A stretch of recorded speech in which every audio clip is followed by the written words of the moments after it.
Hi everyone, and welcome to live coverage of Round 8 from the 2015 U.S. Junior Closed Chess Championship here at the beautiful Chess Club and Scholastic Center of St. Louis. I'm Aviv Friedman, here with local grandmaster, the legendary Ben Finegold. Hi Ben. Hey Aviv. And like we say every day, we have our dosage of exciting chess, really exciting chess. Again, we think that the cross table lies a little bit. Even though it says 4 draws and 1 win, you think maybe the round was a bit dull. But no, most draws were very exciting, fighting draws with misses, sometimes to both sides. And today is going to be no different. What do you think, Ben? You mean we're going to see 4 draws again? No, we're going to see exciting chess again. No, we're going to see, I think, a lot of decisive games today because we're wrapping up tomorrow.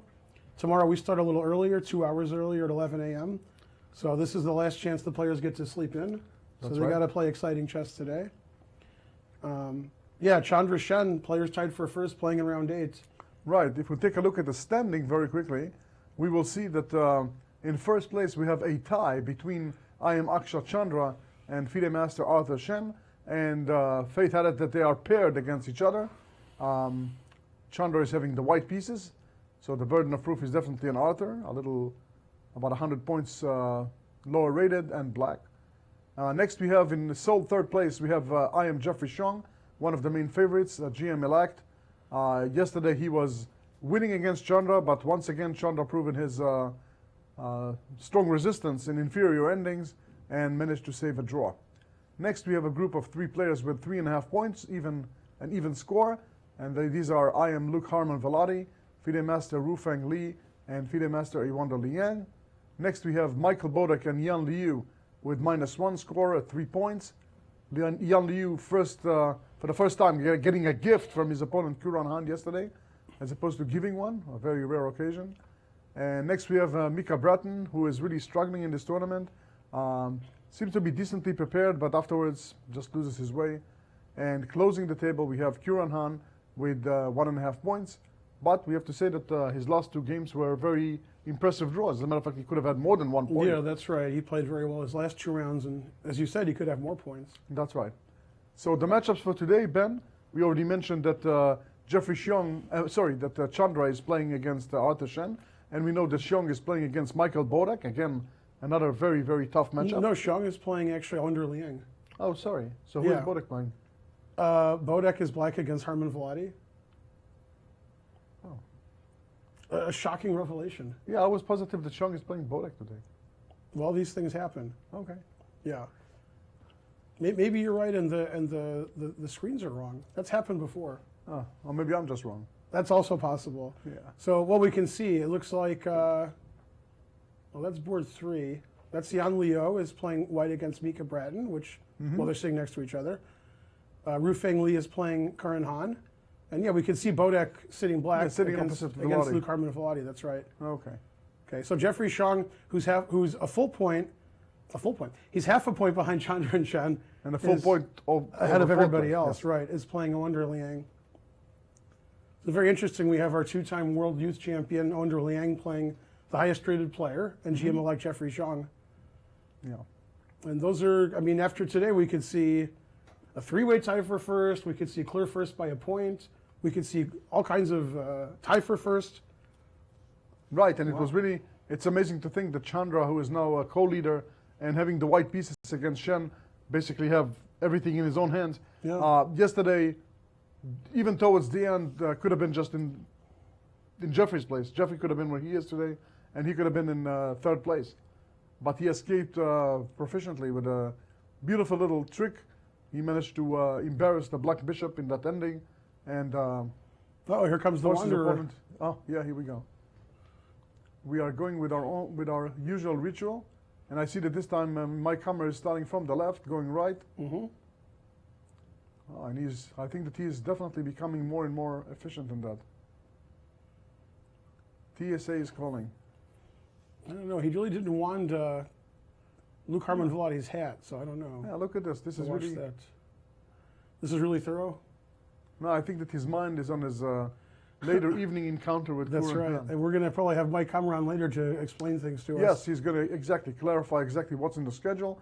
I know that he's going to be a bit mysterious. He promised not to reveal too much. Otherwise, he's giving his opponent an advantage. but he will tell a little bit about what's up for tonight. Man, Jeffrey didn't even have the jacket on when he showed up. He put it on afterwards. Mysterious. No hoodie. I And wonder his anyone favorite there? part of the round. Smiley as I always. mean, other than coming to visit us. All the players want to visit us because that means they didn't lose. Yeah, that's right. That's right. Yeah. That's the benefit of being in the studio. So yeah, round 7 we had the big matchup, even bigger matchup in round 8 because Akshat Chandra and Arthur Shen are tied for first Yeah. with, well, very different methods of getting there. Chandra with no losses and Shen with no draws. That's right. Yeah, Arthur has 5 wins and 2 losses. Amazing. And yesterday, Arthur took a big risk, sacrificing a pawn out of nowhere against his opponent, thinking that maybe this is a good way to muddy the water, and he managed to do that, confused his opponent. And even though the computer and us liked Confused us too. yeah, exactly. And even though we really, really liked his opponent's position, he Yeah, it seemed like managed to get the Bodak whole was point. doing well, and then Yeah, faltered especially at the someone end. so solid as Bodak. But Yeah. I guess Arthur caused enough complication to confuse his opponent. And judging by the way the players are looking, we have some announcements. We once again see Harman Velotti saying goodbye to Mom. That also sounds like some sort of a ritual. And Tony Rich, our very able TD and international arbiter, also executive director of the club, is making the last announcements. I'm sure he's reminding everybody, like we do you once more, that tomorrow the round starts 2 hours earlier. So our show will start promptly at 10:50 a.m. Central Time, with the games starting 10 minutes later. Yeah, we see Austin join taking us. pictures. Yeah, please join us tomorrow for what might be a photo finish ending. It all depends on this game. Yeah, the winner of this game is basically guaranteed first place. Tie for first at the At minimum. least, yeah, that's right. Yeah, potentially based on the other results could just be the sole winner. Yeah, I think Arthur Shen is gonna have 9 decisive games. That's what you said last time, and, And so far you're close and I to mean it. this round. Wow, it's gonna be tough. We haven't seen a round with 5 decisive games yet, have we? No, we haven't. 4, I think, was the max. Yeah. We had some 3s, 2s, and the last 2 have been 1. Mm-hmm. But again, with very, very exciting games. So, as always, we're going to ask you the lottery question. We What have are your predictions? predictions? Yes. All right, I have Arthur Shen winning, of course, because he's won 4 in a row. Wow, That's one you don't agree with. I'm not. I don't know if I don't agree. I'm certainly impressed by that commitment. Yeah, I'm not impressed with Akshat the last few rounds. So you think that this time he's gonna Yeah, I think Arthur's gonna lose? Yeah, gonna do well today. Okay. I have Jeffrey Jean winning against Wonder Liang. Jeffrey's Okay. white. And then Leo Bratton, I can't imagine any result other than a draw. Okay. Lee versus Han. Yeah, Rufeng Lee, we'll give him the nod. Okay. And Harman Velotti Bodak, obviously, A draw. a draw. Okay. The 2 most exciting players, draw. Okay. Okay. Well, we'll keep that in mind. So for 3 decisive results today. in several hours, we'll know exactly how you did. Exactly how wrong I am. Well, so far you've been doing so well, we decided to buy some lottery tickets on your Exactly. advice. You've been writing the numbers and everybody's buying tickets. So that's very impressive. And Tony's finalizing his statements, and very shortly we'll go on our way. Again, we're expecting a very, very exciting round, especially in our major game of the day. The 2 leaders meeting in round 8. Yeah, winning here, and you're tied for first. That's a big prize, right? At least, yeah. At a minimum. And going to the With U.S. pretty decent Championship tie next breaks, year. Yeah. Yeah, if Arthur wins, we can borrow some money from him. There's the And handshake. here's the handshake, and the clock. What do you is expect on move 1? Little D4 action? D4, yes. You guarantee it? No. And he went D4. We were close. Yeah, one file. That's only 1 file away. Ooh, and Arthur, E5. I don't see a Najdorf. So are we expecting a Roy Lopez? And I'm wondering what system. Scotch. Scotch? Oh, well. No, it's a Roy Lopez. Bishop B5. Yeah. Knight F6 or A6? A6. Yeah. Well answered. Yeah. No, I don't think Arthur's playing a Berlin. That's totally not his style. Right. No way. Bishop A4. Open Rui? No. We never see that in the junior. And why didn't I play the Schliemann so we could tell one of our old jokes? No, this is too super Grandmaster-esque. I don't like it. So I'm wondering if he's going to try to play the Marshall, and he's going to play anti-Marshall. or is it going to be a briar? Okay, Let's see. so here comes rookie 1.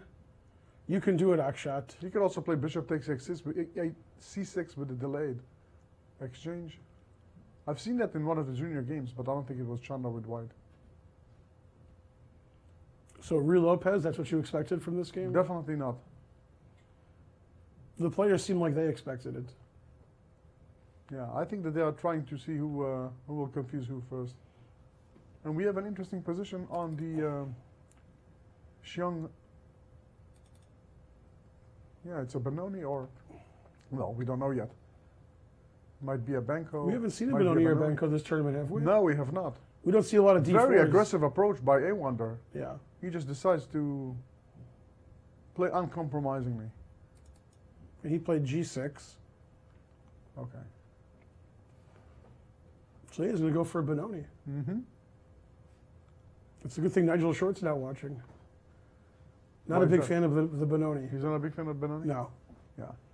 Well, we know the famous statement from 20 years ago that in the Benoni, if God plays God, white wins. Mm-hmm. That was a statement, I think, of John Nunn. Yeah. Didn't he play the Benoni a lot with black? He did. Oh, there you go. Yeah, and he knew. After he played Kasparov several times, he knew. Okay, so the game is developing shortly, slowly. Now D6. Mm-hmm. Yeah, we haven't seen a Benoni this tournament. No.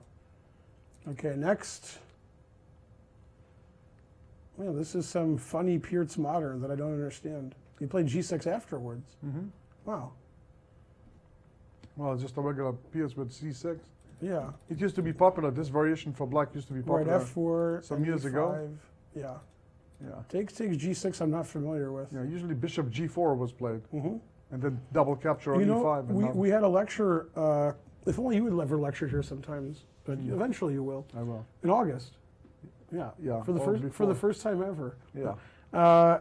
We had a lecture on this opening by one of our grandmasters in residence, Varakobian. Uh-huh. He was playing black in this line. It's like one of his second or third line when he's playing against E4. I remember back in the day it was bishop G4. Yeah. White took on E5 twice. Black played knight FD7. Yeah. I and- think this might have been a game that he showed also. Yeah. Yeah, that this was I'm not amazing. familiar with taking in G6. No, I've seen this before. It's also a main line. H3 quickly. Yeah. So this game, which I predicted would be a draw, now I'm getting a little scared here. Yeah. This could be a decisive result. No, we'll see. And And here we have a close Sicilian, a typical position in the close Sicilian. Rufeng Li and Curran Han. Yeah. Let's see how this happened. Yeah. Okay. And normally black plays here rook to b8. The idea is if knight g to e7, then white wants to rush with bishop h6. Yep. Sometimes, not that this is so terrible for black, but sometimes black just doesn't want to allow it, so he goes rook b8, continues with his plan of mobilizing the queen side, b5, b4, and eventually white has to make a decision. Is he going to play f4 and then kill the idea of the battery? Is he going to play knight e2 or knight f3, after which black can play knight to d4, attacking c2 and blocking any attempts to advance d4 by white? So that's the most flexible continuation. And he played knight d4 right away. In the old days, that was a mistake, you know? I wonder now, because now it's knight ce2. He's supposed to play that move, and we'll take a look at this variation. Mm-hmm. Knight ce2, and the idea is that now you're going to get to play c3 without having developed the knight on g1. Remember how yesterday in the Luke Harmon Velotti in what seems to be like almost a reverse close Sicilian, Mm-hmm. he had to resort to knight d8 and knight c8, right. and here white usually plays knight d1 and knight c1. Here, this move can be played immediately. The point is knight takes e2, knight takes e2, bishop takes b2. But that's usually with the pawn on e6, I think. I think that here you can probably get away with it because c5 is already protected. Mm-hmm. So that might be a big difference. Yeah. I'm wondering if he can play knight d1 immediately, though. And then So play how about c3. knight d1 immediately? Let's take a look at that. Yeah, maybe. Again, because the knight on g1 hasn't been developed, cannot be traded. Right. Exactly. Then black just has to retreat. Right. So something about knight d4 Knight seems d4 a bit is a little incorrect. early, yeah. Yeah. And he did actually make a move. And did he play knight d1 or? No, I thought I imagined his knight was on h3. Oh, okay. That was good imagining by me. Okay. He did make a move, though. And what is his move? Well, this is a secret. Okay. Unless he was just writing down his I'm pretty opponent's move. certain that I would have played knight d1 here. Yeah, he did play knight d1. Yeah, I mean, I really don't like knight d4 by black. I think it's a mistake. Right. Because when you play c3, which happens in this variation a lot, then black can play knight takes the knight on e2 That's or f3, right. but And now he he just just- has to retreat. Yeah, now it's just exactly. So a very strange decision So by knight black. d4 is a little inaccurate. In my opinion, he confused his move order. Mhm. Like I said, rook b8 on knight g7 is played normally.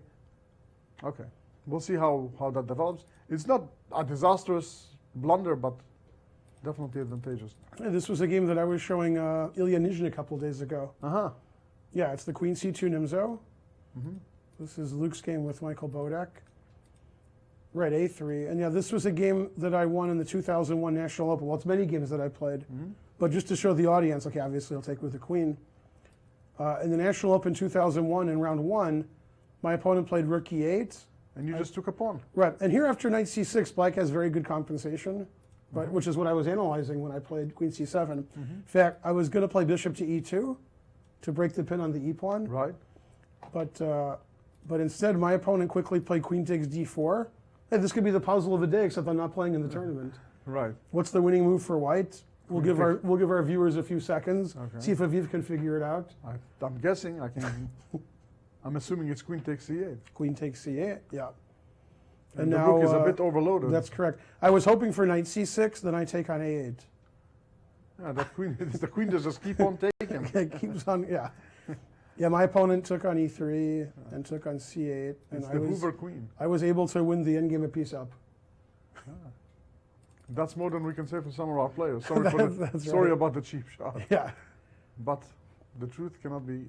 So after bishop c3, for some reason, Luke is thinking, will he play the novelty? Yeah, I've b noticed takes that c3? somehow he's. Yeah. Yeah, I mean, his theory, I think with all his schooling and double majoring at such a young age, Yeah. I think that he's not really super keeping on theory of chess theory. So oftentimes he finds himself a little lost for what's the main thing. Yeah, but queen takes is definitely more sensible than pawn takes. hmm And the other person who sits in this chair often, Yasser Sarawan, has had white in this position many times. I'm sure of that, yes. He's a proponent of those positions. All right, let's go on. Back to the Rui Lopez. And, Instead of rook e1, he Well- played d3. uh-huh. So right away he is announcing that he's not interested in the main lines. Mhm. Although d3 nowadays is kind of a main line. Okay, now black is ready to play, once he protected his e-pawn, he is ready to play knight a5 and get rid of this menacing bishop. So we are expecting either a3, a4, or c3, some move that will preserve that bishop, Right. or else knight a5 is going to be immediately equalizing. And again, Akshat's doing one of his deep thinks early in the opening. That's right. Yeah, but this is just normal position. Yeah, it's a theoretical position, very well-known position. Mhm. Very popular nowadays because of the ways you want to, when you want to avoid the marshal, for example, or when you just want to avoid the main lines. Okay, you see it a lot. Yeah, Even we at- just play slowly. Instead of playing yeah. for d4, we play for d3. Even at the very highest levels, you've seen this position several times. Well, And if- many times. If Arthur can draw his first game of the event and Jeffrey wins his game, we'll have a three-way tie for first. Going into the last round. Mhm. That'll be really exciting. Speaking of Jeffrey, bishop d3, knight g2. Again, where's Yasser? Why am I sitting here? Another favorite of Yeah, Yasser. Yasser, favorite Sarawan. setup. Yeah, bishop Both d3, against the knight King's Indian and the Benoni. Mhm. Yeah. Yeah, I like when Yasser plays knight g3 and his opponent plays h5, h4, and he plays knight h1. Yeah.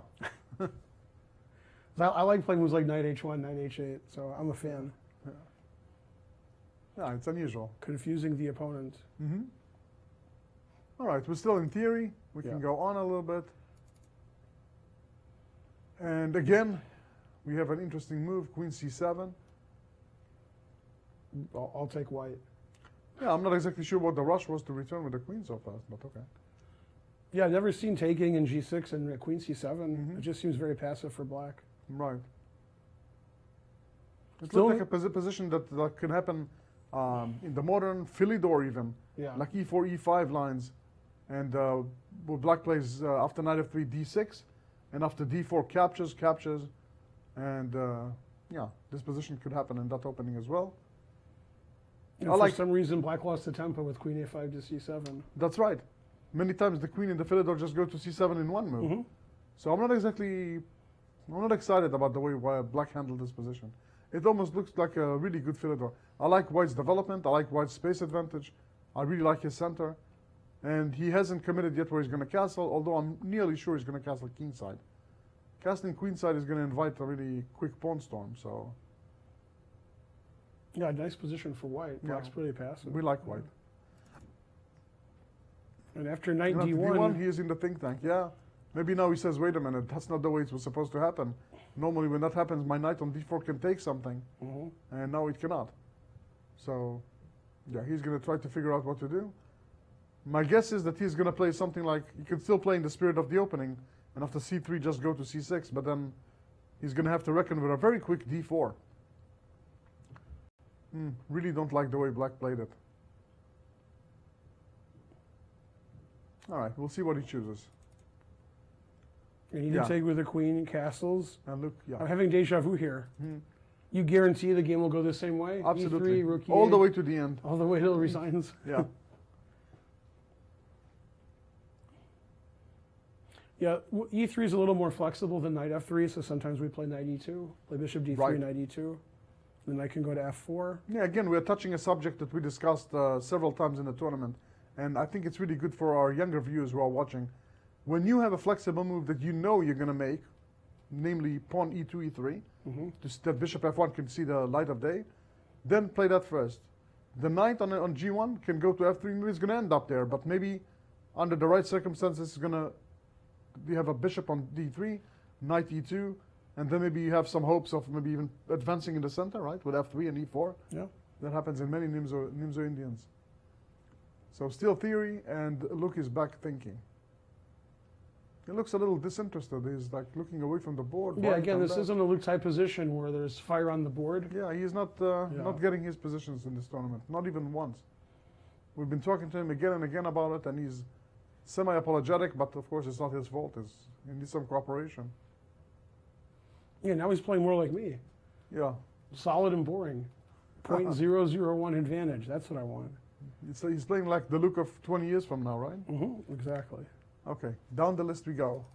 Up the list. Or up the list. Yeah. Okay, so after d6, White has Shot's to... doing it again. Yeah, he's not sure. He doesn't know. Maybe he's choosing a plan, or maybe he just doesn't know what to do. And he played a3. He played a3. Okay, very normal. One of the moves that are possible. And we expect Arthur to castle.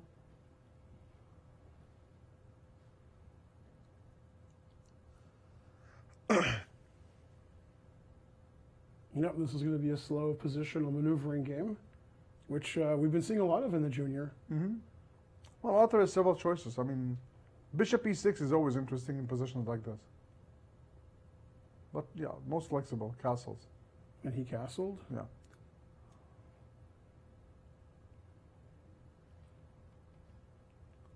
And he played knight c3.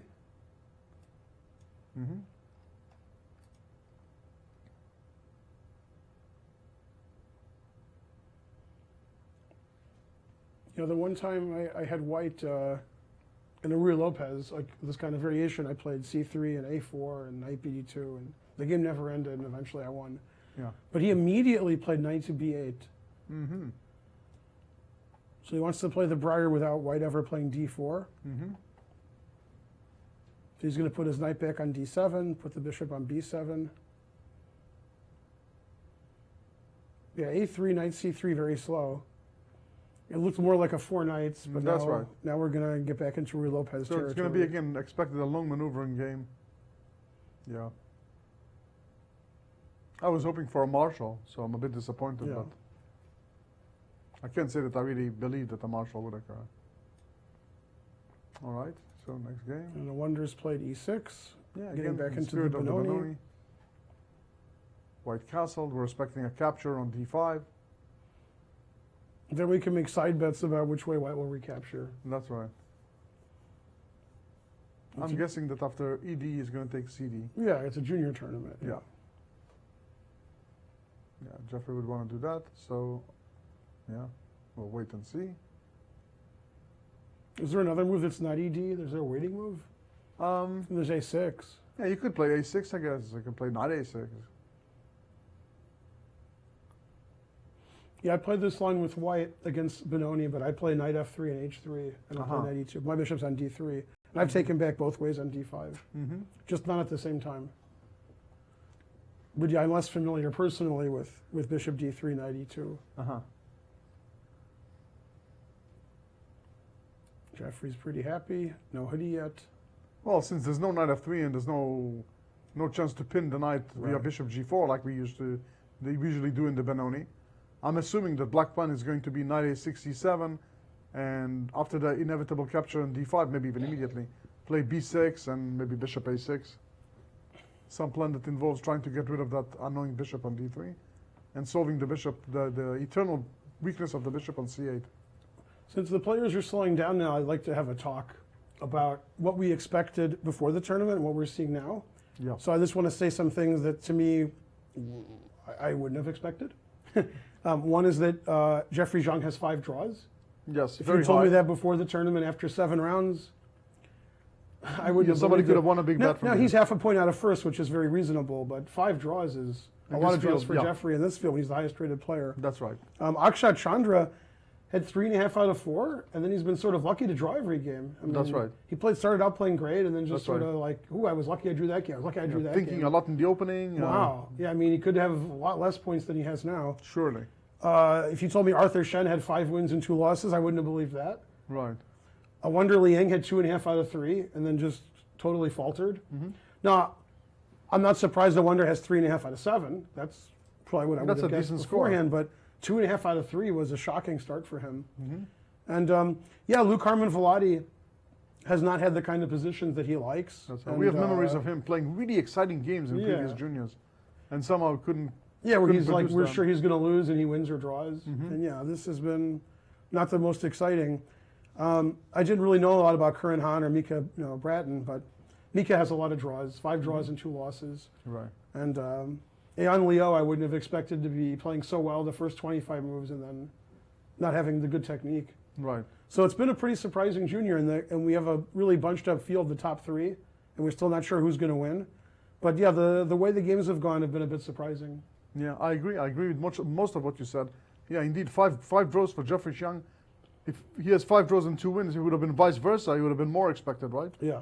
If I ask you after 7 rounds, Jeffrey has 5 of something, obviously it won't be losses. So you ask you wins or draws, you would say in an instant wins. For sure. Yeah, but he's been playing very, very safe chess. Doesn't take many risks, trying to play to just outplay the opponent, kind of grind down as opposed to fleshy style. And here it didn't work out too well. I mean, It's funny that with the game that he won too a few rounds ago, he was a piece up and he almost drew.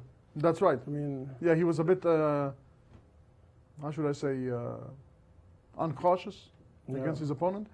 Took the wrong pawn with a knight, and yeah, it could have been a draw. It could have easily been a draw. And yesterday, however, he gave a half a point away.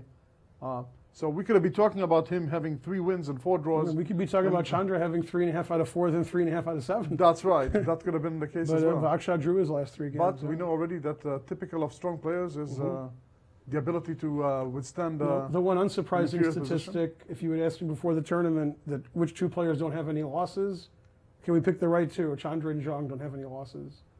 So yeah, that's I would that's the predicted. least surprising right. item. Yeah, Well, I guess we'll have more surprises the next 2 rounds. could be. Yeah, I'm really excited to see how the Chandra Shen game is going to develop. You know, Wonder did trade on d5. And as expected, C takes D. Yep. And let's Both go captures are possible, but he took CD. Yeah, and after knight b8, once again, Chandra's thinking Chandra is again. having one of his long thinks. Yeah. Yeah, we were expecting Sicilian after e4. Now we were expecting e4. But Right. I think I was expecting D4 to start with. When he played E4, maybe he prepared some specific line. right. Arthur might have smelled the rat well in advance, thanks to his brother Victor. Yeah, and he the had secret The files. secret files, Yeah, exactly. and prepared some E4, E5. Maybe he saw that Chandra is, when he plays E4 against E5, he doesn't have very venomous variations. And well, if to judge after this position, it's not wrong, right? Yeah, a3 and knight c3 is not Kind the of way to refute innocuous. the Yeah, opening. not the most scary lines in the Roy Lopez. There's some lines in the Roy Lopez in the main lines that Black really has to be accurate and know what he's doing. Here it seems very very unscary. It's funny, if white plays d4 and then black plays knight bd7, it's like a Philidor where black's played a6, b5, and white played bishop c4 to b3. And both sides have lost a million tempi. That's right. And people that play the Philidor know that when the bishop is on c4 and black has an attempt to play the move b5, white almost automatically plays a4 to stop it. So only black can be happy about this. Also playing d3 and then d4. Yeah. Okay, so we are still expecting a move from Chandra. We'll go to our next game. We said we really, really like white. Yay, g4. And yeah, those youngsters, they're not waiting for anything. Matt Walner's happy. Matt Larson's happy. Everybody's happy. Yeah. We've seen a lot of e4, f4, g4 this tournament. Well, this is the game I presume would be a draw. Uh-oh. No, listen, it's not out of the question yet. Yeah. Yeah, but I really like white. I like the move g4 here. Really? I'm just curious, what does he intend to do with his king?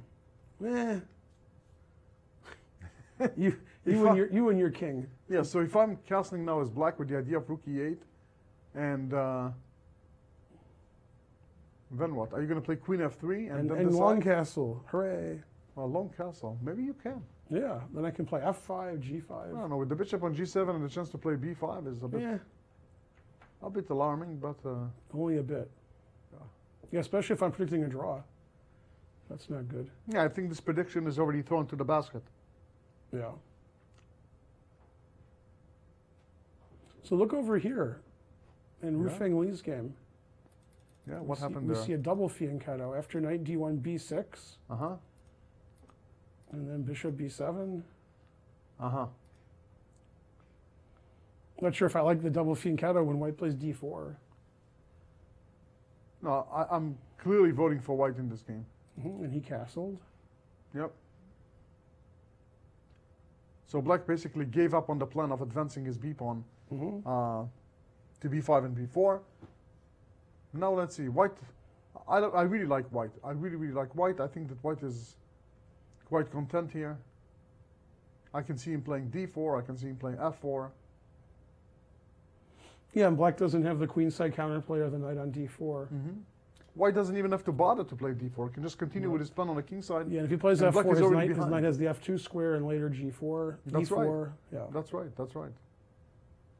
I can envision the knight on f2 with g4, g5, knight g4, and he has like all his pieces ready-made for an attack.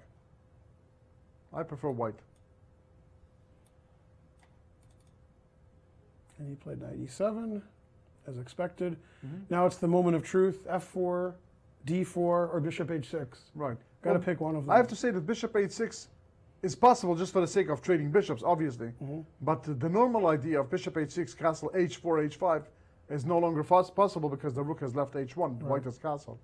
So you may still play bishop h6 for the sake of trading instantly. So it could be something like bishop h6, castles, takes g7, followed by f4. Yeah, now the knight on d1 has the e3 square now that the bishop's Even better, yes. So that will be a semi-normal position. Black is going to try to play for d5 in that position. Yeah. Of course, another option is to just go d4. And black is going to have to decide what he wants to do. He might take and d5. That's also a possibility. Very exciting position. And Rufeng answered quite quickly. What Really? did he play? Yeah. Yeah, I would be taking my time here because I wouldn't know which plan to do. I'm assuming you went bishop h6. He played if you bishop moved. h6, Yeah, if you moved and he quickly. castled quickly, Karan. Right.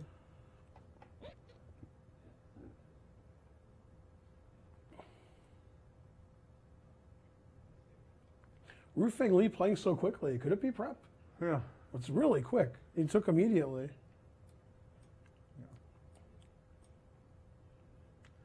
The moves are fast So he and took furious. a g7 as expected, king Yep. takes. Yeah, and let's talk a little bit about our wild card, the winner of the US Junior Open, Kieran Han.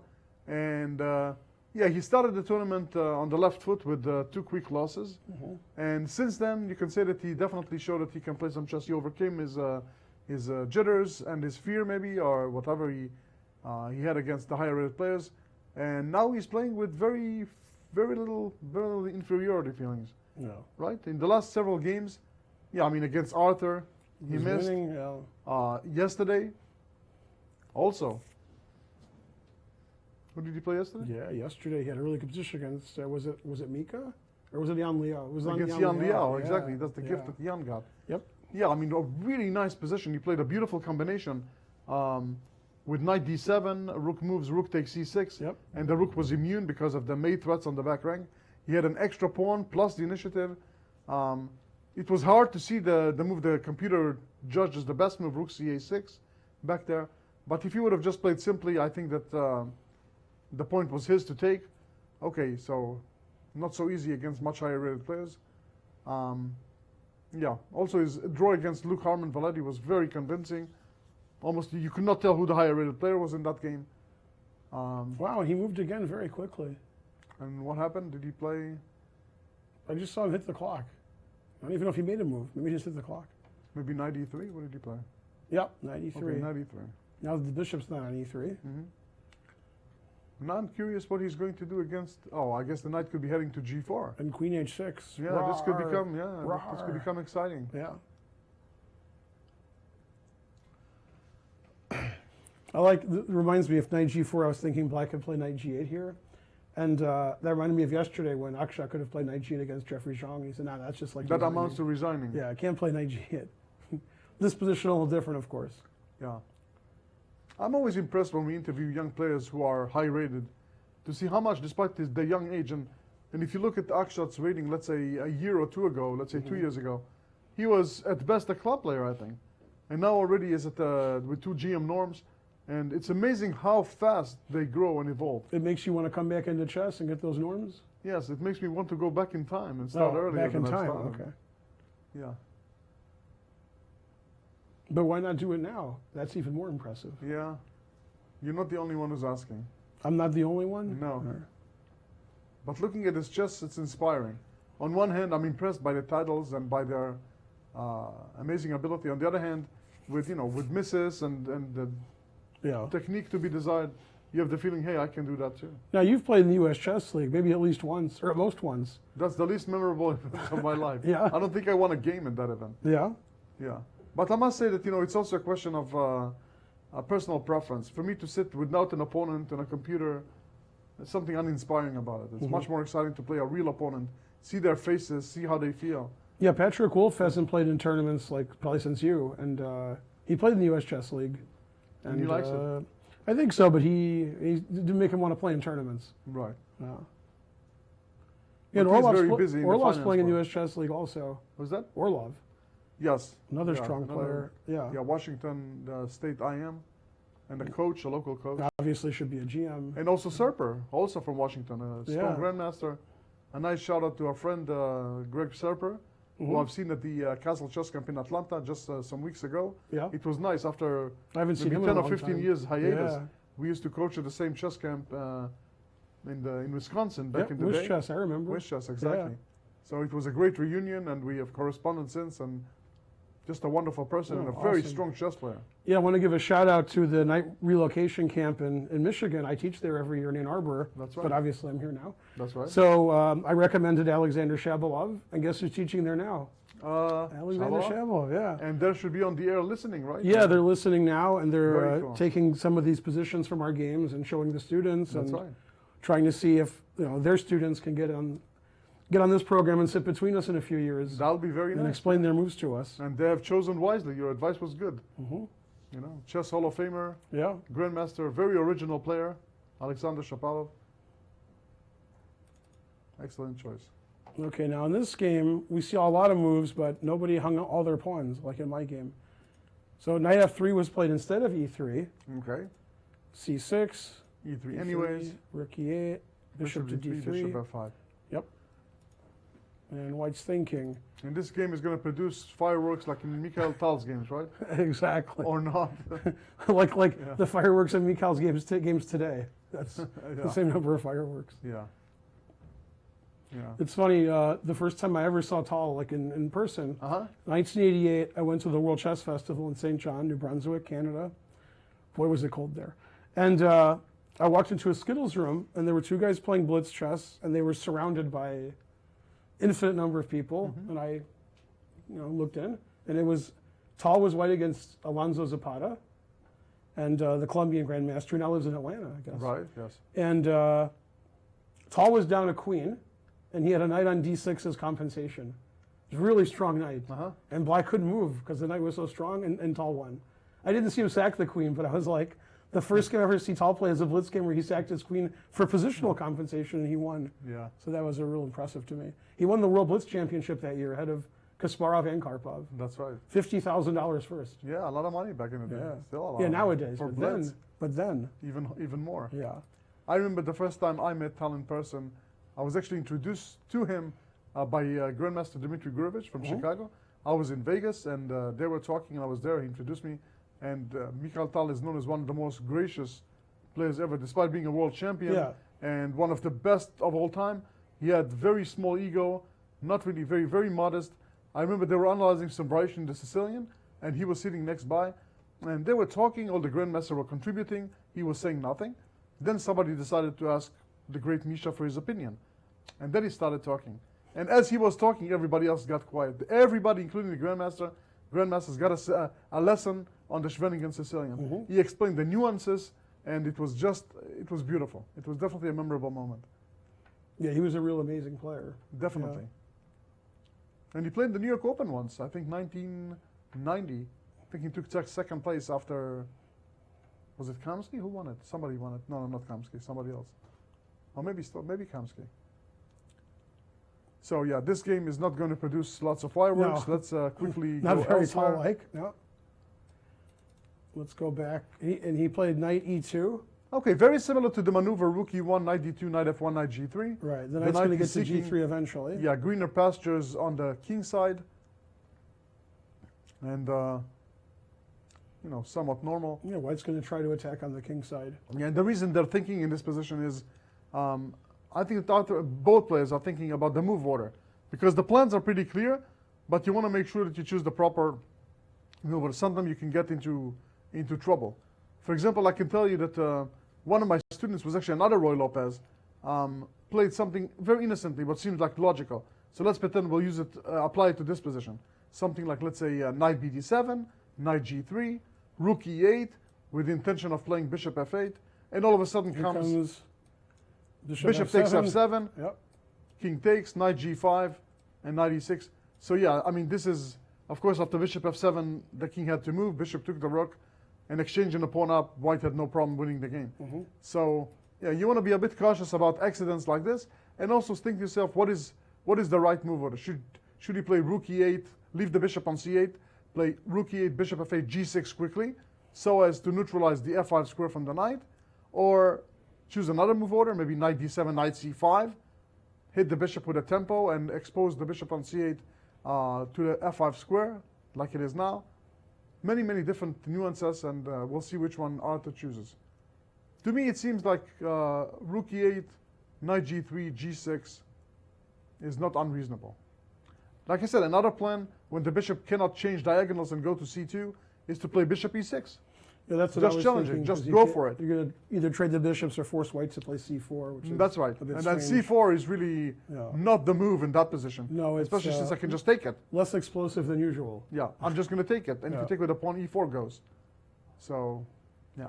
So Arthur's thinking about all that stuff because Yeah, I lots think to this choose position from. is unfamiliar to both players. That's and right. to us too. That's right. This move order is very unusual. Yeah, they just want to make sure that they're sidestepping any landmines en route to, full development. All right, so this is our exciting game of the day, and it's developing to a maneuvering game, but still full-bodied. Anything can happen. Yeah, let's go further. Yeah, and you were thinking Owender might play the knight a6 idea, and he did. Right, b6, knight a6. Yeah, this is very standard, because if you play a6 and then a4, then it's going to be awfully hard to play the move b5. Right. So here, now the idea is, again, knight d7, bishop a6, and... the knight can even go to b4 now, because white played a4 that's so right. early. That is exactly right. That's another possibility. b4 has been weakened. So again, a typical Benoni-like ideas and structures. Nothing new under the sun, I would say. I'm actually surprised Jeffrey played a4 so quickly when b5 wasn't a That's threat. right. What was the rush, right? Right. Yeah, he could have waited for... Yeah, especially when you play b6, there's no rush to play a4. Maybe he's intending to play a5 himself? Yeah, or he was thinking after bishop a6, he could block on b5. Yeah. But yeah, okay, it's a Benoni, and it's more interesting than I thought. I thought we were going to see a slow positional maneuvering game, which we might see, but in a Benoni, Right, that's but here that's you have better. lots of tactics and tricks, Yeah. and Blackish Crampton's going to have to release his position somehow. And I think it's the first Benoni of the tournament. It is. We've had Nimzos, we've had Slavs, Grinfelds, even some King's Indian, but this is... And Black I know. castled after G4, which you expected, in the game Yes. between Jan Leo and Yeah. Mika Bratton. And I'm thinking White's going to quickly play F5, G5 if possible. And maybe he'll castle queenside first. I don't know, my instinctive move in a blitz game is Queen F3, but Right. somehow, I don't know, G5, Knight H5 might give me pause because the opportunity of Knight G3 at some moment. So like there's no Bishop E2 because Knight Yeah, I was G3. thinking of playing F5 first, so I could play G5, F6. Although after F5, I'm giving E5 away, so the That's Black right. Knight can go to E5. Yeah.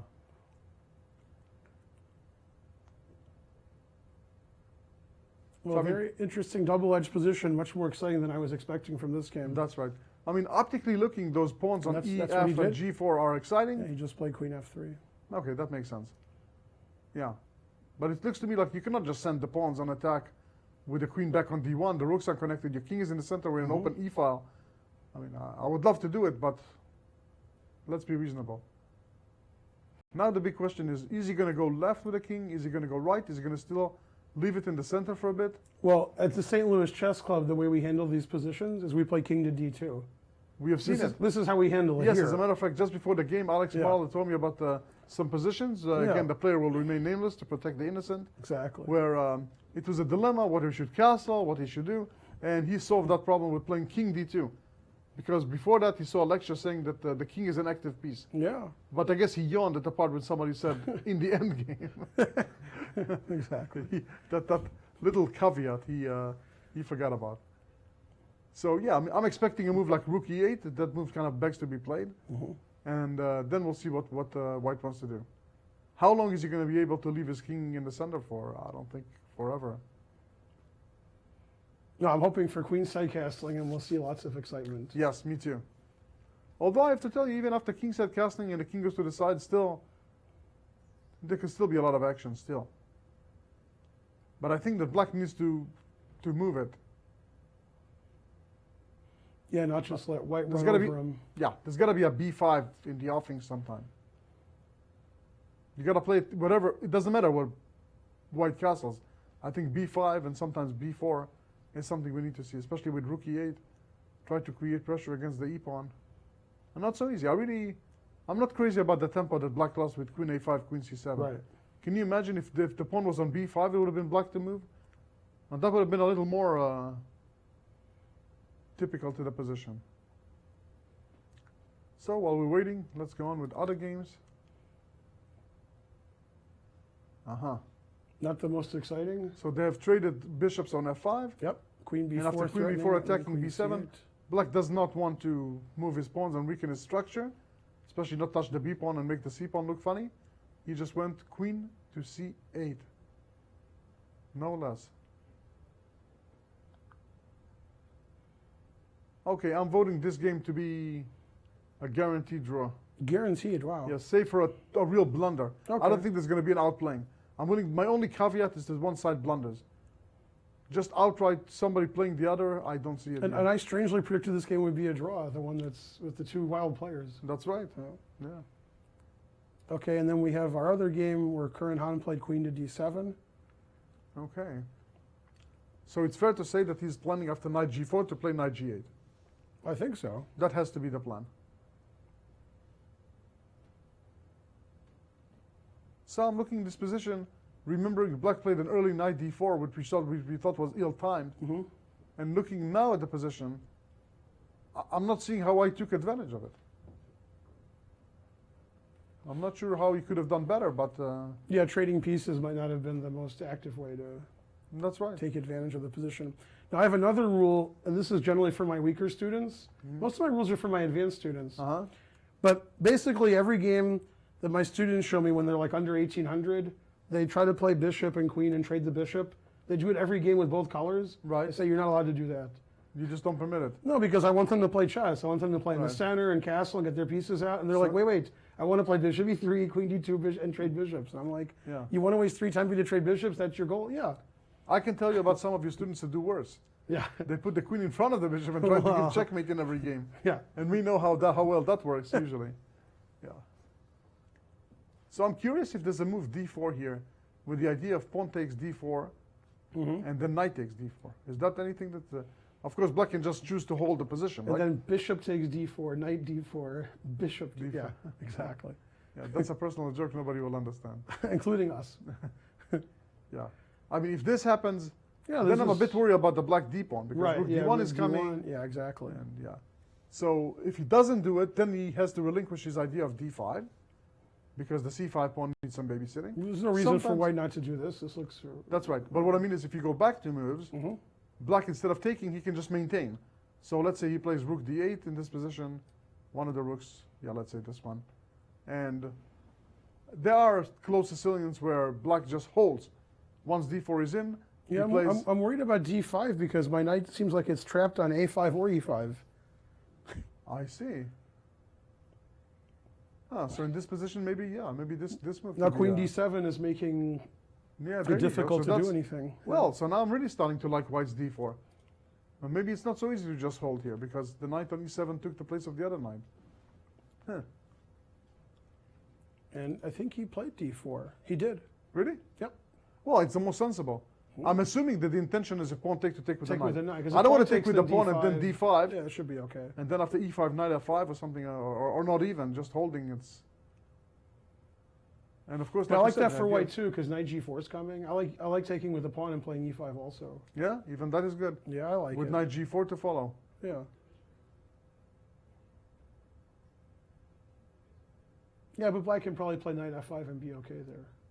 After knight g4. Mm. Yeah. Everything looks a little bit better for white.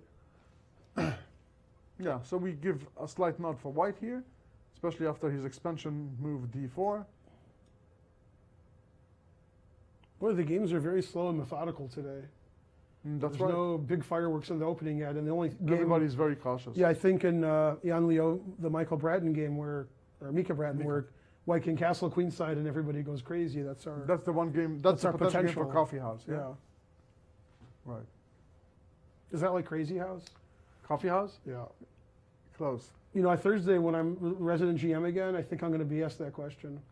The difference between Coffee Yeah, what's House the and difference between Crazy Coffee House and Crazy House? Yeah. Now there's a good question. House? That's right. Yeah. Now, if that's the only challenging question you ask, you'll be happy. I still have to figure out why there's 8 pawns on the board, but I'm going to do That's it right. someday. Some of you students, I've heard the people that come to your lectures, I've heard that they have books that do not contain some of the things that you say. It's possible. Sometimes you have to decipher what you mean. Yeah. Expand on their. It happens on knowledge. this show too. Yeah. Exciting stuff. So we want to mention that in about 15 minutes or so, we're going to have our first guest in the studio. I hope it's Mike Cummer. And it's going to be, yes, the is assistant it? tournament director. All right. We'll put him in the hot seat here. He's going to be in the hot seat once again.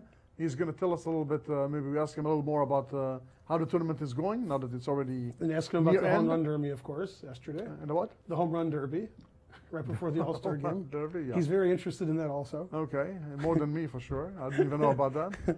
And he's going to tell us a little bit about today's activity in his lecture, where he's going to host Kuran Han from this tournament. There's going to be a matchup between Curran Han and Mike Cummer tonight, but we're not sure exactly what they're doing. Exactly. I don't think it's going to be chess, but we'll see. I also don't think that Mike is going to reveal too much, No, but it's not going to be arm wrestling either. at least he's so. going to give us some insight, and our viewers can later watch either live or a recording of that. Of Oh that yeah, we're event. going to tape it for sure. Yes, Give Ben Simon more to do. that's right. Okay, so let's jump to the next game, please. It's just a jump to See the what's left. going ahead. So Okay, he so he played- chose knight bd7, knight g3, bishop b7. Yeah. Okay, so he's allowing knight f5. I'm slightly puzzled by that. I did not think that he is going to allow it. Yeah, it seems like white should have a nice position there. Yeah. Yeah, what happens if I play knight f5? What's wrong with it? I'll play knight f5. Yeah. Although I won't call it knight f5, obviously. You'll call it knight f5. Knife to f5. Right. a favorite of Mazafi because it has knife in it. That's right. Yeah. No, this looks really nice for white. It's funny when you get these positions neither player's familiar with because they're trying to trick their opponent. I was playing a Gergely Antal at the Spice Cup, and I played e4 on move 1, which I don't usually play. Right. And he immediately played knight f6, which he's never played. Yeah, And I was so I like, guess I played a very strange line, and then we both just thought forever on every move, and eventually agreed to a draw. But you see that both players are trying to avoid each other's preparation, and neither one knows what they're doing. So yeah, nowadays with so many games of every player in the database, people think of creative way to sidestep either an expertise in a certain opening or a dislikement that you have in a certain variation or a hole that you haven't figured out in another variation. And sometimes the best way to do it is just to play something. yeah, and if Arthur different. Shen's usually playing the knight orf, then knight c3 and a3 and the Rui Lopez wasn't number one on his That's right. in his dossier. That's right. Of what's Exactly. gonna That happen in wasn't this in game. Victor's file. Yeah. All right. Let's see. Yeah, I think he'll play knight f5. Yeah.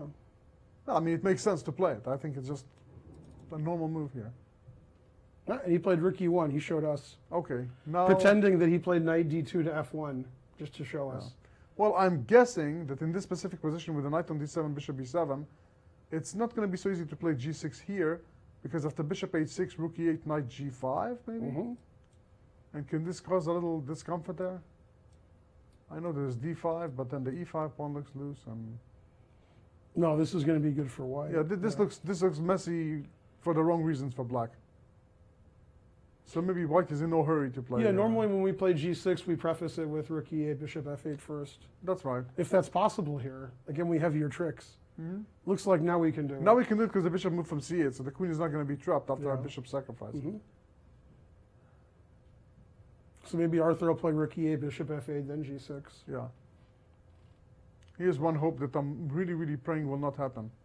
Rook e8, knight g5, rook Rook f8, f8. knight f8. No, I don't think Akshat wants to do that. I don't think so either. Yeah, being Then the high, Arthur much will higher have a rated draw. player. That'll be terrible. We can't have any draws. Yeah, it will be tragic on many fronts. All right, let's see the Benoni game. What does that have for us? Aha. So he decided to play the move bishop to f4. So knight g3, knight c7, bishop f4.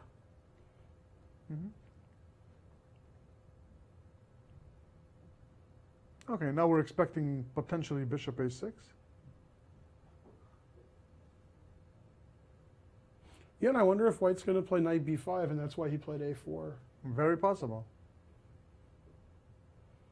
And just try to Very, leave very something on possible. b5. Yeah. Again, I don't think either player is necessarily too familiar with this position. Don't have a lot of games in this line. Always trying to out-prepare the opponent, and then everybody gets an unfamiliar territory, and they start thinking a long time in the opening. Right. Happens to me all the time.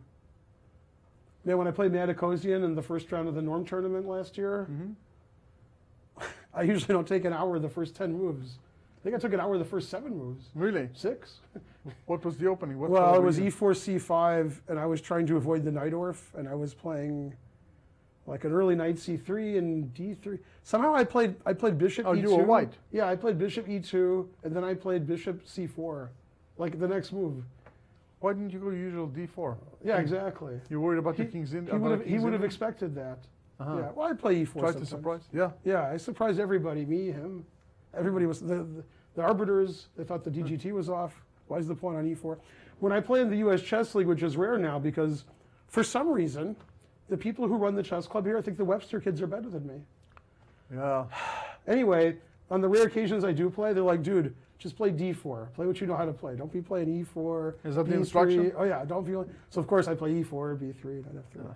I played b3 against the 2200 last year and I lost. And you lost. Yeah, back to d4.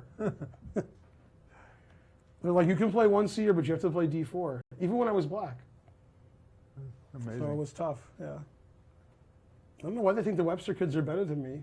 Why do they think that? Because their ratings are 150 Maybe, points higher? yeah, maybe something to do Well, with the okay, numbers. maybe. Yeah. Something to do with 25 the numbers. years younger. Been grandmasters longer than me, even though I'm 25 years older than them. Yeah. So if I... Okay, so I think with the games at somewhat of a standstill, Yeah. this is always a good time for us to take a short break. We are going to be back, promising a lot more, Some of the games are developing to be more exciting than the others. I think that most games are still full of venom. Please be back, stay with us, or be back with us within the next few minutes. For Ben Finegold, this is Aviv Friedman waiting for you. Be right back. Mr. Matheny, what's your favorite part about this sport? I think the strategy. How much do you hate to lose? I don't like it at all. What about being second guessed? I don't like that either. Well, if I were you, I wouldn't have moved that rook. Checkmate. Sorry. Whether you've played chess for years or never before, come experience all the sport has to offer at the world-renowned Chess Club and Scholastic Center of St. Louis.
And we have returned with a round 8 coverage of the 2015 U.S. Junior Closed Chess Championship, coming to you live from the beautiful Chess Club and Scholastic Center of St. Louis in Missouri. I'm with the local grandmaster, legendary Ben Finegold. I'm Aviv Friedman. Thank you. And as you can see, we are joined in the studio by our very competent tournament. Let me announce him. Mike, come on! Yeah, There you go. in the studio. All In right. the proper drill sergeant announcement by Ben. We have Mike Hammer, assistant tournament director and long-time employee, loyal employee of the club. And we are here to ask him, he was here already in the studio earlier this week. We are here to ask him several questions. Let's start with how is the tournament progressing from your point of view? Is it becoming easier with every day that passes, or how is the winding going? Tell us a little bit. Yeah, the winding's going a lot better. We had one hiccup with Mika. He had snuck in some gum one day. paraphernalia? Yeah. Wow. And Did he have to give a piece to everybody? Is that the rule? At least you said paraphernalia, not contraband. That's the FIDE rule. You have to give a piece to everybody. And 2 to Tony and 2 to Mike. You saw Blazing Saddles? Did Oh, you bring yes. enough for everybody? Then otherwise. Exactly.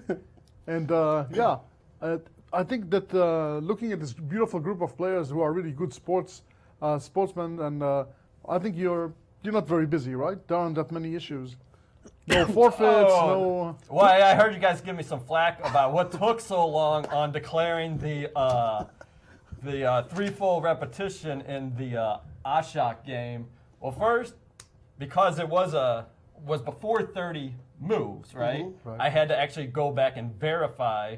I know they both wanted a draw, but if they didn't, do it correctly, then because it wasn't 30 moves, I had to actually verify that it was threefold repetition, make sure there's no shenanigans going on. So that's why it took me, 2 long minutes, to figure out that ruling. Absolutely. And I wanted you to know that every flag that you get is coming from Ben. I'm only giving you compliments. Yeah, of course. Sure. He's Yeah. never gotten Yeah. a flag from me before. He's shocked. Never ever. Yeah, it's a surprise for you.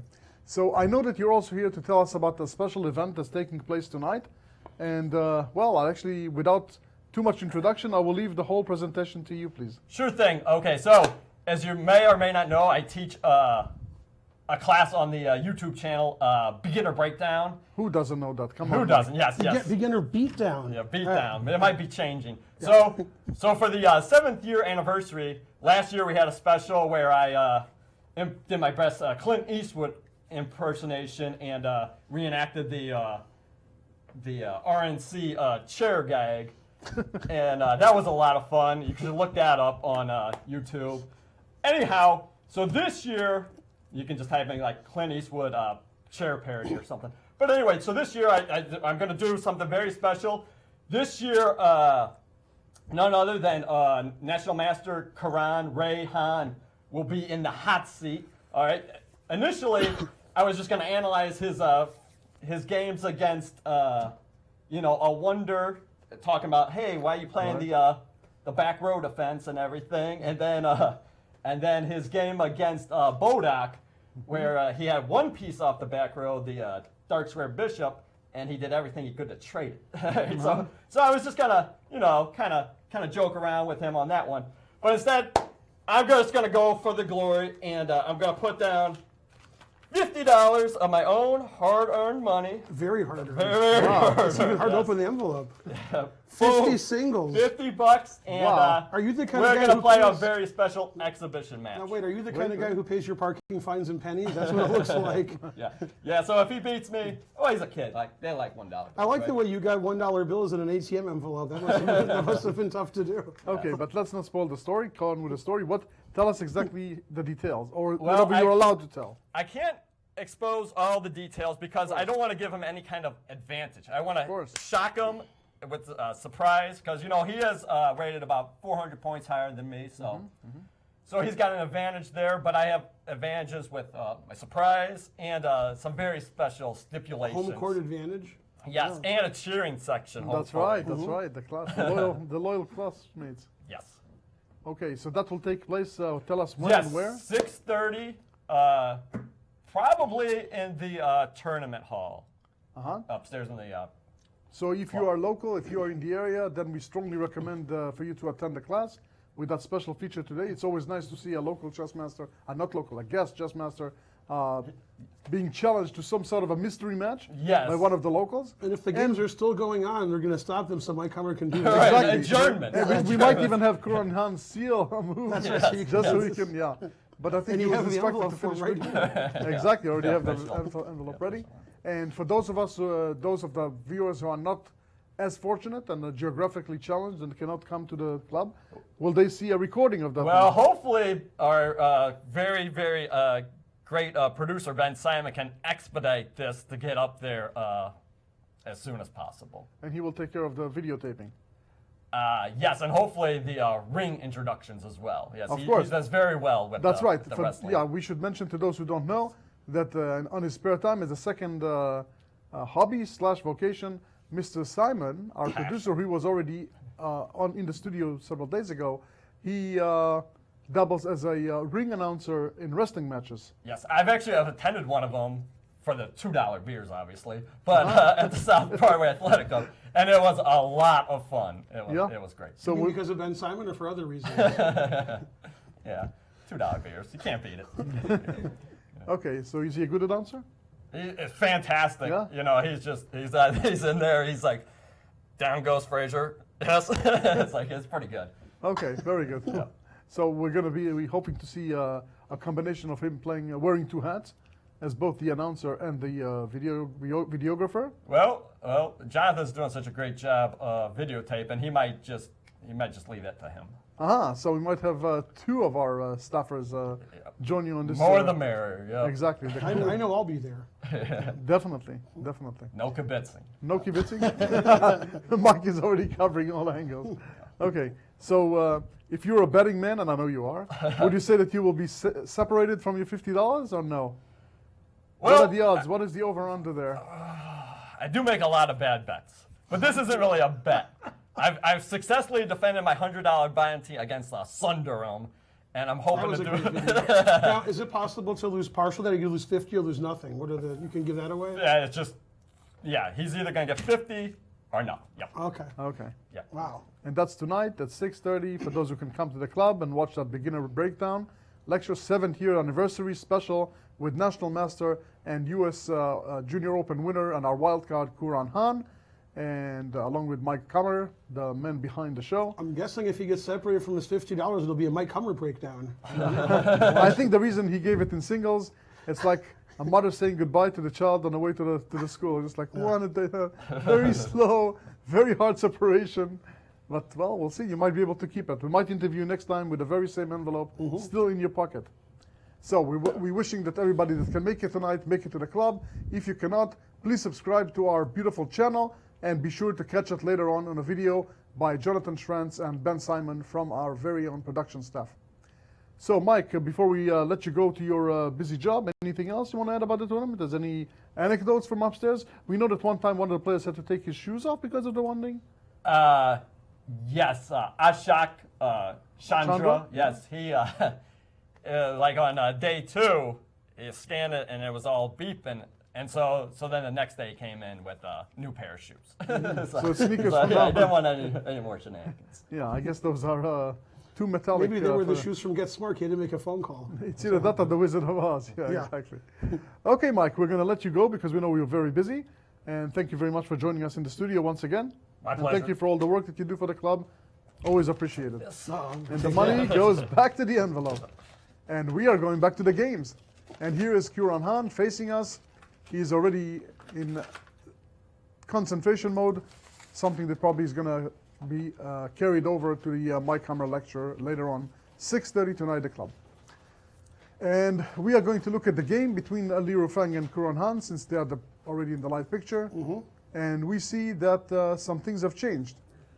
Yeah, it looks Let's see like White must have traded on D4 and took That's it right. with a pawn. And let's take a look. Slightly surprised. So he decided to take with a pawn and then play e5, a must, obviously. On H5, stopping our knight G4 forever. Right, because knight was heading, not only after knight G4, not only is he heading to F6, but also the queen was heading to H6. Right. I guess, much like Akshat Chandra yesterday, knight G8 is not a popular move among juniors. Very hard move to make. And he Knight prefers to do F4. that. Knight F4. I must say that, again, offhand, the black position looks a little groggy. Right, isn't it? Yeah. Yeah, like I the dark white. squares are not so. I can't really ever play knight f5 because when white takes it, I can't really take back. That's right. You can lose a pawn either h5 or Yeah. d5. That's not pleasant. Bishop b7, not the proudest piece in the set. And white has chances of White breaking. has a space advantage and good control of the dark squares. Yeah. Yeah, and at one time you might even start pushing pawns on the king side somehow. G4 is not h4 g4 or some sort of a line like this is not out of the question. So we like white. Yeah. We like white. And of course, every move he's going to have to calculate what if there is going to be some sacrifice, h5, d5, and crazy stuff here. All right, so we like white. Mm-hmm. Next Now game, we we're had gonna start at the we top. had some stuff here that I thought white was doing well. Yeah, After c3, he played bishop f8, and white played knight g5 as mentioned because before. Arthur Shen can't play rook e7 because of knight f5. That's right. So normally we're playing either rook f8 or rook e7 in these positions, in normal Ruy Lopez positions. But Let not me here. guess, he d5'd. Well, yeah, good guess. What else? Good guess, right? Yeah, Takes, took. and Are we current? hold on, I have something to say. What? Yeah, exactly. What are you going to do? You can't take back because queen h5 is just winning. I You know. can't play knight d5, queen h5, the game's over. Yeah, You can't defend f7 and h7. yeah. This is one of the oldest tricks in the book. So if it's white's move, I would assume c4 wins. So or d6. yeah. So But how about h6 I'm guessing now? that's not only maybe h6, only h6, right? It looks like it. Okay. It Now, looks like it. off the top of my head with no engine, which means I'm going to get very embarrassed, I'm You looking at wanna take on 96. F7. No, I'm looking at Oh, 96. You have to take it. You're down a pawn. I and then strongly recommend it. yeah, Yeah. and now I'm threatening e7 check. So And I have a don't- feeling that Arthur went. I don't like black.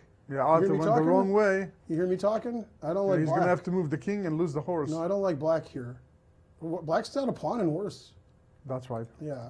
Okay. Now, and again, knight f7's possible. Retreating the knight's possible. I mean, I'm not saying knight e6 is forced. I just like knight e6. And we can see Arthur in the lower right, in the upper right, and we can see that he has Yeah. that face of something went wrong. Right, because you after knight g5, you always want to play either rook f8 or rook e7.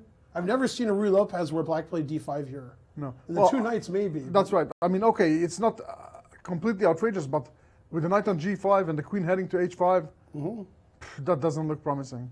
No, and you can see he looks really Yeah. unhappy.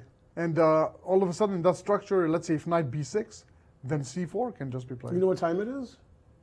Time to cheat And how is that? with your computer. Oh, of course. He's like, wait, I forgot how to cheat. It's been I'm so so long. excited by that. And Yeah, I I'm haven't guessing cheated in a like while. 1.4. That's what I'm guessing. Well, no. Wow. What does it say? It says black's doing great? It says black is doing reasonably well after knight c5, but only Oh, knight knight c5 I didn't see. Because h6, knight e6, indeed, you're right. Yeah. Knight b6, c4, of course, we are right again. And knight c5, Knight c5 looks like it just right. Now he has no time to move the it bishop. just delays. So you'd have to play c4. And then after the trade, okay, there's going to be some compensation for the pawn, that is for sure. After knight c5, bishop a2, I can play bishop d5 and my That's queen right. is defending. Correct, Because the exactly. knight's not on d7 anymore. So you'd have to, Okay. having said A, you'd have to say B with c4 after knight c5. Mm-hmm. And, right, and then I'm assuming that he's going to take on b3. Is that what the computer wants to do? Let's see. Yeah, I guess black has some compensation now, although I'll still take white. Yeah, this idea with bishop Right. d5, queen d5, I haven't Right, but the seen. idea is that he's going to have an uncontested light square bishop. Right. So the idea is knight c5, c4. Play those moves, please. Yep. And knight takes b3, queen takes c6. So he wants to give a pawn, and the idea is that pawn d3 is going to be backward, d4 belongs to black, the bishop on b7 is going to shoot on a very nice long diagonal, and knight g5 is a bit stranded, not so sure, probably, maybe he can land on e4, but it's not a stable square. So, yeah. Yeah, the computer prefers white by a little bit, of course, pawn is a pawn, but it's not just a pawn. It's not just a pawn for nothing. It's Yeah, like and this it's is not his one only, point. his only chance, and he's having a long think about it. That's right. Well, he kind of entered it unexpectedly. Right. He did not invite this knight g5, just completely underestimated it.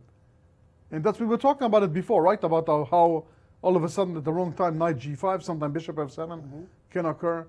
Probably if he would have seen it, probably rook e8 would not have been, bishop f8 would not have been played. He looks like he's just ready to move, but he won't do it. Yeah. Yeah, this is going to be a long thing. Yeah, I It's think- getting hot in there. Yeah. And I think that this is the best position Chandra had in 4 games. Yeah. Yeah. Even though he's behind on the clock, it's only by 8 minutes, not by his usual Yeah. 80 minutes. Notice that he's not even at the board. Mm-hmm. Very relaxed. He realizes that he's going to be up upon. Sure, his opponent is going to have some compensation, but But only if he finds knight c5. exactly. Otherwise, he's by in a the lot of trouble, yeah? followed by the very brave c6. That pawn just took Yeah. one pawn. He's going to take another. Yeah. Okay, let's wait and see what Arthur plays. Can we go to our Benoni game? And I think that there, I'm really favoring what A1 Liang did. He played a6. I think in that position, a6 made more sense. Right. Bishop a6 might have run to something to b5, like you Exactly, suggested. yeah. Now with a6, the point is that Black wants to play something like bishop d7 with a b5. I think I can just play b5 right away. I think I have it prepared enough. No, that's right, of course. Yeah. The rook is already on b8, yeah. So b5 is coming, and it's always a good expansion. Notice that white played rook b1, so now I'm pretty certain that on b5 comes takes, b4, Right. trying to blockade the pawns, and yeah, very normal occurrence in the Benoni. And again, you have to make a decision. If you take, b5 is under heavy fire, and the question is, can you hold? Maybe you have to Right. play And knight a6 and b4. Or, Normally I'm playing knight d4 to c6 here, but his knight already went to g3. That's right. It's We'll do very that hard. later. Yeah, it'll be slightly illegal. And again, after c4, bishop c2, yeah, black relinquishes the d4 square. And with the weakness on c6, like you said, knight e2, knight d4. Even if you have to play a move like f3, reinforcing the e4 pawn. And again, if you look at knight c7, where is he going? Right. So rook b1, the idea of playing b4 at the right moment is That's right. is a good idea. And that gives us pause as to whether we should play b5 immediately or not. That pawn may end up as a problem. Another idea, which is again not so easy to execute, is to try to overprotect d6, and on b4 get ready to play knight d7. So there's a knight taking on c5. Also not easy to execute. Yeah, I'd like to play knight d7 to e5 here, but my pawn on d6 is hanging. That's right. So that's not easy. Nothing's easy in the Benoni. No, nothing. You know the famous Benoni story in the 1983 or 84 U.S. Championship, Kamran Shirazi got half out of 17. Not a good score, but he didn't have the worst score with black. Really, With somebody black, had he worse. drew, and somebody went 0 out of 8, and it was Sergei Kudrin. Really? And I was like, oh, was Kudrin playing the drag? No, back then Kudrin didn't play the He was playing Grinfeld. He the played the Benoni. Benoni. Yeah, and got 0. A lot of zeros. Yeah. Benoni's Yeah. tough. Yeah. Well, I mean, many American players used to play the Benoni because they played in In the those open Swiss tournaments, systems. you got to win games. Exactly. Yeah. And when you play 2 rounds a day, you cannot afford to win with white, draw with black. That's going to keep you out of the money and with no rent. Yeah. So they had to play very aggressive openings, Out namely of the money Benoni out of with your black. house. Yeah. Out of the house, yeah. You know, I played in the North American Open, I think, with Kaidanov, Hmm? and he drew round 1, drew round 2, drew round 3. We drew round 4. I said, excuse me, this is a Swiss. This isn't a round That's robin. right, yeah. It's, Yeah. right. So But yeah, this the- is what happens sometimes if you have too many draws in a Swiss. That's You're- right. you're So many out. players had to be very inventive. Mm-hmm. People like Kudrin, Dmitry Gurevich, Nick Defermian, all of them played Benoni stuff with black and more. I'm Yeah. sure there were more. And all kinds of odd openings. People like Fedorovich and Joe Benjamin also had to play all kinds of obscure openings, especially against lower-rated players. Yeah. And when I say lower-rated players, I mean just under grandmaster. Yeah, 24, 25. exactly. Exactly. That's yeah. not so easy to be Yeah, you can't inventive. really afford to draw with black a lot. That's right. So they had to take a lot of gambles, and yeah. Of course, when you played against a 2,600 FIDE solid grandmaster, that can be very hard. And he played knight c5. Another pawn sacrifice from Arthur Shen. Right. This Not in- one, I not think in he the was kind of. dossier, but- I think this one he was forced upon, but lest we forget, when he just sits and plays, anything can happen. When he sacrifices a pawn or loses a pawn, he gets really excited. Well, you knew my prediction before the game, so You claim that he will win. yeah. Do you still think he will win? I always think he'll win. Very he wins nice. every game. Very Why wouldn't I think impressive. he wins? Yeah. Certainly in the last 4 rounds. Yeah. All right, so let's go ahead with the third game of the day. Yay! Now that's a game. What happened there? This reminds me of a Family Guy when they show Quagmire these pictures. And he says, "That's a woman. That's a tree. That's a house." They're showing him pictures. That's a chess position. That's a chess Now we're position. talking. Yeah. Oh yeah. Okay, so he played G5 immediately. I thought I'd wait a Wait, little bit. 'cause we of haven't knight seen this H5. position. At least I don't remember seeing it. The Yeah. pawn is already on B5. Can we go back? Yeah, up you're to- right. He played Queen F3 as we Queen F3 expected. is the last one. B5. As expected. They're always playing A3 in this tournament. Yep. And now A6, the only In order idea to could be to avail- play C5. That's right. And then maybe defense is- C4. Yeah. So G5 came quickly. Knight Yep. H5 is expected. Bishop back to E2. I'm assuming that he wants to move the queen at some moment Yeah. and immediately harass that knight. Also, after C5, whether the knight goes to E2 or B3, C4 is winning the bishop. It's trapped That's on right. D3. So he's like, That's okay, now my pieces won't get attacked. Man, Bishop E2 leaves a strange feeling, though. Like, that's not what you wanted to do. That's right. But also Knight the other D5. things. So here, both sides are relinquishing something. Here he's giving him the beautiful D5 square. What a square to give. And the queen will have to move again.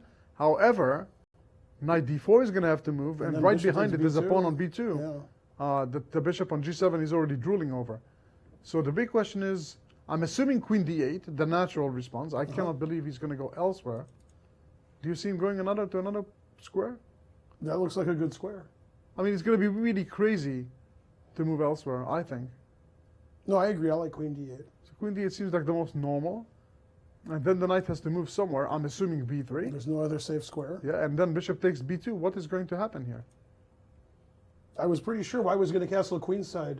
Now I'm less sure. Until now. Until now, yeah, exactly. Now, I won't be surprised if he castles kingside.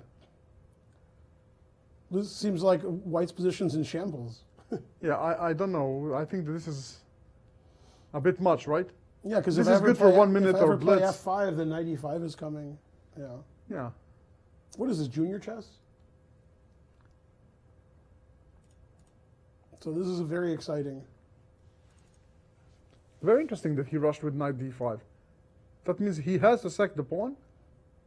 What is he seeing that we are not Right, because seeing? if he had just played knight B3, then he would be safe on the queen side. Oh, Yeah. is it possible that he's planning knight F5? Because the knight on H5 is hanging? Could that be the idea?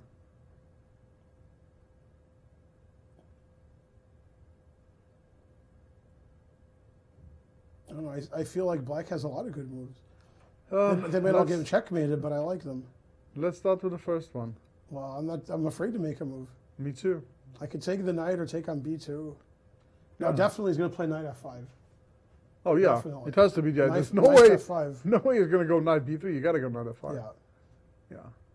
That's even more of a chess position. Mm-hmm. Now the cool and calm knight C6. Stopping knight E7. No check. chance. Knight takes G7. Yeah, see how cool and calm that was? Yeah. Yeah. Until. Well, then I take back. Yeah, it looks Yeah, you're terrible. playing it. Yeah. Yeah, I want to save my bishop. Yeah. Bishop takes B2. White has to sacrifice more. Alternatively, you could have also taken the knight on F5 first. Right. I don't know if Yeah. it makes a difference. Huh. And now can I just move my rook coolly? Akshat Chandra style, rook B1. Yeah. If bishop takes A3, maybe I'll just castle. The bishop is really offside. And I'm ready to play all And kinds of bishop fucking H8, moves. knight E7 is embarrassing. Yeah, that's very, very costly. Well, lest we forget that instead of bishop E2, you could have taken on F5, or now you can take on F5. Well, with the bishop also. I was afraid to take with Yeah, the this is bishop, messy. This 'cause is after really taking, messy. he could play F6. Yeah. You're comparing this to your favorite soccer player, Messi? Yeah. This is even more messy than messy. Yeah, if he doesn't go to jail for tax evasion, he's doing good. Yeah. Yeah, this is what's going to happen too, I think. Oh, yeah. Queen D8, and he hasn't played Queen D8 yet. No. And let's, of course, this is a really good position to ask. It has to be all zeros, right? I don't, I'm pretty certain it's It always not says all zeros no matter what the gonna- position Here's what I'm is. pretty certain of. Yeah, All zeros? it always says that. No. It likes white. Yeah. Likes white after either queen A7 or queen D8 because of that knife F5. Knife F5. How could I miss knife F5? My own move. Wow. Pretty incredible. When you say it likes white, less than 1 though, right? Yeah, okay, but white is going to be down material White does have some initiative. for sure. No, so this game is Man, both developing more and more players exciting. look really unhappy. Yeah, I think it's because they're tired. Yeah, both players are like, oh, this is too If you saw complicated. Jan Liu's recent yawn, Yeah. yeah, feeding time at the zoo. Maybe he's having a good So- hair day though. Yeah, better than yesterday. So this game doesn't matter for the top 3 or 4 places, but it matters But to it's the exciting players. chess, Yeah, nonetheless. It's a that's right. bonus. Yep. Okay, so we're waiting to see how black is going to choose a strategy. We will jump to the next game, It's just a jump to the left. and Still looks good for white. yeah, It's yeah. White Rufeng played the Li expected against h4, Kung fixed the Han. pawns.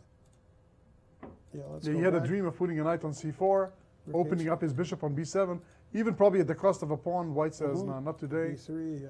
Queen b5, and Look, what I'm was not. queen I'm b5? not saying I don't like Queen B5. But you don't like. I queen really don't b5. like Queen B5. It's just a waste of a tempo or two. Yeah, I'm going to play Rook C1, and now I'm going to play my favorite move soon. Rook Bishop c7 F1. or bishop f1. My favorite move. Yeah. Why is the queen on B5? I don't know. No, that's not good. If he tries to play like Knight C6 and Queen B4, his queen might get in trouble there. That's Yeah, also and the not rook is coming to c7. That's even more Yeah, annoying. that's also not good. Yeah, Queen Yeah. B5 is not good. Ah, and he went back to D7 after Rook C1. Oh, really? Yeah, so you think Rook CF1 draw agreed? Here is a prediction. No. No. That's a clear prediction. Give Mike No. Hummer something to do. Exactly. Yeah, Queen B5, not a good move.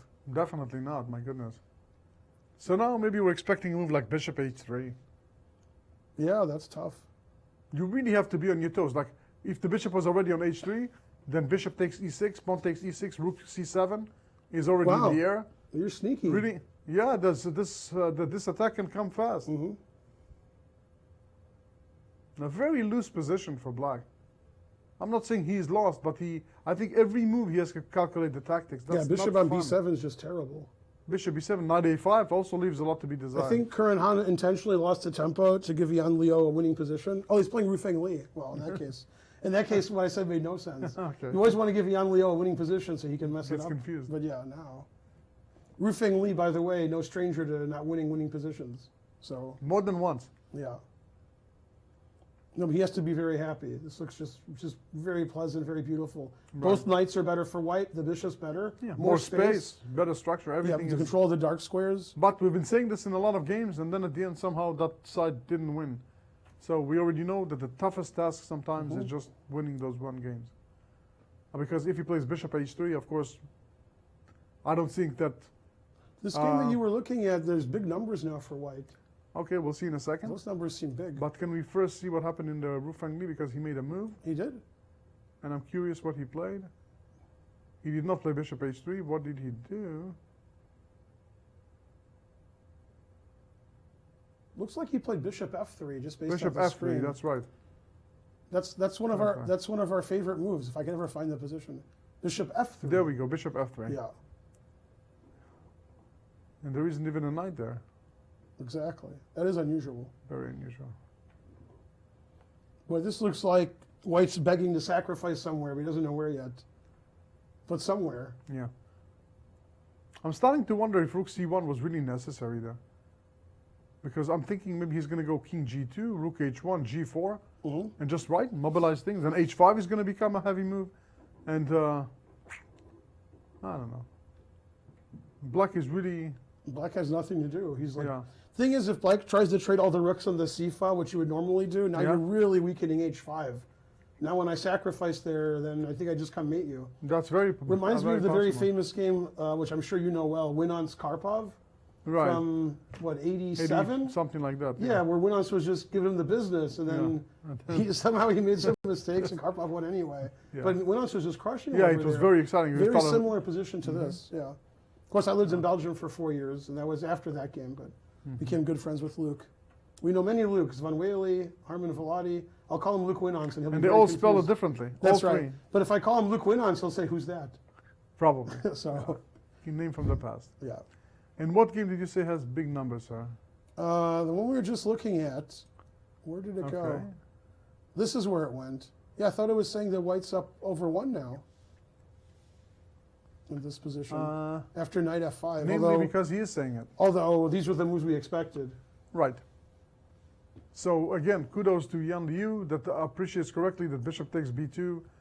Even though black can win 2 pawns, the initiative is more than going to Yeah, compensate Mika for Bratton is waiting for white to be +2, then he can start fighting back. it. Yeah, but so far without success, so hopefully... Mika hasn't won a game this tournament yet. Lots of draws, but no wins. Yeah, that is correct. We have 2 players who haven't won and 2 players who haven't lost. It's usually when Yeah. they play each other, then the things turn around. Yeah. So this is really the exciting game of the day. Wait, you're not. And- What about this game? That's not Right. the exciting game. It's Oh, funny, yeah. but white play f3, king f2. So Oh, he's- you know how there's like the evergreen and the immortal game? Yeah, yeah. I have a name for this one. Yeah. The lullaby. We're going to call this one the lullaby. yeah, but Luke played f3, And Luke king is smiling. f2. He must have heard us. Yeah, f3, king f2. He's trying to Yeah. roughy it up. Yeah. And queen c7, tickling the pawn on h2. Mhm. And I'm guessing that one of the g or h pawns are going to advance again. No, but this isn't so boring anymore. No? No, because Why not? e3 is weak. No, now I'll take black. You Put will? my pawn back on f2. Yeah. Which is good for Luke because he's trying to get a worse position. The Lullaby. It's a lullaby. Yeah, draw will be agreed here at some point. What move is it? You think so? Move 20? Yeah, I'm giving it up to 15 moves. Yeah, up to. Then I'll move Up to. 36, then somebody can win. No, before. Somebody's going to make a draw. Yeah, but if they get that far, then Draw. Then I don't think so. 3 sets of minders are out. Nothing's happening. 1 weakness on e3. I can easily defend it a million times. No, not many breaks. them's the breaks. Yeah. Okay, back to our And battle of people in first place. Knight c5, c4 as predicted by the engine. right, and by us. Yeah, and saying that, well, white's an extra pawn, but black has compensation with his potential 2 bishops. Yeah, whenever I think Arthur lost a pawn, he always says he sacrificed it. And since he wins every game, I believe him. No, I think that this time, well, maybe he will say sacrifice it. Yeah, we'll see how he does. He was thinking way too much to define it as a sacrifice. So now, of course, before he goes bishop a2 with the idea of b4, and that's really going to be ridiculous. So we assume that he's going to take that annoying bishop, followed by c6, trying to revive his own bishop on b7. And yeah, the computer prefers white. I think it's an objectively fair assessment. But I think that in the junior chess, we've noticed that just because you're up material, if you're facing some asymmetrical things, you become a little, they become a little discombobulated. So the bishop on the long diagonal might have some things to say later. That bishop on b7. Yeah, now you wanted to see a Marshall, here you go. Yeah, I got yeah, exactly. Some version of a Marshall. Exactly. It's the kind that Marshall never envisioned. Yeah, And we have all the stuff we predicted on board 2. I see. So Jeffrey Chang did take and play b4. yeah. So in other words, Liang decided to that it's now or never. He has to play b5 anyways. I have only one question. Where's the light square bishop? Can you go back a few Yeah, minutes? you're right. I thought there was an extra pair of pieces on the board. Exactly. What happened to the They horse? traded on b5 this way. Knight takes b5. Ah, he took with a knight. yeah, I didn't notice. I was like, wait, wasn't there a white bishop? Knight b5, and he took with the bishop, and Okay, then that's played very b4. reasonable. Yeah. Disallowing b4. So now he had to pay with his bishop. Okay, And now that's c4 pretty doesn't fair. gain a tempo, so we can try to play knight e2, knight d4 quickly. Okay. Now the question is what to do next. I'm not so sure that that trade was in black's favor, you know? Because that light square bishop for white wasn't really doing so much behind his own chain of pawns and potentially the black pawn on c4. Now, well, first I want to take on c5 and then take on b5. Yeah, I'm That's wondering really if black weird. can somehow get his knight to d3 after c4. It's just really hard to do. I'm also now- threatening b takes c and the bishop on f4 on the long diagonal. Right, no, I think against he's the going to black. play c4. In fact, He was about to play c4, and then he heard me. Uh-huh. You could tell by his body movement. It's funny, all the clocks are always on the same side because the arbiters can see them, they face the audience. That's right. So they always have black pieces sit there, but a wonder's left-handed. Yeah, that's a So he's disadvantage have for to, him. yeah, I wonder if a wonder could choose to sit on the other side but decided not to, or if they're not giving him the choice. Maybe for question. GGTs that would be complicated. That's right. So we are expecting if c4, then f3, so that knight g3 can move, and then knight e2, knight d4. And he played c4. And we prefer white, right? Yeah, it's a Benoni. Yeah, it's normal. Yeah, you always like white. Then white resigned. We always like white. You always like white until he Until the resigns. mate. Yeah. You remember the last round, and you do. You're the only person sitting in this chair who would know what I'm talking about. Barayev Savillano. Yes, in Vegas, 2001. Yeah, it was a Benoni, we liked white, and then we didn't. And then we didn't because And then we white liked lost all the Savillano time. because he won in the last round too, beating Barayev with black. You're still Yeah. surprised. Yeah, I was amazed. Yeah. It looked like the most comfortable pairings for Barrett. But there's a guy who's like playing the Benoni, he plays for a win. He doesn't say, oh no, I'm paired up. He plays his opening. Yeah, well, it's like he's not afraid of anybody. So. Yeah. And he got his Grandmaster title recently, right? Like Yep. a year ago or... Yeah, if you'd beat me in the last round of a Norm tournament, he would have got his title. But And you, I won, and the next but- tournament he got his title. Is that why you're known as the Dream Crusher? That's what I'm known as that. That's one The of the norm, reasons. the norm preventer? That's one of the reasons I'm known as the Dream Crusher. Uh-huh. Yeah. Wow. So many other reasons. Like when the ice cream truck comes, Yeah. I'm the Dreamsicle Crusher. Uh-huh. Yeah. Impressive. Yeah. Mazafi's pretty impressed. Yeah, but Very impressed. Yeah. So C4. then again, she's very easily impressed. Yeah, Wonder looks pretty happy. Okay, so here's what we expect. F3. Never play F3. Especially in this position, F3. Hey, you might play Rook FE1. I expect that. And then how are you going to play knight D2, knight D4? Well, then I won't. I'll play E5. That's another idea. Yeah. But Rook That's E1, not that's out of what I the expect. Yeah? Yeah, Jeffrey would never play F3. Well, he didn't play either. He What- played what did Rook he do? A1. Rook A1. Well, he saw an open file and he decided to get He it. put his bishop on the same diagonal as the rook. Okay. He wants to play Rook A5 and take the pawn, or Rook A7. Yeah. So if bishop D7 defending the pawn, then D6 is hanging. So I'm just going to play Rook A5 and take the pawn on B5. Right. No defense. Well, there's a Queen C7 move that makes Right. some sense. But if he puts the Queen on C7, then maybe Rook Fe1 and always aim to push at some moment. Yeah. I like Rook A1. Didn't think of it. Yeah.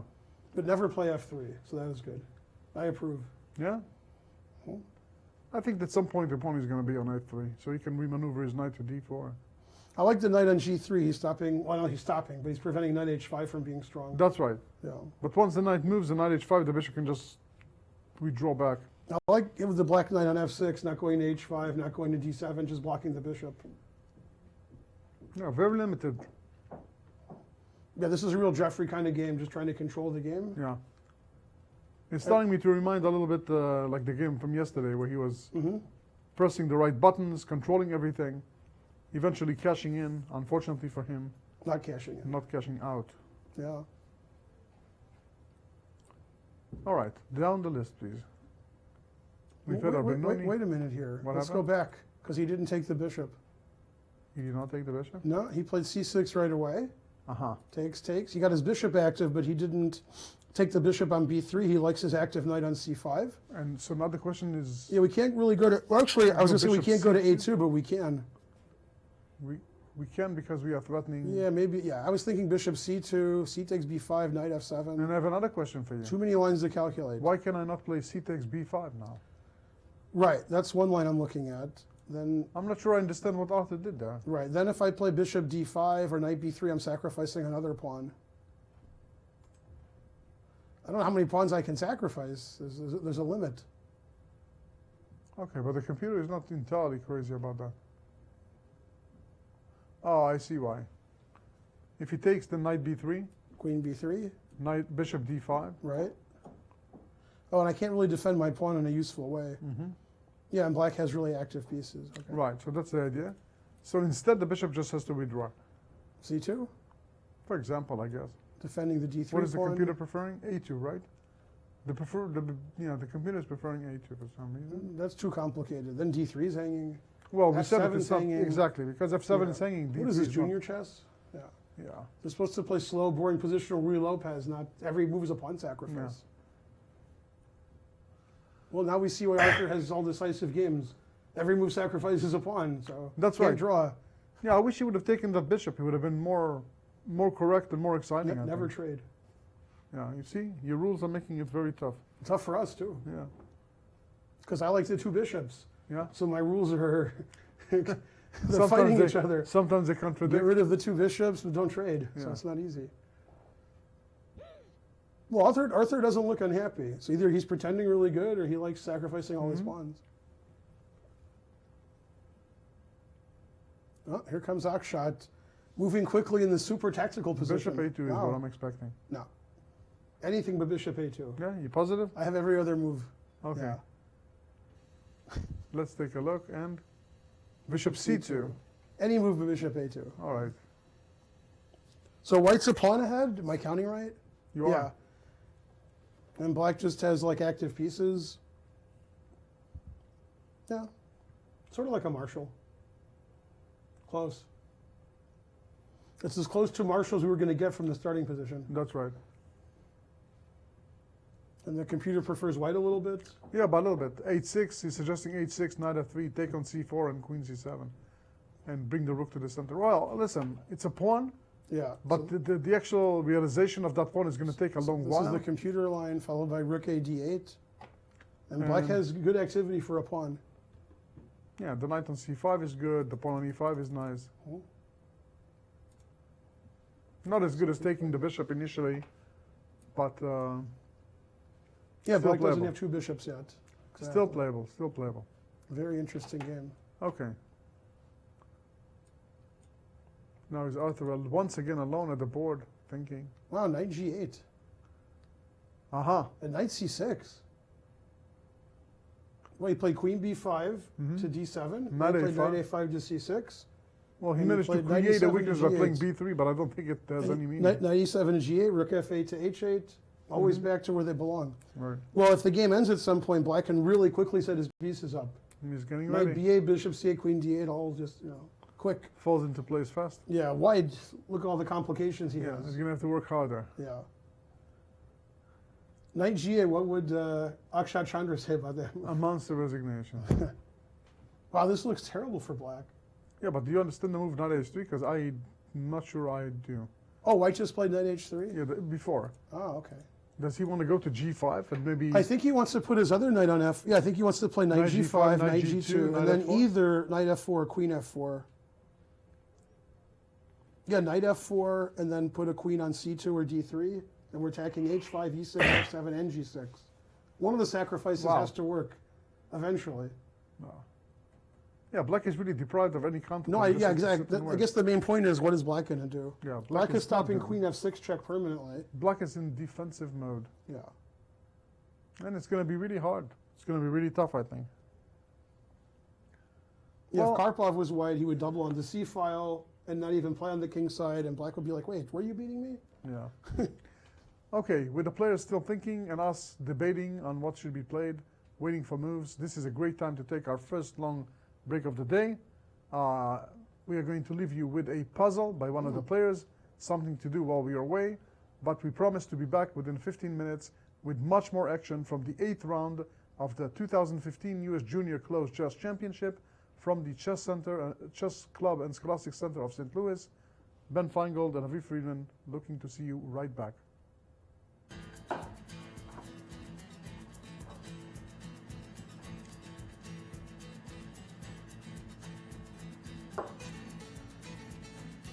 I'm Mike Matheny, manager of the Cardinals and chess fanatic. Many people don't know that St. Louis has a chess history as rich as its baseball.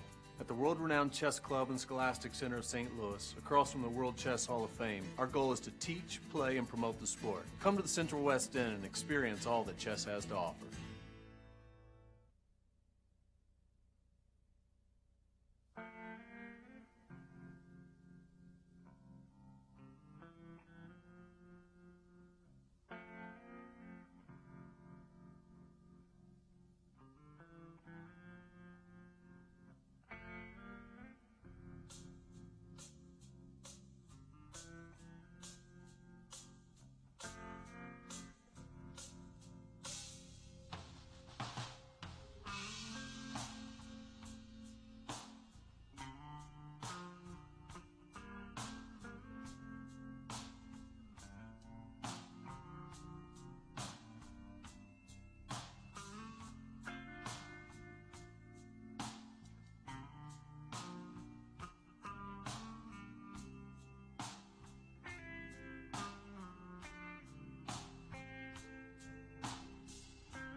could fly to Venice or Paris or even Copenhagen. You could fly all over the world. But why? When you could just come to St. Louis. Your trip begins at ExploreSt.Louis.com.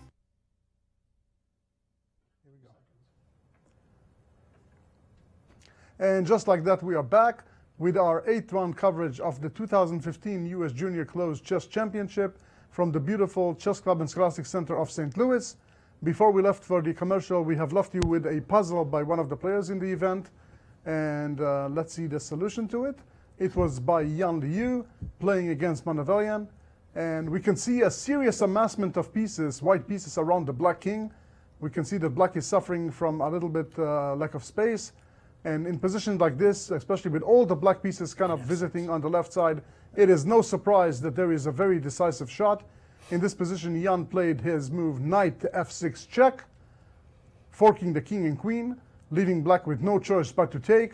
But after g takes f6, bishop takes f6, and of course the dark squares told the story. Now queen g5, queen h6 are coming, mate is inevitable, and black had to throw in the towel shortly thereafter.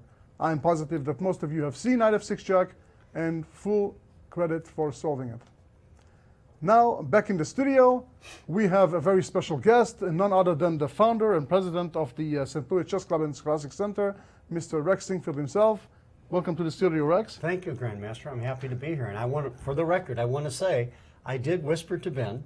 Did That's I not? true. While you were giving the solution. While you were giving, I whispered the solution. Knight f6 check. Giving confirmation again to the famous axiom that even every once in a while a blind squirrel chicken finds an acorn. I can't say that. Yeah. So kudos to you and Jennifer. Thank you so You're a much. long-time creature. Yeah, absolutely. Yeah, she's responsible. I'm in charge of the mistakes. She's in charge of the good moves. Uh-huh. We split responsibilities that way. Oh, interesting. And every once in a while, on a certain chess server that will remain nameless, I have to say something to Jennifer, and I see that she's busy, and I check what she does, and then I see that she's giving you a chess lesson. So this is still my ongoing. Lord. That's when she deserves hazardous duty pay and overtime, double pay, and things like that for putting up with me. There you go. Full credit to Jennifer as well. So you must be very excited for the third tournament with your namesake is coming next month. Well, I am excited about that. I'm also excited about this tournament, and I'm doubly excited about the tremendous job that you and Grandmaster Finegold are doing. I was watching you from our place in central Missouri, and people are gathering around and saying, "What is this?" I said, "What is this?" I said, "This is the strongest junior tournament taking place in this solar system at this very moment." Absolutely. Luckily, only in this one. Yes, and actually they got quite excited. They said, "You can do that live." I explained the whole process of this is like TV around the world. Exactly. They couldn't believe it. They were quite fascinated by it. Yes. And you guys are doing a wonderful job as always. And the players are doing a wonderful job. We got players- some excitement here. Absolutely. 2 top guys, 5 out of 7, and we got these young guys. Wonder. Everybody's making us wonder what he's going to do. Huh? Exactly. 2-time world champion for his age group. Oh, amazing. And fantastic chess. The strongest junior ever by far. Yes.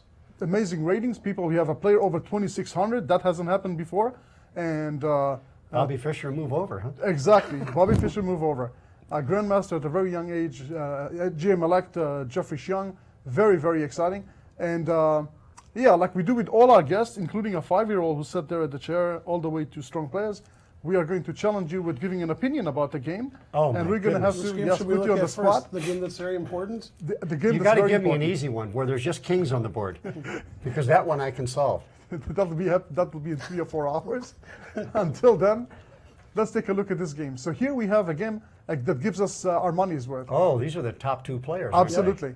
And Oh, my goodness. yes, and IM-elect Arthur Shen just pitched a pawn. We don't know yet if he sacrificed it or lost it. Yesterday he did it and he claimed that he saw it and he intended to do it. This time we are not sure. But he definitely has some compensation for it. Ben, can you Yeah, explain and a this little is bit? very shocking. Rex might not know. Arthur had 1 out of 3. And then Right. decided to win 4 games in a row. Oh, my Lord. I'll win 4 games in a row now. And he's tied so for now first. he's tied for first. And Akshat Chandra had 3.5 out of 4 and was cruising. But you know, isn't that characteristic of most of the big tournaments we have here? We Yeah. get the unexpected. That's right. We've come to expect the unexpected. You just can't predict what it's going to be. That's right. I mean, last year, who would have thought of Fabiano doing what he did? yeah, 7 out of 7. Unbelievable. Amazing. Exactly. And here fate had it that all the way to round 8, the most important game of the tournament is going to be played, saved almost for a photo finish. Yep. And we can see that in this position, though black is down a pawn, he has ample compensation. Especially we can see the bishop on c2 is a that's very bad piece. strong bishop. Almost as bad as the agreement with Iran that happened today, right? Almost at the same level. No, nothing can be that bad. Nothing that bad. But white's got a strong bishop on c6. Exactly. Black has a strong Black, bishop. exactly. That is the compensation, exactly. As a matter of fact, the black knight on c5 had a chance to get rid of that bishop on c2 when he was once on b3, and the computer preferred that choice. Shen decided not to do that, trying to prove that that bishop is almost like a bad pawn on c2. White is really hoping to explode the position, see the pawn advance to d4 at some moment, and open some light to that bishop. But I think black's test is going to be not to allow it. Now we're expecting a move like queen c7, holding on to the pawn on e5. Definitely don't want to lose that. And followed by rook a to d8, sitting on that d3 pawn and accentuating the weakness on d4. Would it be fair to say that in general, black's compensation is much more activity than white? Absolutely. Yeah, I agree. More space, the weakness on d3, and the beautiful outpost on d4. Not so much that he can put a piece into it, but white can just not use it. That's right. So again, we are very excited to see how the game will continue. We are expecting queen c7, and yeah, we will see in a second. And while we have you in the studio, tell us a little bit about the tournament. Now the tournament has become a part of not just an independent tournament on itself, but also a part of the Grand Chess Tour. Grand Chess Tour, yes. It will be the second one this year, of course, the one in Norway being first. And we're excited about this prospect. There'll be 3 tournaments this year, and I'm fairly sure there'll be 4 next year. And we might grow to 5, to 5 or 6, and then we have to make a decision, because you can't expect the players at that rate to play in come into every all of them. tournament. We Right. have to allow them a full tournament bye, but we'll get there gradually. But I think it's a wonderful thing for chess, and I think everybody owes a great debt to Grandmaster Garry Kasparov for really spearheading the idea and frankly doing a lot of the work, most of the work, to organize this event. And but isn't it wonderful when he says, you know, I know of local organizers in this country and that country, and he starts rattling them off, and we got countries all over the planet that are able to support tournaments of this level and this quality, locally supported. I mean, this is a wonderful thing for chess. Yeah. It's like, you know, we're just entering our heyday. And in cities which is name you can pronounce, actually. Yeah, that's right. Yes, And in cities places- that are known to other people. Exactly. And you can actually get to them. Exactly. And in climate that you can actually attend without having to have That's right. a special tent. Yeah. This will right. be the first time Anand has played chess here at the chess club, and I think more amazing, it's the first time the U.S. has had 3 players in the top 10 in the world, and they're all playing in the same tournament. Which is incredible. So that'll be amazing for That for is. the tournament. And I have to tell you, a trivial piece of It's a Small World syndrome. Anand's mother, of course, lives in India, and her next door neighbor is also her best friend. And that woman's son lives next to my daughter in Columbia, Missouri. Oh, small world. 50-50. Is that not amazing? What are the odds? Exactly. And both of that man's, he's a professor of accounting at the University of Missouri in Columbia. Both of his sons are members of the chess club. Small world indeed. Incredible stuff. Yeah. So, yeah, we are just in awe. And you were mentioning, Ben was mentioning the top 3 players in the United States being top 10 in the world. And anybody that thought, wow, that's some exclusive club? No, not exactly. The U.S. Championship coming next year, somebody, a wild card or somebody who qualifies, might actually have a chance to play all 3 of them Yeah, in it one looks event. like the That's winner right. of this tournament's going to be Including, able to play all exactly, 3. and Yeah, this is that's that was my amazing. next sentence, exactly. And won't that make it the strongest U.S.? The last U.S. championship was the strongest ever, but I think Unbelievable. next one I think will, by rating will this trump will it. won't easily it? be the strongest. When you add a 2,800 player, I'm positive that without having to when do the Wesley math. So's number 3, that's That's right. that's a tough tournament. Yeah, exactly. Exactly. So this is sort of like the Cardinals playing the Tigers, isn't it, Ben? Well, maybe not this year, but in previous years. in previous. So Ben, any questions to our guests? Yeah, so you said next year you think there might be 4 or 5 tournaments Yes. for the Grand Tour. Do you think this tournament's going to expand and have? It seems like every year we had 4 players the first year. We had, I guess, 6 players last year, That's right. and then we have 10 players this year. Do you think it's going to get bigger? I think or- it's going to stay at 10. Stay at From all 10? the conversations I've had, we think 10 is the most manageable number. Of course, it's a 9-player, a 9-round robin tournament. It's pretty hard to get much bigger than that. Now, I hope you're friends with the fire marshal, because I think when they have the autograph session, and we have a non-coming as we do the other top players last Yes. year, it's going to be pretty crowded here at the chess Yeah, club. it is. It is. I know it is. It's a wonderful thing going on here in the Central West End. It's beautiful. Yes, I've Yes. attended last year for the first time, and I must say, it's someone who has visited World Championship matches, Tata in Holland, Linares in Spain. That was definitely the most intimate and the most impressive showing. I mean, this was really Thank you. more players of the highest caliber at the same time. Very also very accessible even to the before crowd, the which is tournament, we very saw beautiful. Caruana just playing blitz chess with Exactly, all the comers. first- Yeah, exactly. and Aronian hanging around. I know, this is what I understand. I wasn't here the first day. They said, you should have been here. I said, why is that? He said, well, Levon Aronian wandered in, sat down at the table, looked at somebody, said, let's play chess. That's right. Played some I said, bug "Oh, my house, and Lord." Caruana played blitz. Exactly. It's Yeah, I told fantastic. Fabiano, thanks for playing some blitz with my son. He really appreciated that. He said, oh, that was your son? I was playing blitz with everybody. That's right. Yeah. No, I mean, it's All truly comers. remarkable. They're so skilled and so friendly and affable, too. Absolutely. It's a wonderful thing. It goes with the neighborhood. Yep. And I've spoken to some of them, and they're extremely appreciative for this new endeavor, the chess tour, because the winner of the tournaments is not only up to the prize fund, the normal prize for the generous prize fund of the tournaments, but there's also a bonus prize There for is. somebody who is winning the Who whole wins event. the whole tour. Beautiful, much Yes. a la Grand Prix. Exactly. style. And I want to say to the 1 billion chess fans watching in the world, you're all invited to the Central West End. Come and say, we'll get a hotel for every one of you.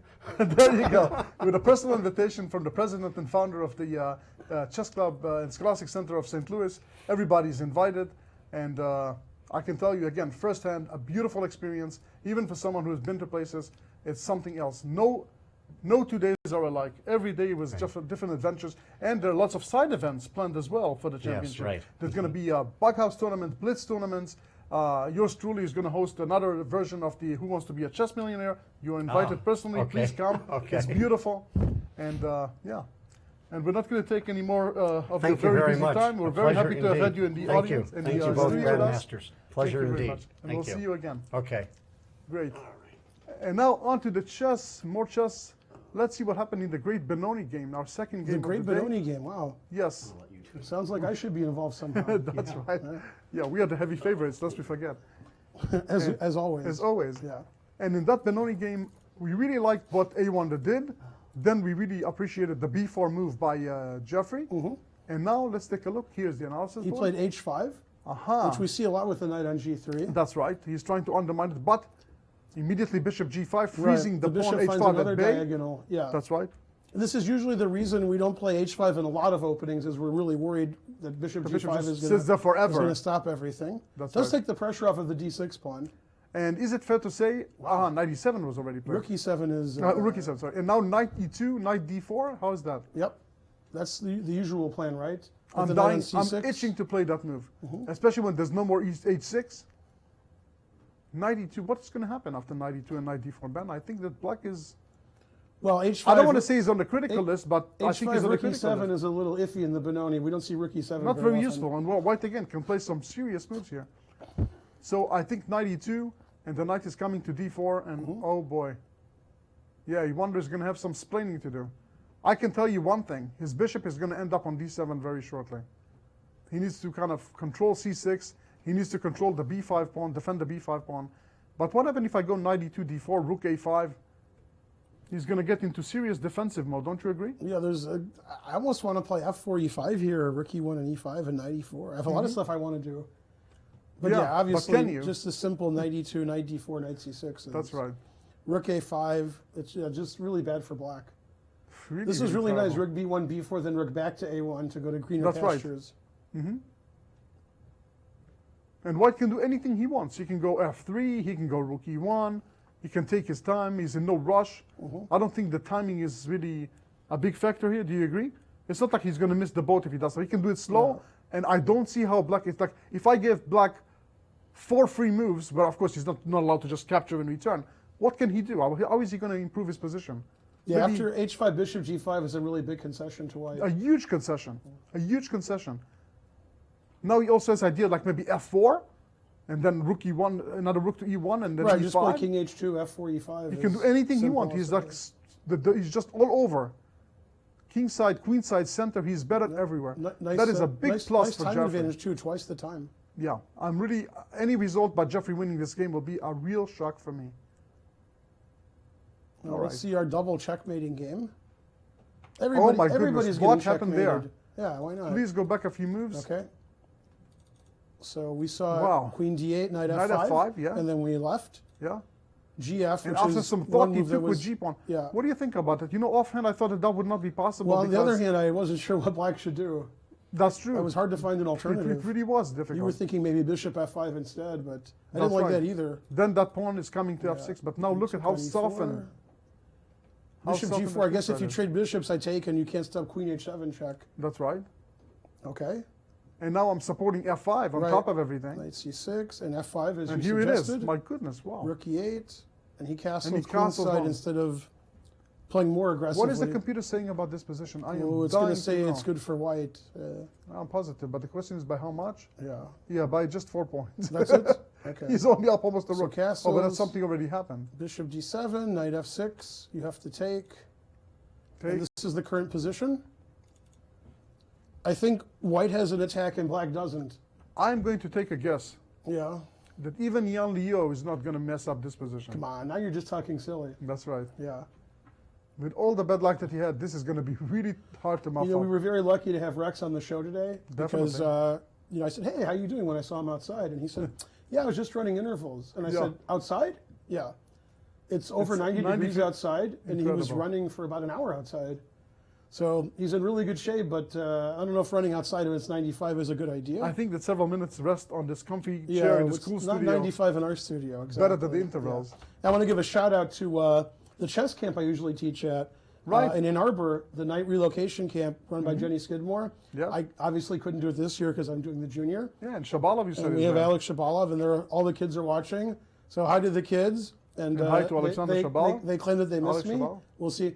For some reason, Alex, he only misses me when I'm paired against him. He's like, I didn't get paired against him this Yeah. tournament. Then he misses me. Yeah, we all have our dark Yeah. horses. Yeah, Bet Yeah. Morris I got and to tell a these funny guys. story about Alex. I Yeah. went to the U.S. Championship for the first time ever in 1994 in Key West. Uh-huh. So we flew down, of course. All right. And I was thinking, yeah, you know, I'd like to go downtown, but how do I get there? Should I take a cab? Should I talk to the organizers? And I was talking to somebody about it. They said, oh, yeah, downtown's great. I said, oh, how did you go? And Boat. before they could answer, Shabalov walking by says, oh, yeah, I have a car here. I drove here. Here, gave me his keys and kept walking. Are you serious? And I barely knew him. I knew who he was. Yeah. Oh, you need to go here. I'm not driving anywhere. And he didn't even just walked away. What an easygoing So fellow. I was like, okay. And actually, I think he bought the car and then drove to the tournament. That was the only Wow. mileage he put on the car. Yeah. And somehow we drew that tournament. I didn't get crushed by He's him. a pretty good sharer. Yeah, that's right. Yeah. Yeah. So that was nice. I got to drive downtown. But I guess he knew something you didn't know. What was that? You're going to become a customer over the chessboard. That's right. I was a good customer. That was a good investment. He lent you the car, and ever since And I then, gave him all the points. Yeah. Yeah. you gave him all the I've points. been and all the playing pieces. rated chess since 1989. We played in Belgium. He probably doesn't even remember. Uh-huh.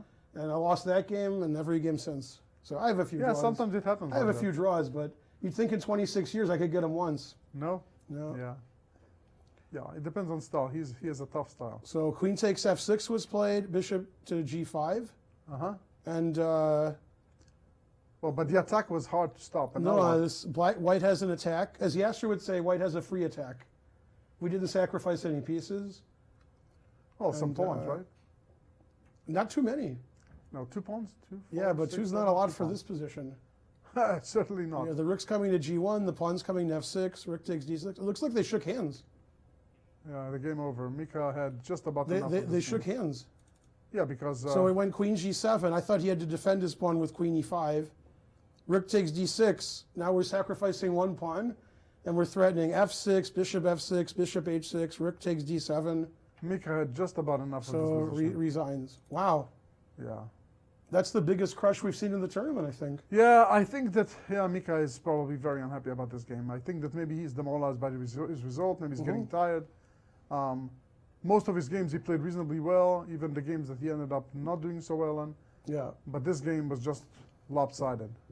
It's funny. It reminds me of a game played in the U.S. Championship in San Diego. Why is the result saying a draw? That's what I in want to San know. Diego? Well, because they put the kings on the wrong square.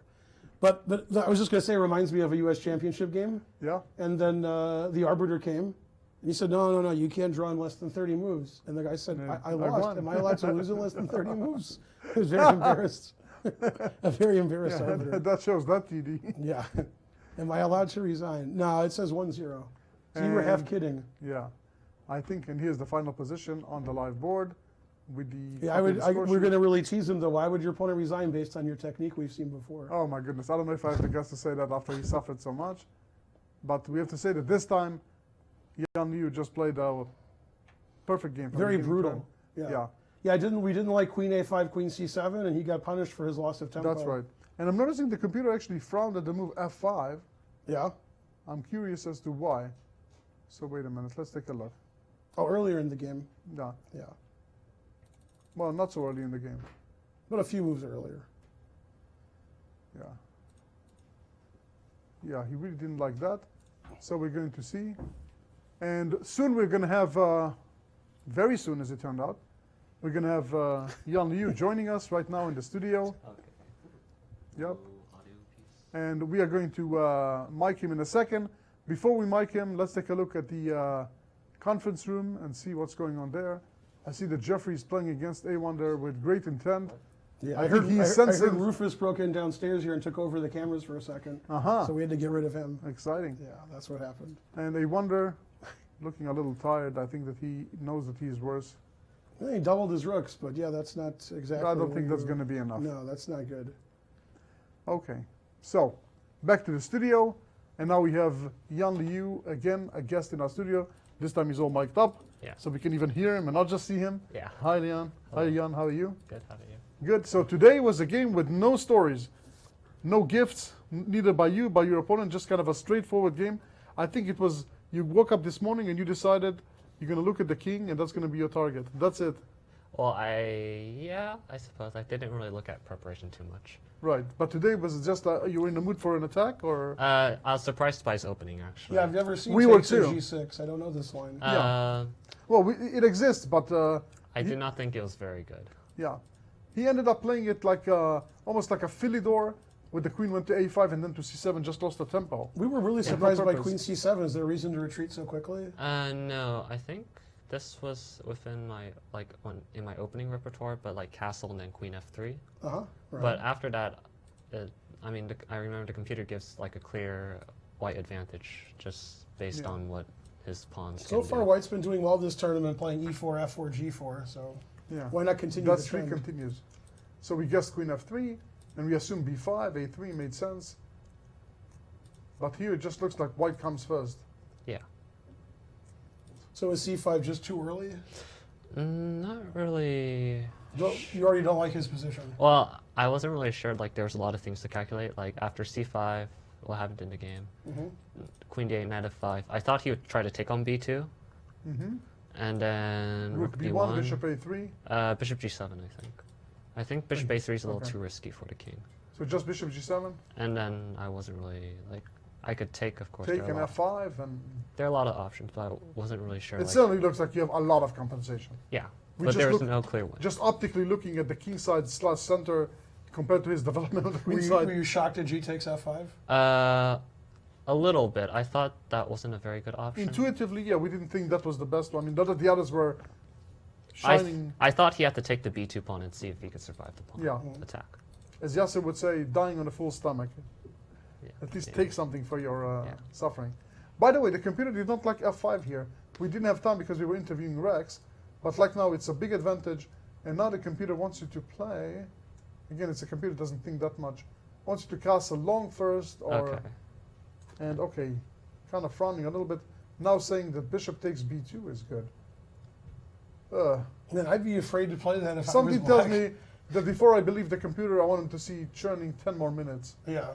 not just like Now, interrupted in when the you see, you middle. mean the computer churning, or you want to see churning come in the studio for 10 minutes? I'll let you think about that. Either one? Yeah. Because if churning comes in, he'll give us a good evaluation too. Could be that he can. So In any event, having not taken and after playing long rook castles, E8, you were pretty sure you're going to win.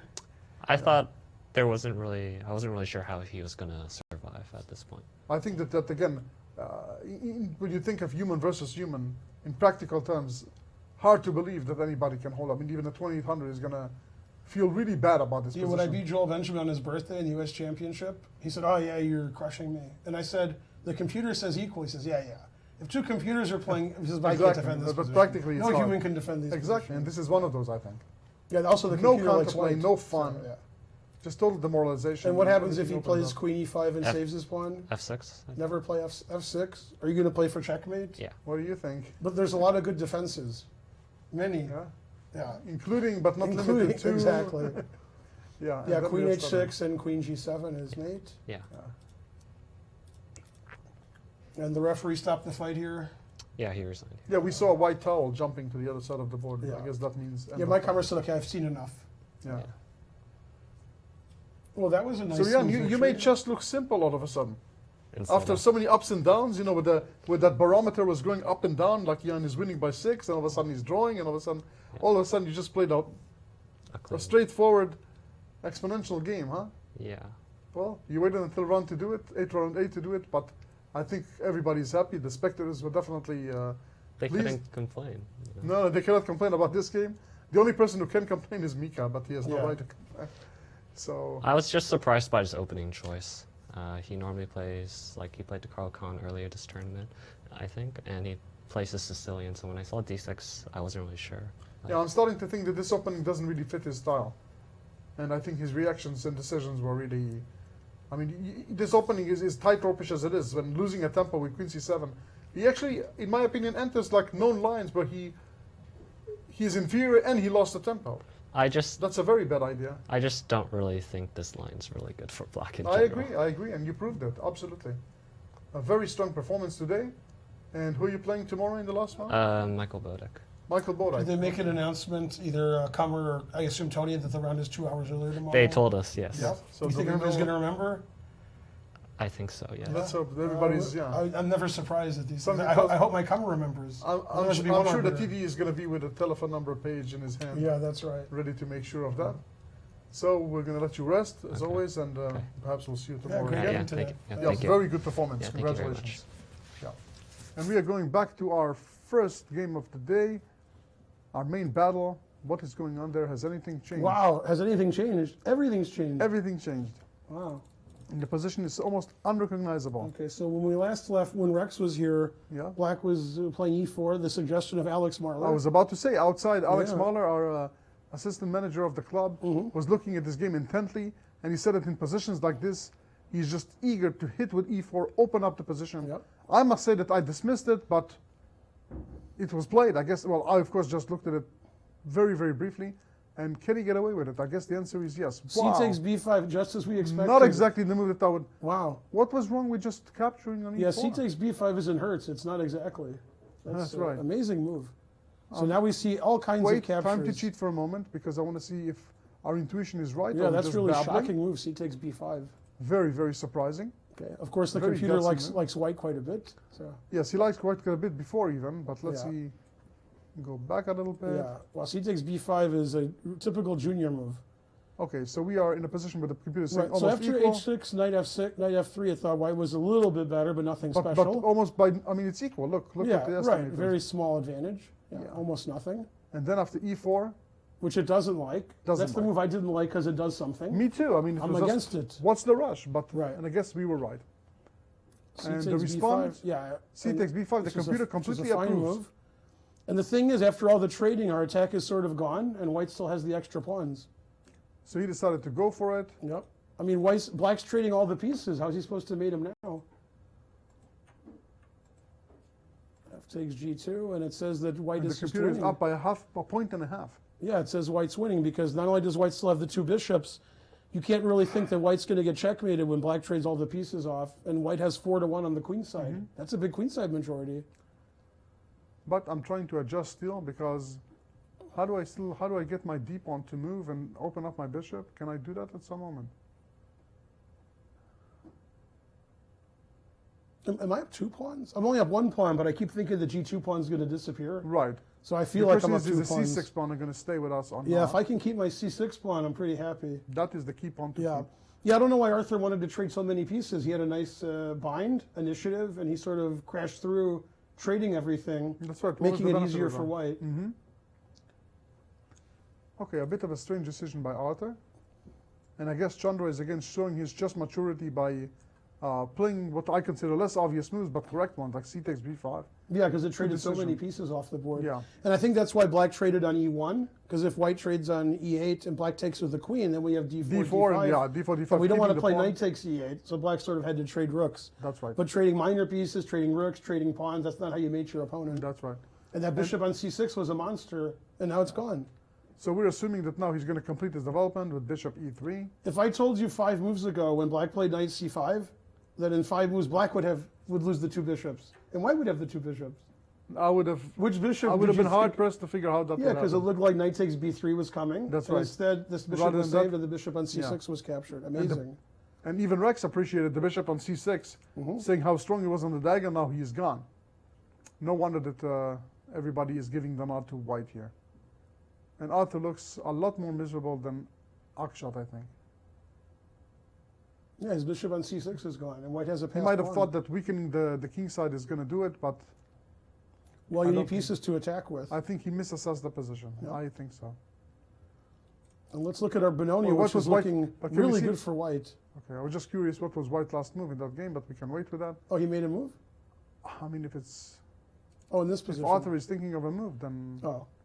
or maybe he's not thinking of a move. Maybe No, I it's thought it Akshat's was move. white's turn to move, yeah.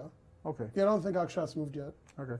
Arthur looks like he's about to make a move, though. Yeah, well, that'd be a good trick. Maybe he's ready for that. As we've seen in the game before between Benjamin and Elvest. In the New York Open, Yeah, Benjamin well- said, it's not your turn, you can't move again. Yeah.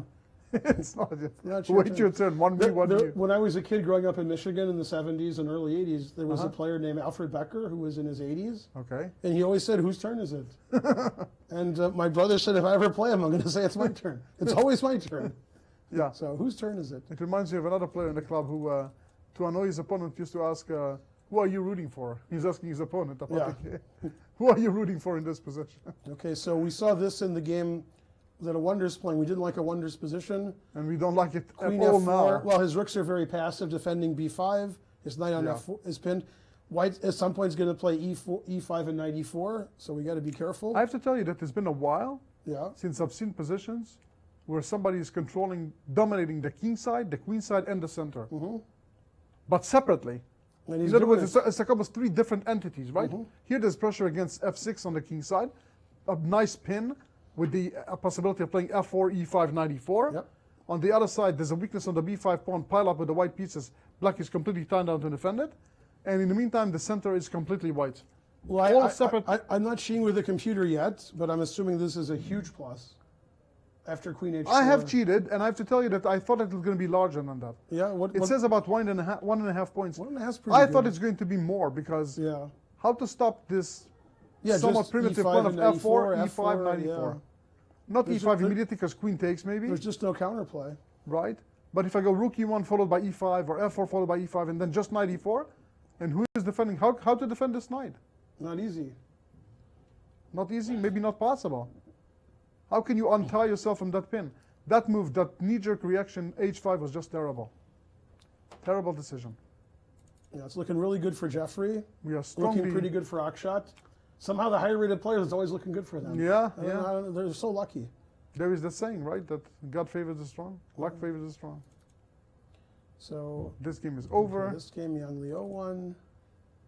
and looks like Rufang Li is just about breaking through. Is that? Yeah, let's have a look and see what happened. We liked White's position quite a bit. And the last move we saw was Yeah, we were just about here, right? yeah, to knight play knight g5. Bishop E2, lots of knight maneuvering. And Rufang was just playing very, very Black's nicely. trying to trade all the pieces to try to equalize the position. And the queen's coming into G5. Lots of maneuvering. Lots of maneuvering. Boy, and Black only has one thing in his favor, but I hate to say it. Queen and bishop against queen and knight.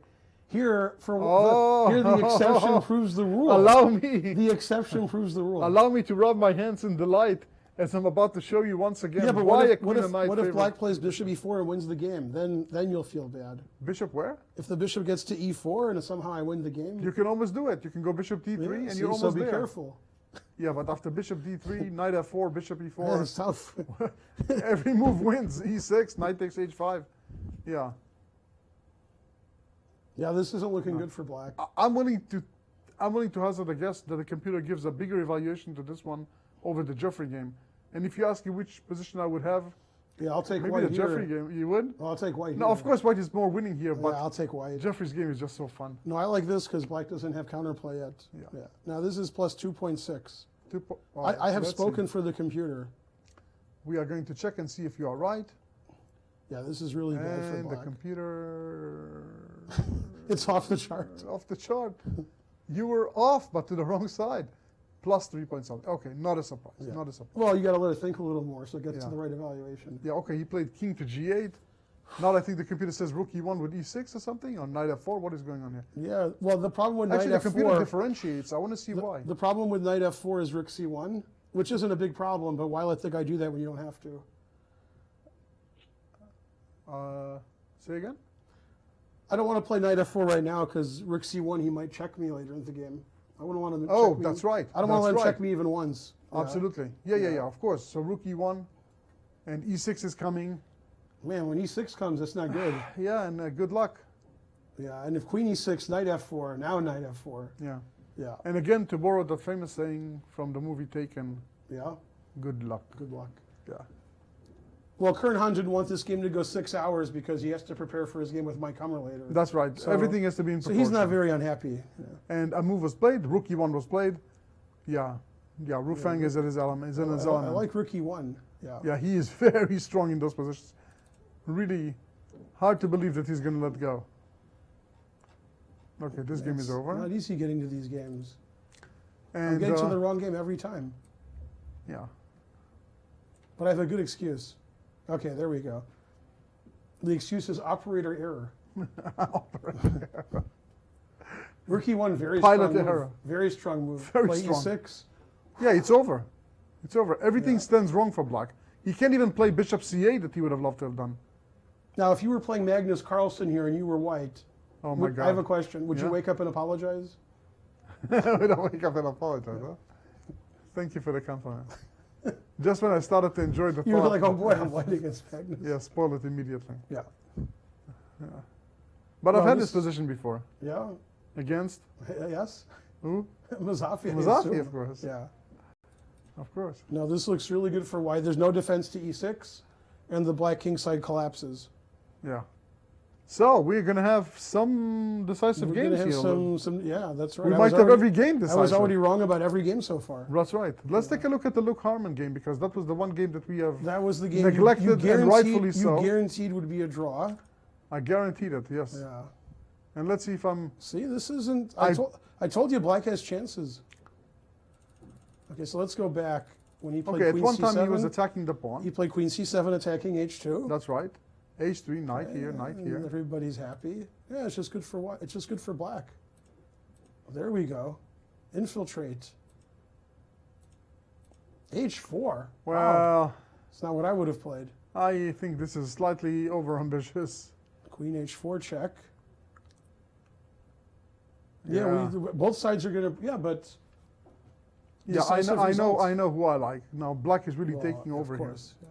But who needs here? Come on, I And told you. king g1? Remember what I said? The prerequisite was that white will not or black will not do something crazy, and he goes h4. Yeah, and I can just play hg here and then attack the e pawn, knight f5. You really can't defend yourself.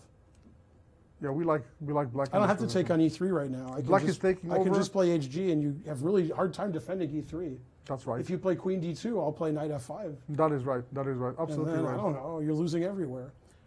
No, Not I mean good. white has nothing on the queen side, and black is just attacking. Yeah. No. In the immortal words of Robert De Niro in The Untouchables, Yeah, you got nothing. you got nothing. Yeah, you're all talking a bad. That's right. Yeah, I think 5 decisive games today. We might. You guarantee it. No. Oh. I ran out of guarantees. Let's see. Wait, that guy's gonna win. That guy's gonna win. Yeah, we're gonna have 5 decisive games. It's very right Yeah. now is the most realistic outcome. Yeah. What did I say? 3 draws. Yeah. I'm the worst. There go. Maybe I said 2 draws. No, I remember. It was 5 decisive games. I remember. Oh yeah. I remember it all along, like it was yesterday. Best line this week. I'm the worst. Oh, yeah. But the truth hurts. Yeah. Okay. Okay, so this looks really bad for Luke Harmon Velati. It looks good for Bodek. Yeah. Okay, let's continue our little tour. Now let's go back to the beginning. Yeah. 10 years later style. It's 10 years later? 10 CC? That's 10 years later. Okay. Okay, Takes, so take. takes, He played bishop bishop e3, reasonable. And now now he instead played- of taking on d3, trading more pieces, he played knight g4. Of course, taking on d3 just makes sure that white protects his c6 pawn Yeah, without that effort. c6 pawn is going to be But good. that's not appetizing. So he played knight g4, and white's not going to move, and then he'll play queen h4, and then he'll be happy. That's the plan. Oh. Now you know Well, the thank you very plan. much for preventing a blunder. Yeah, you were like, why can't I just play this? I and was just that? thinking about d4, and I'm like, Yeah. Queen too excited, H4. but Queen H4. Queen H4 is tough. So is it possible to just say, okay, I just want to play H3 in this position? Yeah, if you play H3, Queen H4, you don't have Queen H1 mate because there's a knight on G3. That's right. So that It's kills that idea. unfortunate.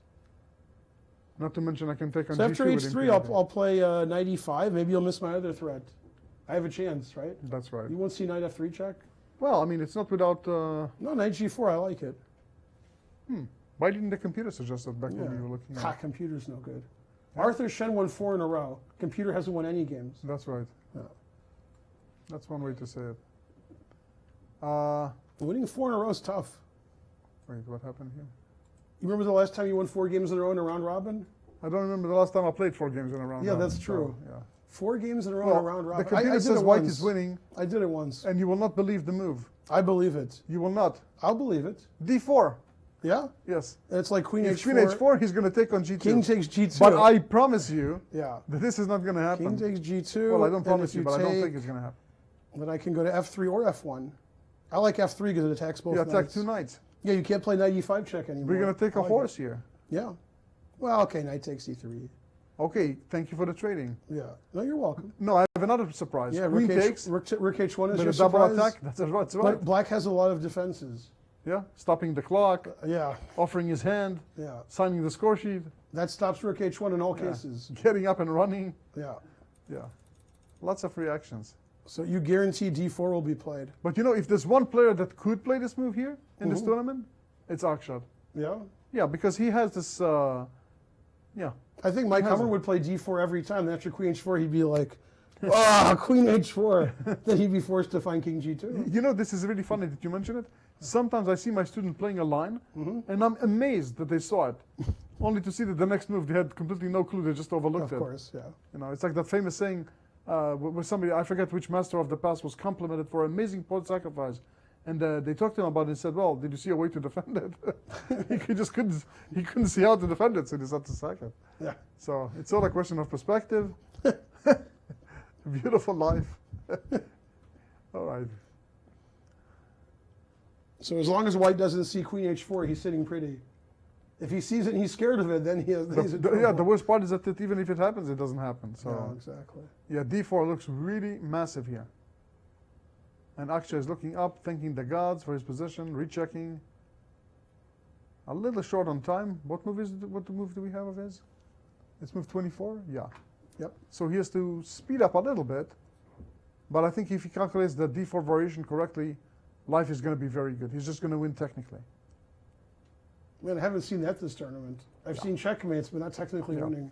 Well, I mean, can you imagine if he goes D4, the knight moves, then H3, the knight has to either, move back or take, and now White is just, the rest is No, just D4 is easy. strong because Queen G2 really And he's takes about this to make thing. it. He's Yeah. about to make it. Yeah. He already had the pawn on his hand over the D pawn. I think he's going to do it. And yeah, Akshat is the kind of guy who's going to do it. And I think that Arthur is in trouble. There was a game in Tilburg somewhere around 89. And Kasparov was playing Egdestein, and Kasparov was queening, and Egdestein was mating him, but not really. So Kasparov queened and got the arbiter, give me another queen, and he got checked a couple times and ran his king out, and that was it. And that's A it. couple of checks. Yeah. Yeah, but he had an extra queen, so Like the old people at my club used to say, nobody ever dies from one check. yep. 2 checks. Or 2 maybe. checks. Yeah. That's right. Yeah, Queen H4, Queen H2 is a check, but if the king runs away and you're down a piece, that's not Yeah, good. that's no good. Yeah, that's a rude answer. D4, Queen H4, King takes G2. Calm. You move the knight, I go H3. You take on H2, I go to F3, and you lose something. And Arthur is already ready to ride the move. Chandra had his hand up again, and he took it down again. Very, very much a perfectionist. He's not going to play the move until he checked and rechecked Yeah. and verified and certified. Verified by Visa? Yeah. No. I used to have Visa, but I didn't like them, so I got Grandmaster card. Much better. Really? Yeah. So I got one yesterday, as you know. Oh, yeah. Yeah. But then again, your signature was always better than gold. Well, you so- know why I'm here. Yeah. I don't leave home without it.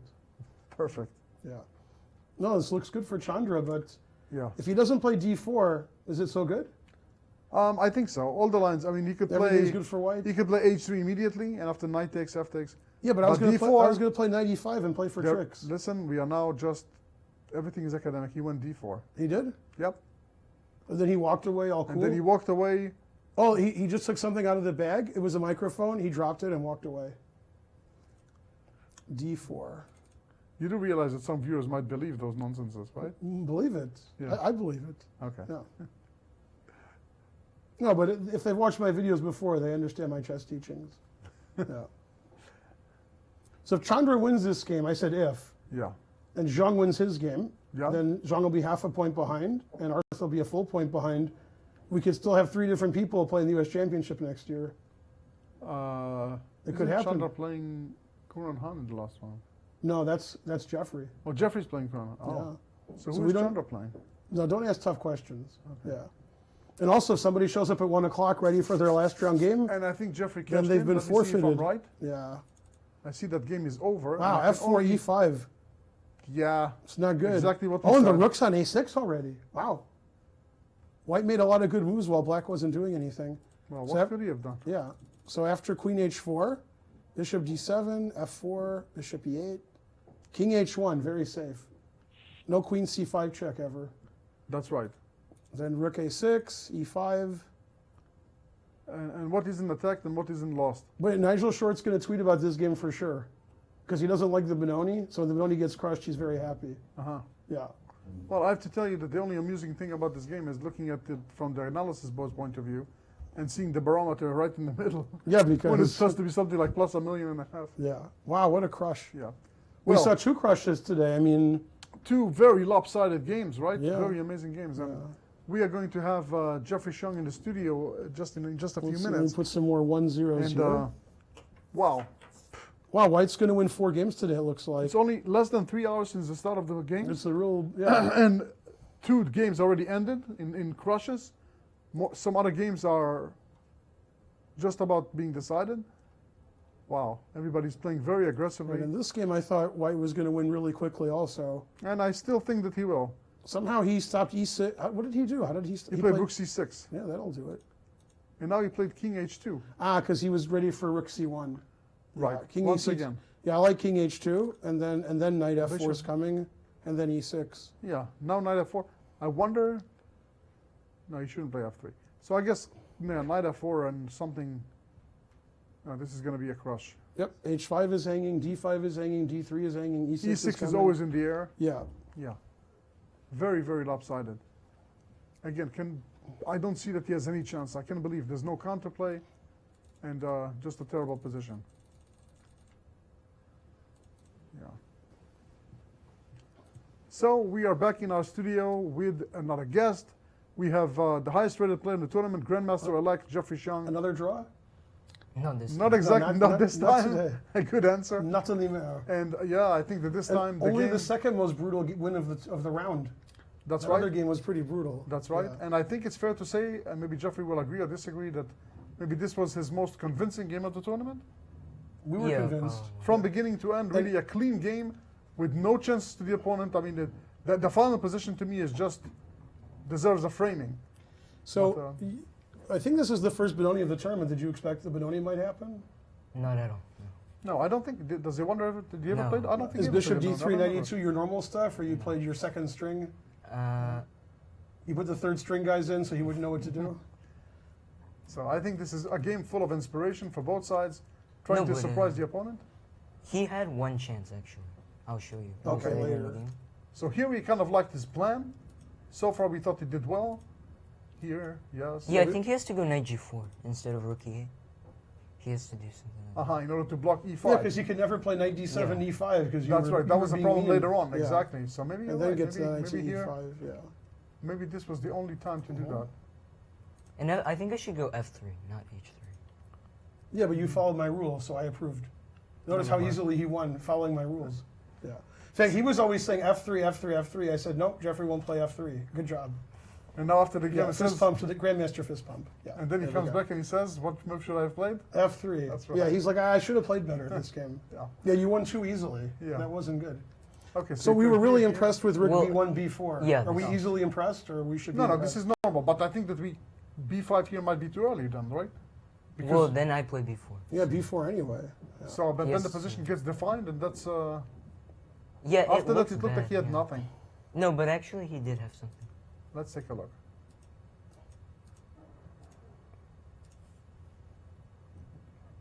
Yeah, we Yeah, thought this after, is why I Oh, would this like is my crazy. pawn on f3 in this position. we thought after bishop g5 you were doing well. Yeah, but I only had one concern, which Well, let's is take if a he look. I'm goes curious. h4. Here. Yeah. So you want to play bishop takes Oh, knight we e4? didn't see that. I'm too old for that. No, did but not the look main at point that. is if I play knight g2, Mm-hmm. he will take on e4, knight e4, and f6. Yeah, this whole game surrounds f3 and f6, moves that were never played. Holy moly. And you didn't have time to analyze with him after the game. No. But yeah, he had to go for this, and it's not bad. So if knight d6, queen d6, bishop f4, rook e2? Or no? Oh, I didn't see that very. Or can you play knight d6? Yeah, I mean, there are a lot of pieces hanging Oh, I didn't along the see that. diagonal. Yeah, this is, I'm too old for this. You're young, what's going on here? Oh, I think white is just winning. You think white's winning? But I'm No. too old. Okay, he has to take on No, yeah, I think your variation is correct. So queen d6. Uh-huh. bishop f2, bishop f4. But that game, I'm not so sure if Take I'm on better. d6. Take on b8. Yep. Take on d5. d5, I don't know. Ah, no, maybe I am better here. Well, this is not so clear, is it?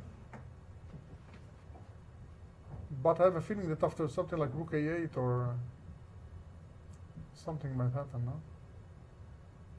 Yeah, probably I'm better here. Who's better? White is better. I have a rook. He has a pass c pawn. I don't know. Yeah, but Yeah, I don't know. Slightly still be better. playing. Maybe slightly better. Yeah, but there's still theory. Yeah. Oh, so he could just oh, play we h4. overlooked that h4 is playing. I wonder maybe your opponent didn't see he could play h4 because you I played think- bishop g5. And I think it's the only move. Can we just go for the crazy after h4 take, knight e4, take on e4? I think this is Which way are you going to take? Let's pretend we did. Let's knight. not give up the knight rook on a1. That's right. Okay. This is a forced draw. Queen h4, knight d6, bishop h3. Bishop h3. Yeah, I don't think black's even at risk here. Oh, I have a question. What? That's my question. I don't understand anything yet. Yeah, Can I take on e8? Yeah, I was going to take on e8, yeah. And now what? Oh, but I can at least take on g2 At least. and force Oh, it. then it's a perpetual. Or maybe more, I don't know. Probably a perpetual. Yeah, this is looking like Okay, so let's not take on I went e8. too far. Of course, we didn't mean to take on e8. Yeah. It's just a You, joke. I think you have to play knight c. Oh wait, no. Okay, I don't know what to do here. Wait, if I took on h3, what would happen to me? Ah, Just yeah, take- you should take on h3 and then queen h3. Okay. Okay, now let's try not Ah, to lose knight everything. c4 probably. Knight ce4? Here? Yeah, I think knight c4. But this seems equal. It seems equal.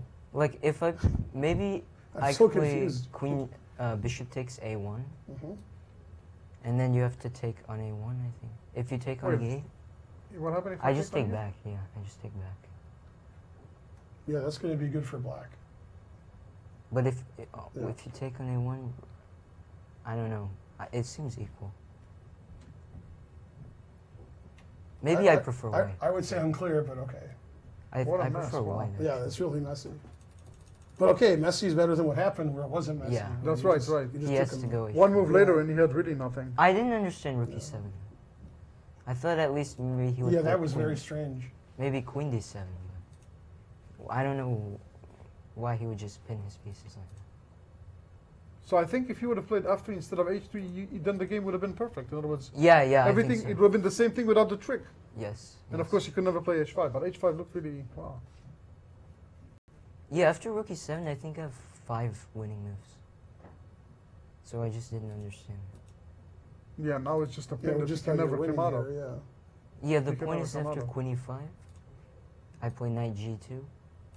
And if he plays knight e8, I play f4. And if he goes anywhere else with the knight, I play bishop f1. Yeah, pretty expensive. Then I even win the rook on b8 because it's trapped. It's trapped. Yeah. Wow. So that was a nice, fun game. Oh, look at his final position. What is in Yeah. attack and what isn't in take. Yeah. What's happening in the board 1 game. Yeah, we're just going to talk to you about that. Yeah. After d4, it said white was winning. Very, I like very d4 strong. a lot. Yeah, but I think Before black that, found we have no comment before that. black found the best chance, I think. Yeah, he played queen h4. Yeah, Okay. this is what the computer wanted to play with white. Yeah. But it was Yeah. giving white a big plus here, yeah? Yeah. Like Oh, really yeah. big plus. Huge. Looks like h3 wins. And Yeah. h3 is too obvious. Oh, probably he did that, right? maybe he wants to do something crazy. So you guarantee this game will be a draw, then it'll be a three-way tie for first? No, I That's don't what, guarantee. That's what you're hoping, though? If you could pick the result. Yeah, sure. Yeah, like Of course you would draw is pick a a fair draw. result, yeah. Wait, could you go back a few moves? I don't Yeah. understand how this got so bad.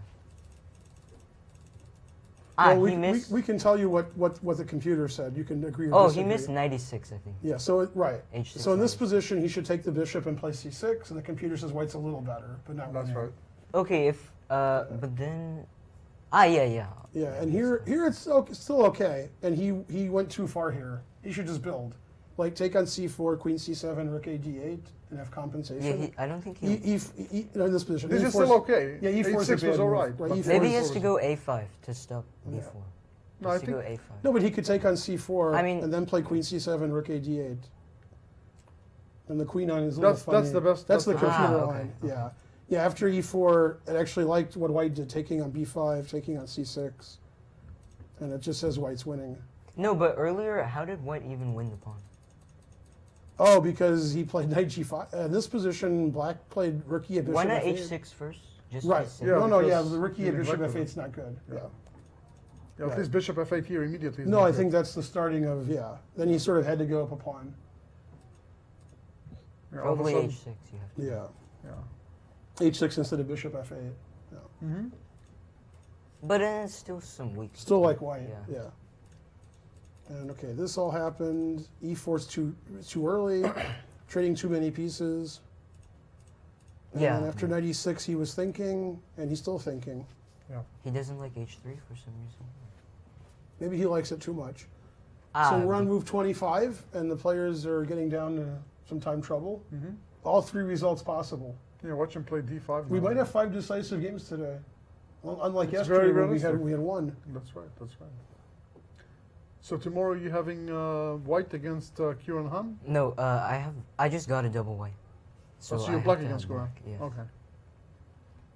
Yeah, it looked like Kern was losing when we Yeah, lost. he had a look. really We thought bad that game was position going to against end soon. Friendly.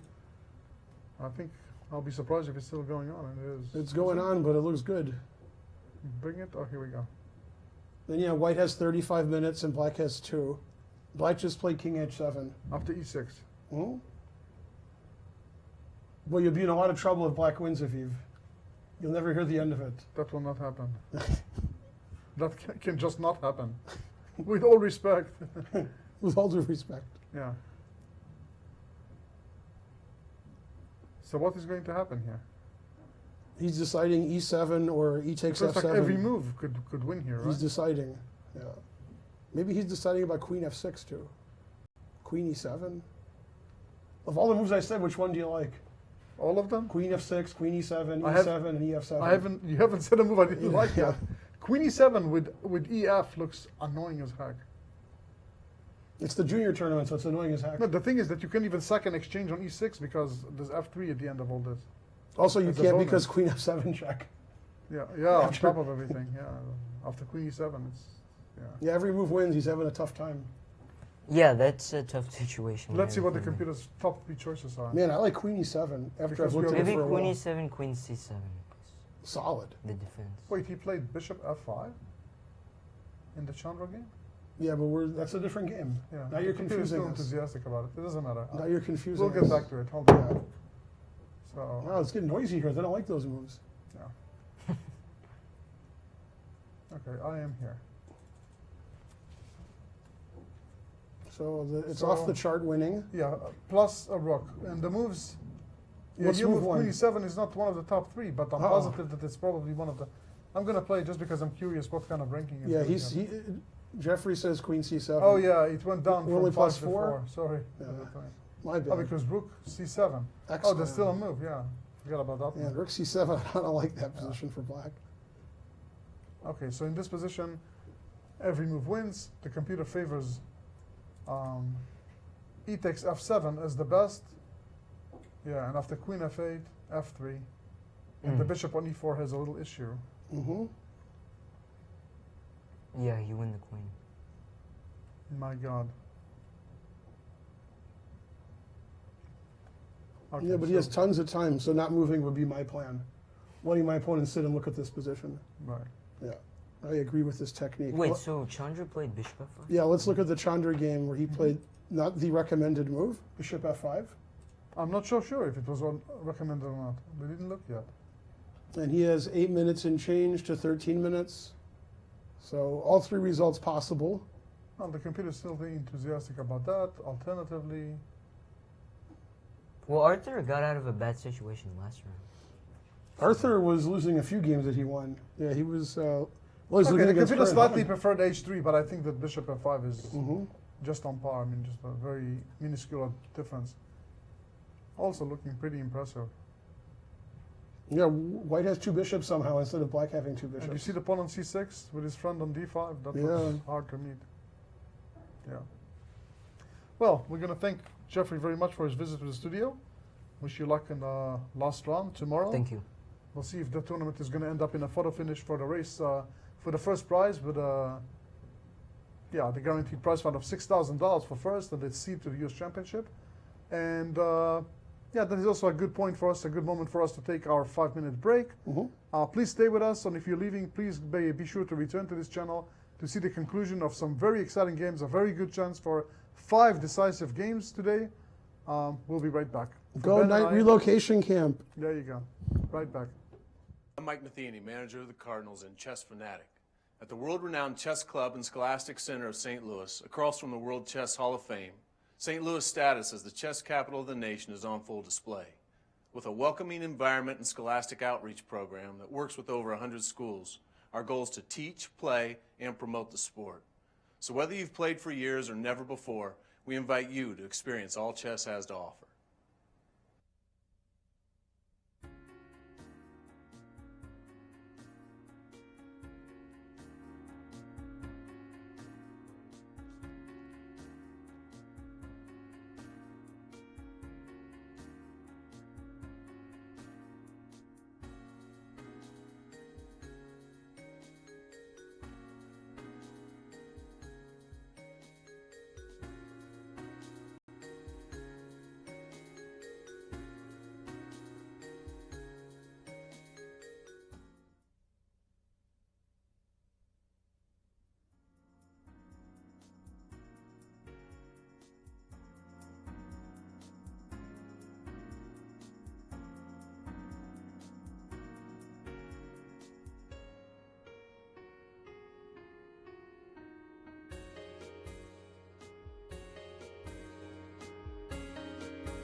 Okay.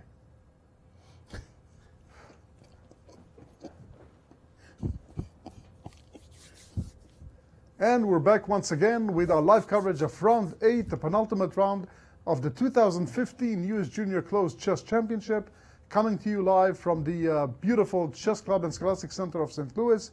I'm with the legendary local grandmaster Ben Finegold and Aviv Friedman.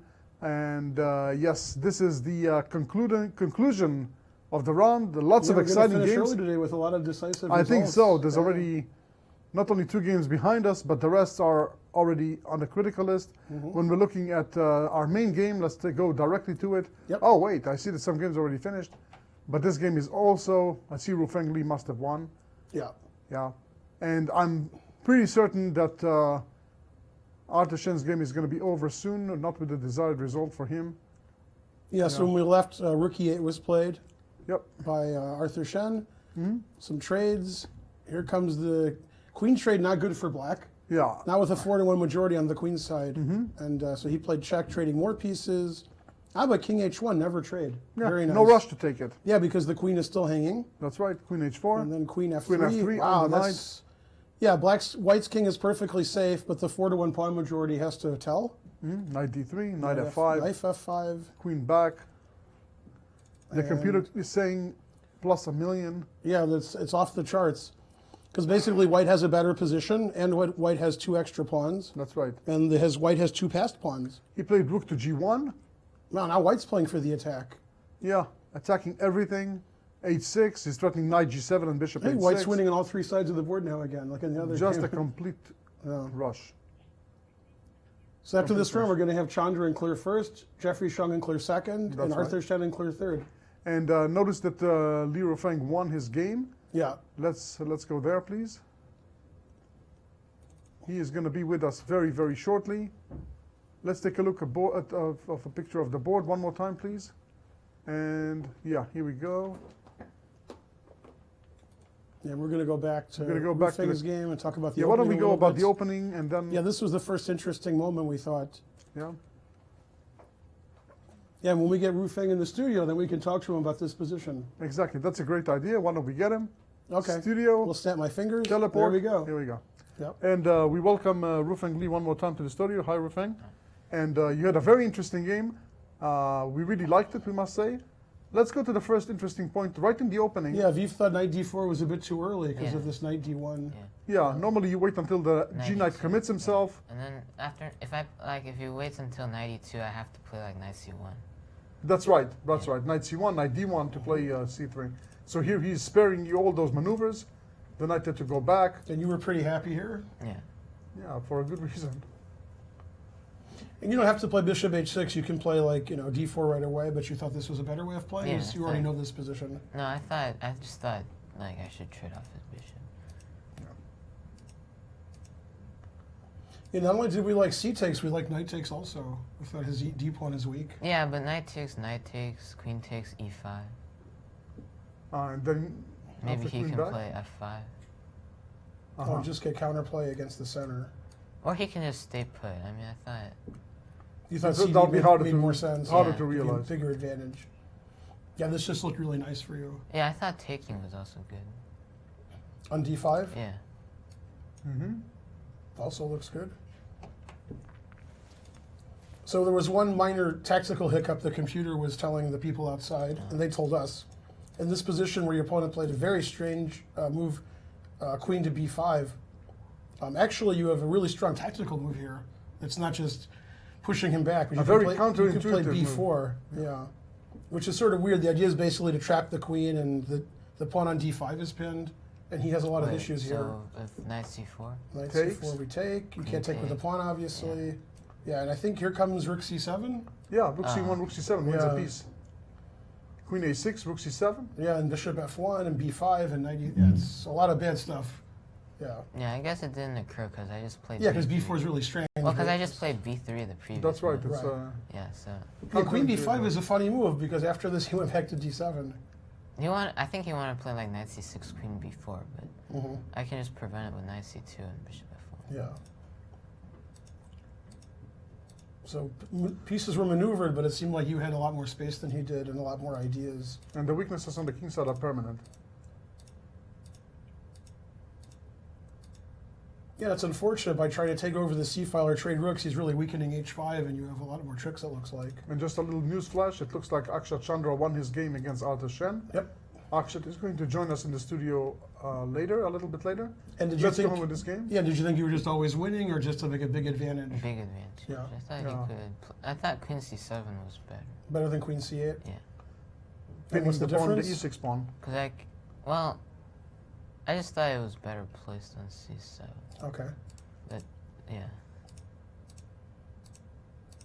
Yeah, and this just seemed like it was over.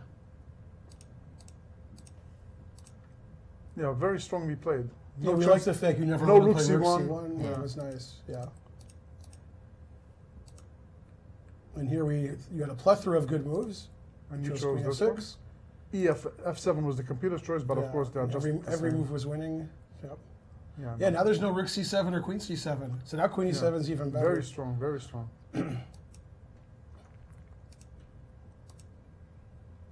That pawn looks pretty good. And this is the final position. Yeah, Yeah. very hard to stop the So pawn. like if Rook C8, I play Knight E6.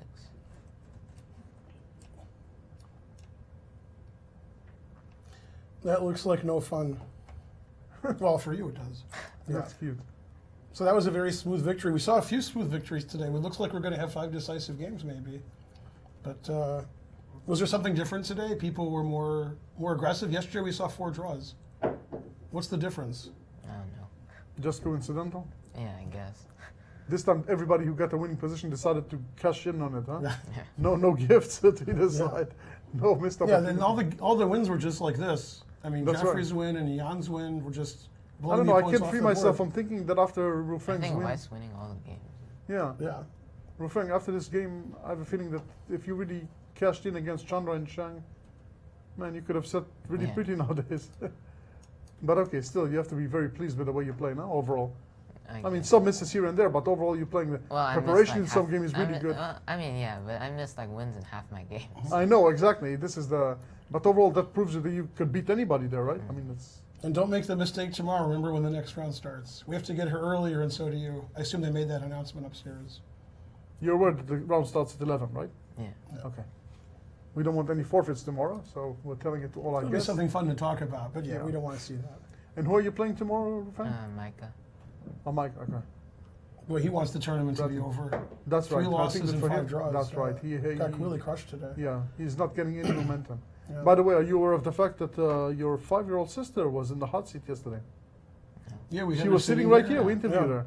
Yeah, and she told us, we asked her, do you know what your brother's rating? And she says, yeah, what is it? 2,500. But still, she Yeah. said she beats you all the time. Well, not all the time, sometimes. Yeah. Draws and she admitted that you were a very good teacher and helping her and a good brother. You got complimented up the wazoo there. And I think So- she's playing Rex upstairs right now. That's right. So Formidable opponent. if they play for who owns this club, we might have a new boss. And the soon. owner, yeah. Yeah, Yeah, soon. for the Sinkville Cup, it's going to be Yeah. It's the gonna be League the Cup. League Cup. Yeah. The League Cup with the sponsor president Rachel Lee. Fantastic. Well, we're going to let you go and rest a little bit, prepare for the last round. Thank you very much for joining us in the studio. Yep, Good luck good job tomorrow as today. well. Yeah. Thanks.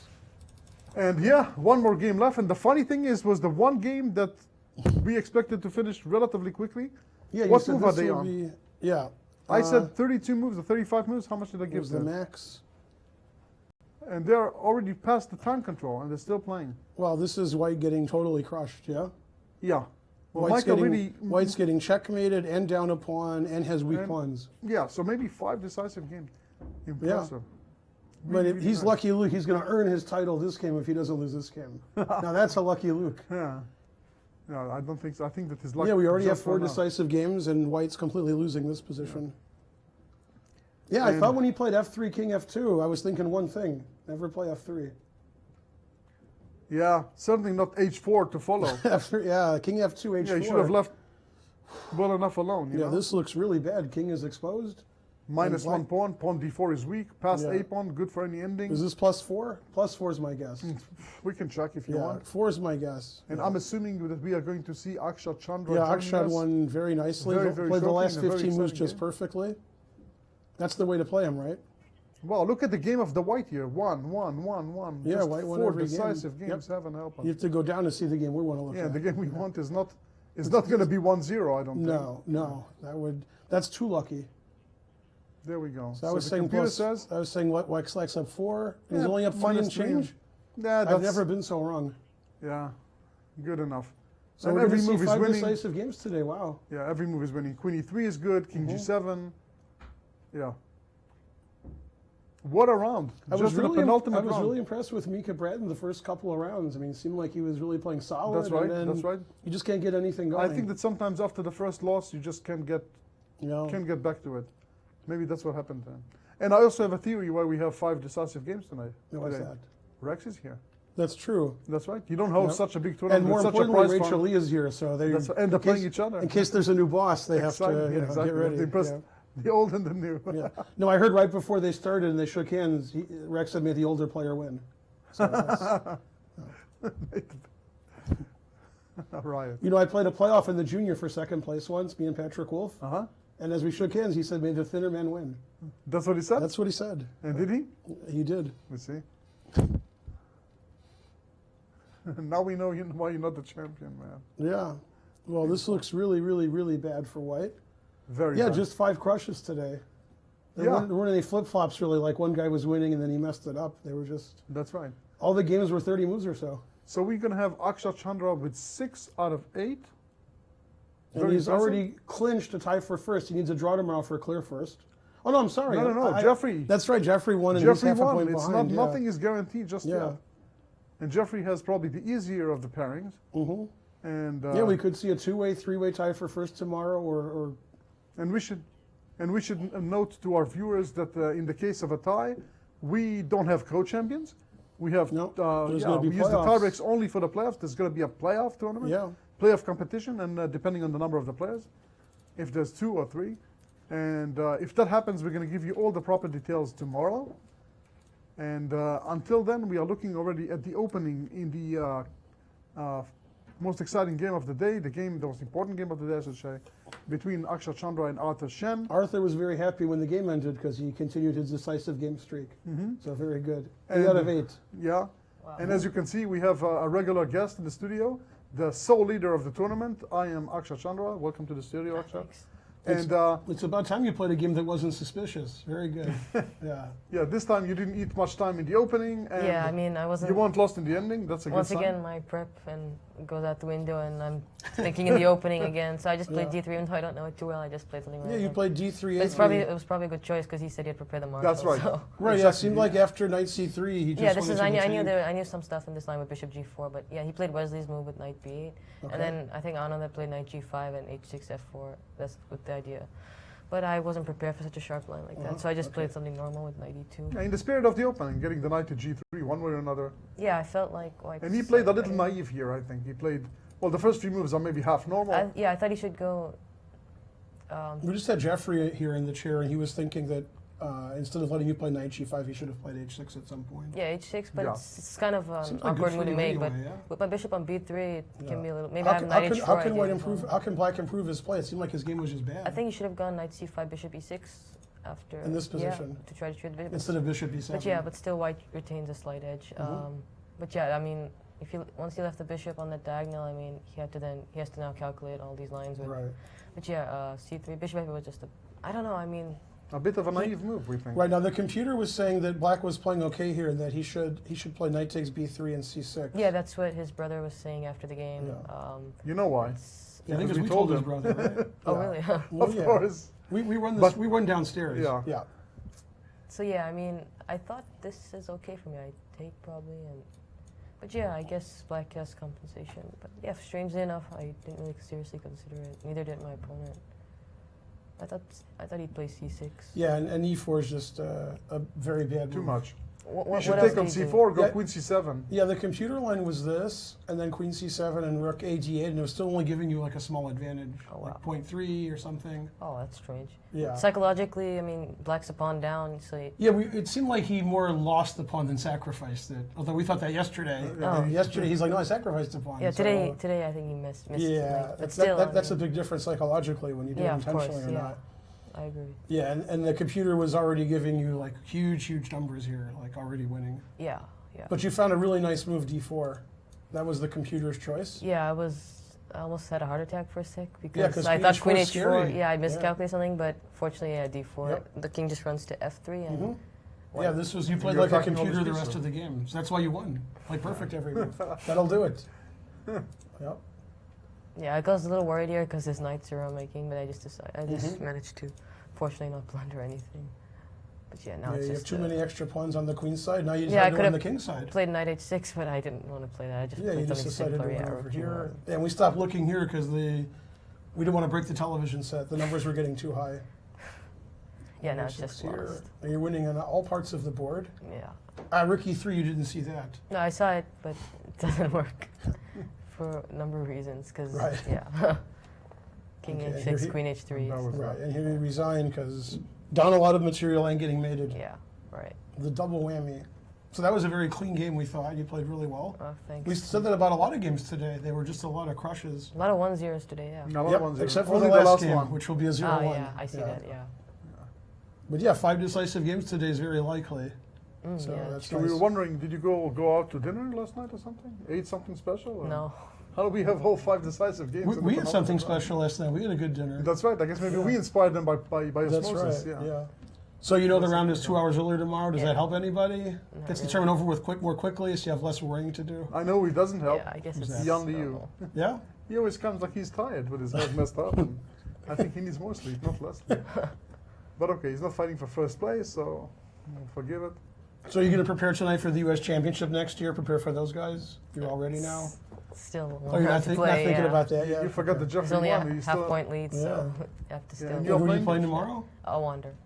I wonder. And you he's have playing what color? Kieran Han, so. What? You're black, I assume? Yeah, I'm black. Okay. So, yeah. So both you and Jeffrey are black in the last round. Jeffrey's playing Kuran Han, you're playing a Wonder. Yeah. And both Kuran and Wonder lost today, quite miserably, I should say. Very, very lopsided games. So, yeah, we'll see how that's going to affect their game tomorrow. You are leading the tournament. I guess that's a comfortable thing, but you are, it's all in your hands, basically, right? 4 wins Right, and yeah. 4 draws, right?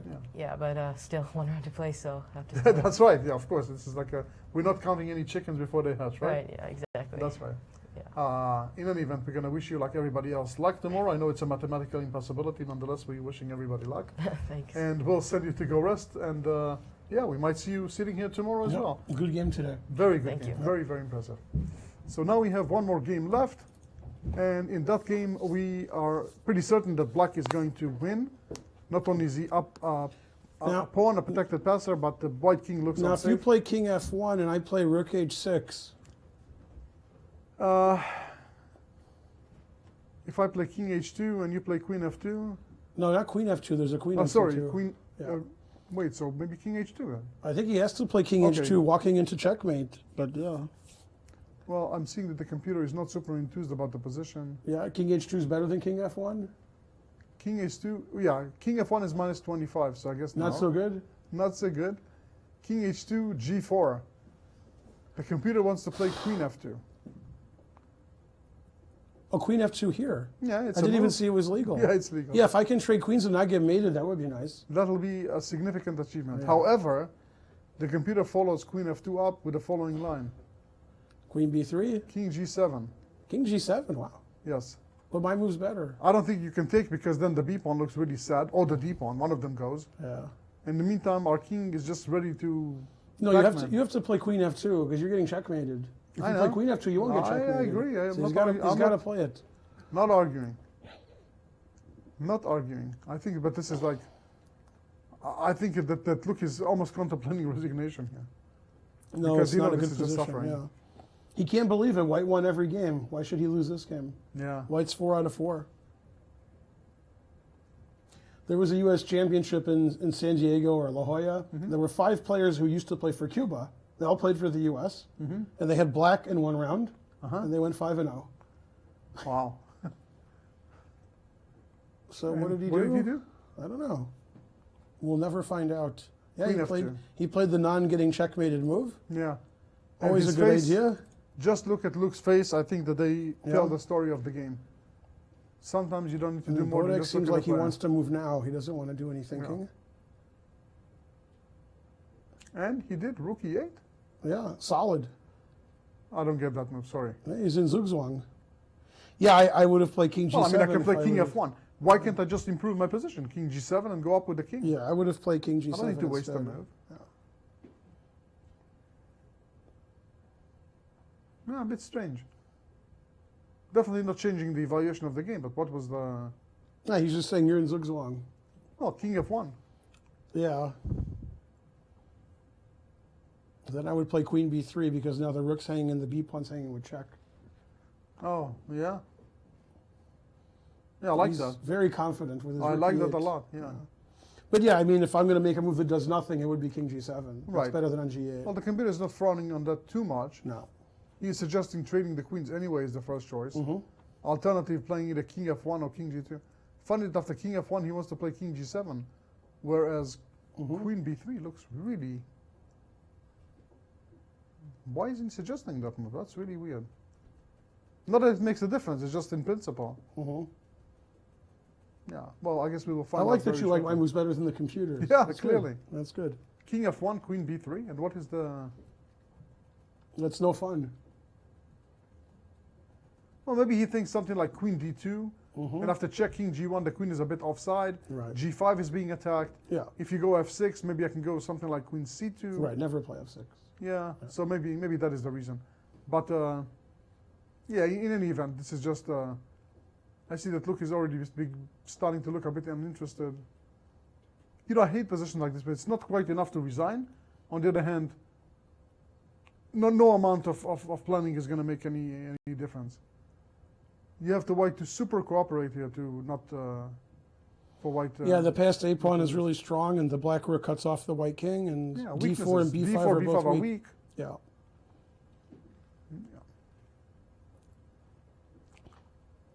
Yeah, So there's just today nothing was for really white a to do. speedy round. Yeah. It's not yet 5 in the afternoon, and already most games are done. This game is also Well, they wanted to end early today because they have to play tomorrow at 11 o'clock. early. So yeah. So they figured, okay, if we have to wake up early, they can go to then we sleep get early. a speedy game today. Yeah. Very considerate. So look, Also, he's I think they thinking, were really concerned about missing the current Han Mike Hummer how could battle we forget tonight, that? so that's How why they had could to we? finish early. We Yeah. almost forgot about that. That would have been unforgivable. Well, that's why Rex came to the club today. He was about that. To promote it, right? Yeah, no, he heard. He's like, wow, I want to see that. Yeah. And we have Chief TD, Tony Rich, looking at his last assignment of the day. He's like, dude, if the you guys last game. finish, I can go home. Yeah, he realized that this is an early day, possibly. But it's funny, for an early day, we again had lots of excitement. The number of most decisive rounds. Yeah, that's amazing. Yeah. Very straightforward games. Some really good performances, both by Chandra and Jeffrey. Excuse me. You're all choked up. And Rufang Lee, yeah. And Rufang Lee also played a beautiful game today. And like Rufang Lee said, half jokingly, that, yeah, he was winning in maybe half of his game.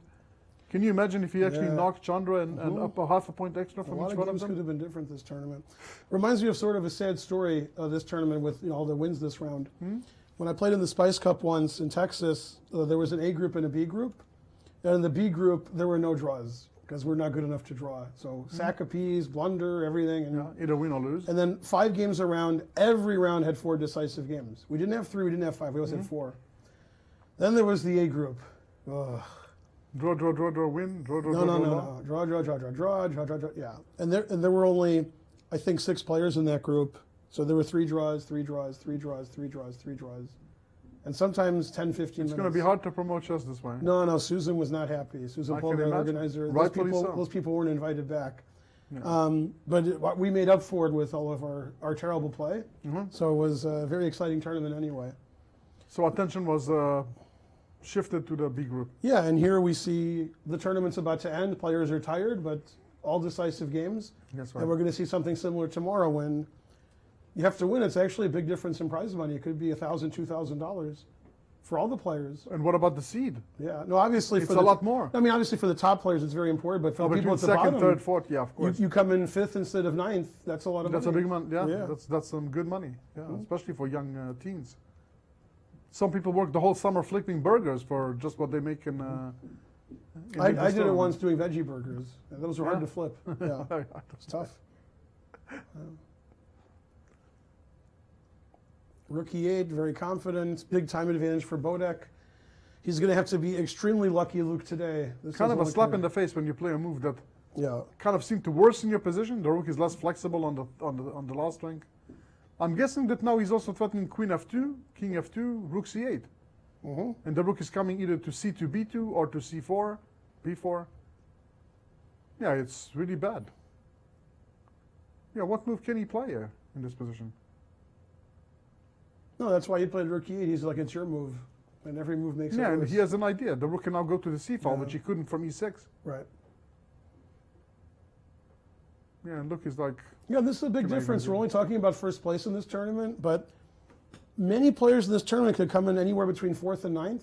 That's Plus right. one, It's plus not one, and decided. minus one could be 4 places. That's right. And the way the prizes are, that could be $1,000 or more. That's right. Well, we're expecting a really bloody game tomorrow, bloody round tomorrow. Yeah, first prize is 6,000 plus the automatic seed. If there's a tie for first, we're going to have playoffs. More work for us.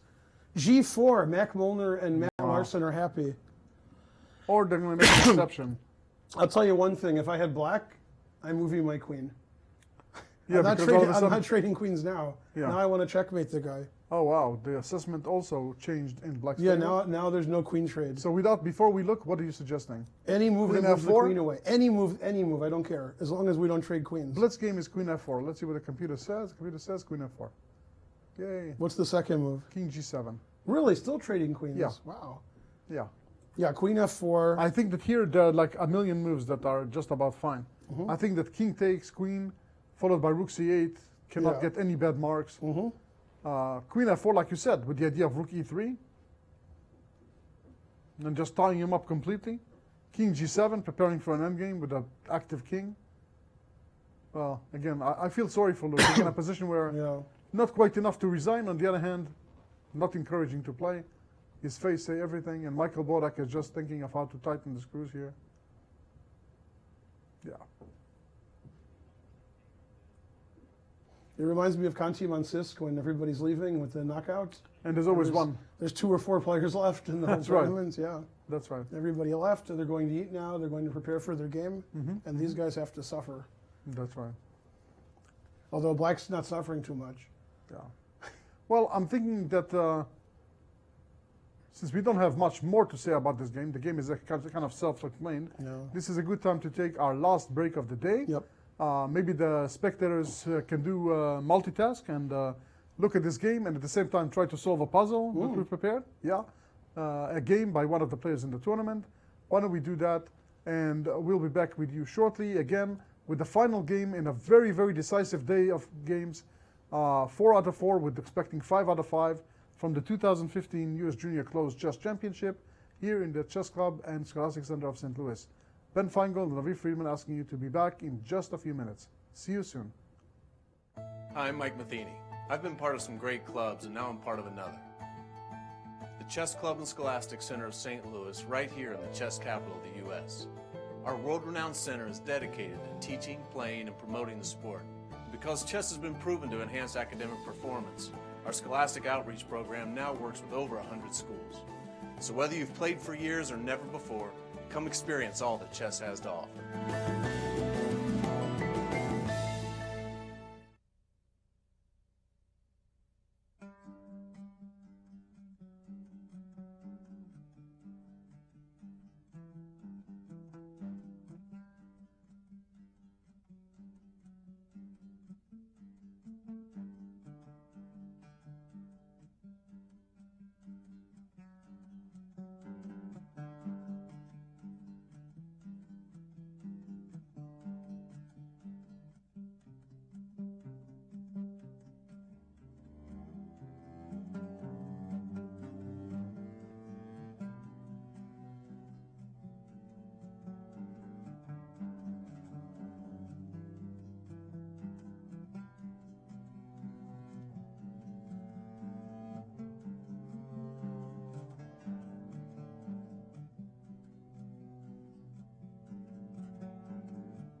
Hi, I'm Mike Matheny. Whether you play chess for fun or want to boost your child's academic performance, come visit the Chess Club and Scholastic Center of St. Louis, right here in the chess capital of the U.S.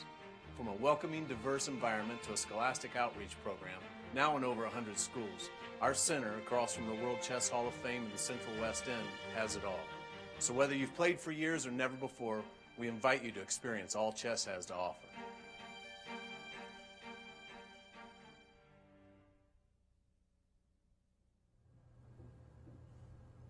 And we have returned once more with our last game in the live coverage for the 2015 U.S. Junior Closed Championship, round 8, the penultimate round, coming here from the St. Louis Chess Club and Scholastic Center.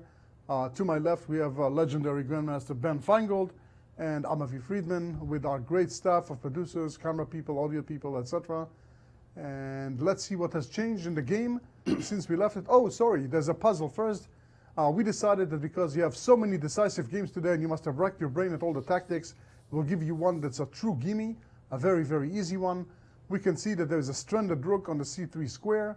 We can see that the knight on f5 is very strong. We identified the weakness in the black army. We immediately find it in g7. How do we combine an attack on the stranded rook on g7? Queen from f2 to d4, a simple fork, threatening mate and the rook. Of course, black cannot prevent both of them, and therefore he had to resign. Of course, queen f6 is the only move that tries, but then of course with the rook on f1 opposite that queen, knight h6 check picks up the whole house. So after queen d4, Grandmaster Armanov had to resign to our very own Arthur Shen. Beautiful game by Arthur. And now we have the last game of the tournament. And yeah, actually the computer gave something like -16. Let's see what happened. Yeah, the last position we looked at, white played g4, which we didn't like. Right. Queen b3, a move I've been espousing for a while. Rook c1. And now instead of taking the pawn, stronger move, queen d3, keeping total control of the position. White can't activate anything. And now white blundered. White should play rook c2 and only be lost. Right, right. Instead of the king h1, which is quite a bad move because now black can infiltrate. With rook and e2. Let's see what he did. We played some moves since we came back from the break. Right, so he rook played e2 was played. Right. And then queen to g3. And now the computer was suggesting a plan recommended often by Vlastimil Hort, our good friend, a4, a3, a2. And if black pushes that pawn, if white somehow stops it, I don't see how, then he's going to get checkmated. Right, if you think about it, the rook is at maximum capacity, so is the queen. Our king is very safe. We can go to g7 upon any checks.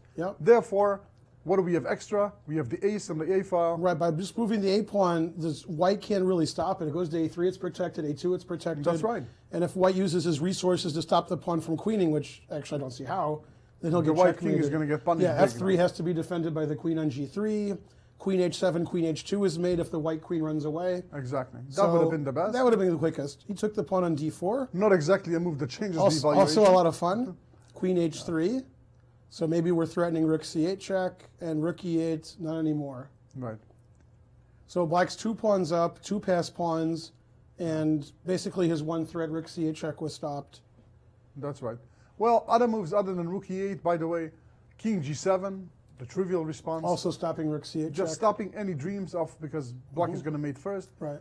If black wanted to be really fancy, rook c2 was on the agenda. That's a very funny way. If rook takes, queen d1, picking up the rook with check, and a queen ending with like 103 pawns more. Yep.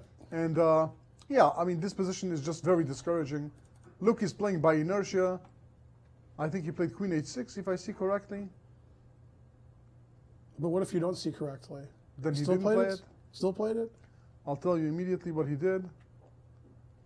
He played queen somewhere, but all of a sudden I can see where he played. Queen h6, yeah. Yep.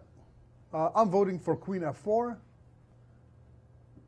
preventing any disaster. Oh, he can also play queen h8 to be really annoying. Now that he's so many pawns up. That's a nice queen. That's a nice. That would be like a really, how do you say, a demoralizing kind of move. Yeah. Because that's the end of any matrix. He will never ever have to think about perpetual. And Luke already has those gestures of just play that move and I'll resign. Of course, any move will do. Yep. Queen e3, queen f4, queen d2, all good. I think queen f4 is the principal move.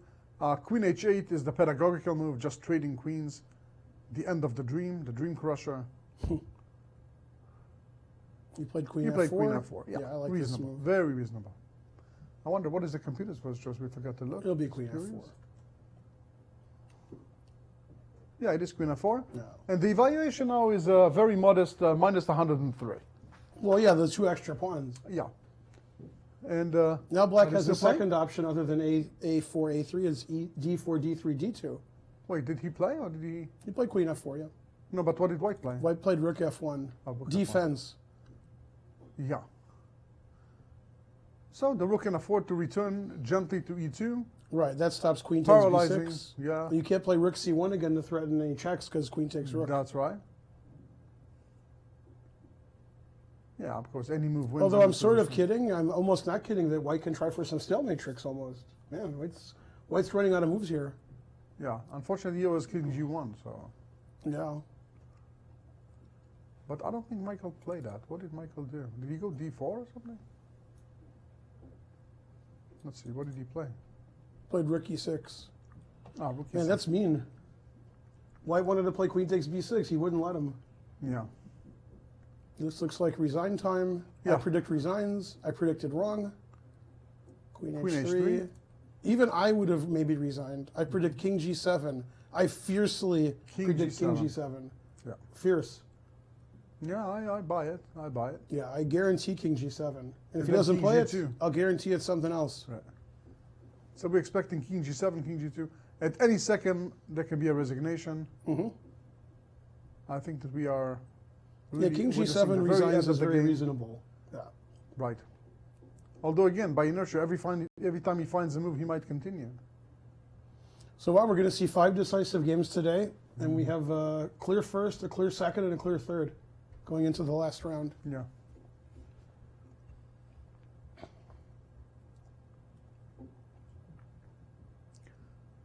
I think that Jeffrey must feel pretty comfortable. He's done all he could. He won convincingly today. Yep. He has the easiest pairings of all against the lowest rated player in the event, who was Who was in last after place? after 2 convincing draws is back to the losing circle after losing a game without a fight, basically against Ian Liao today. And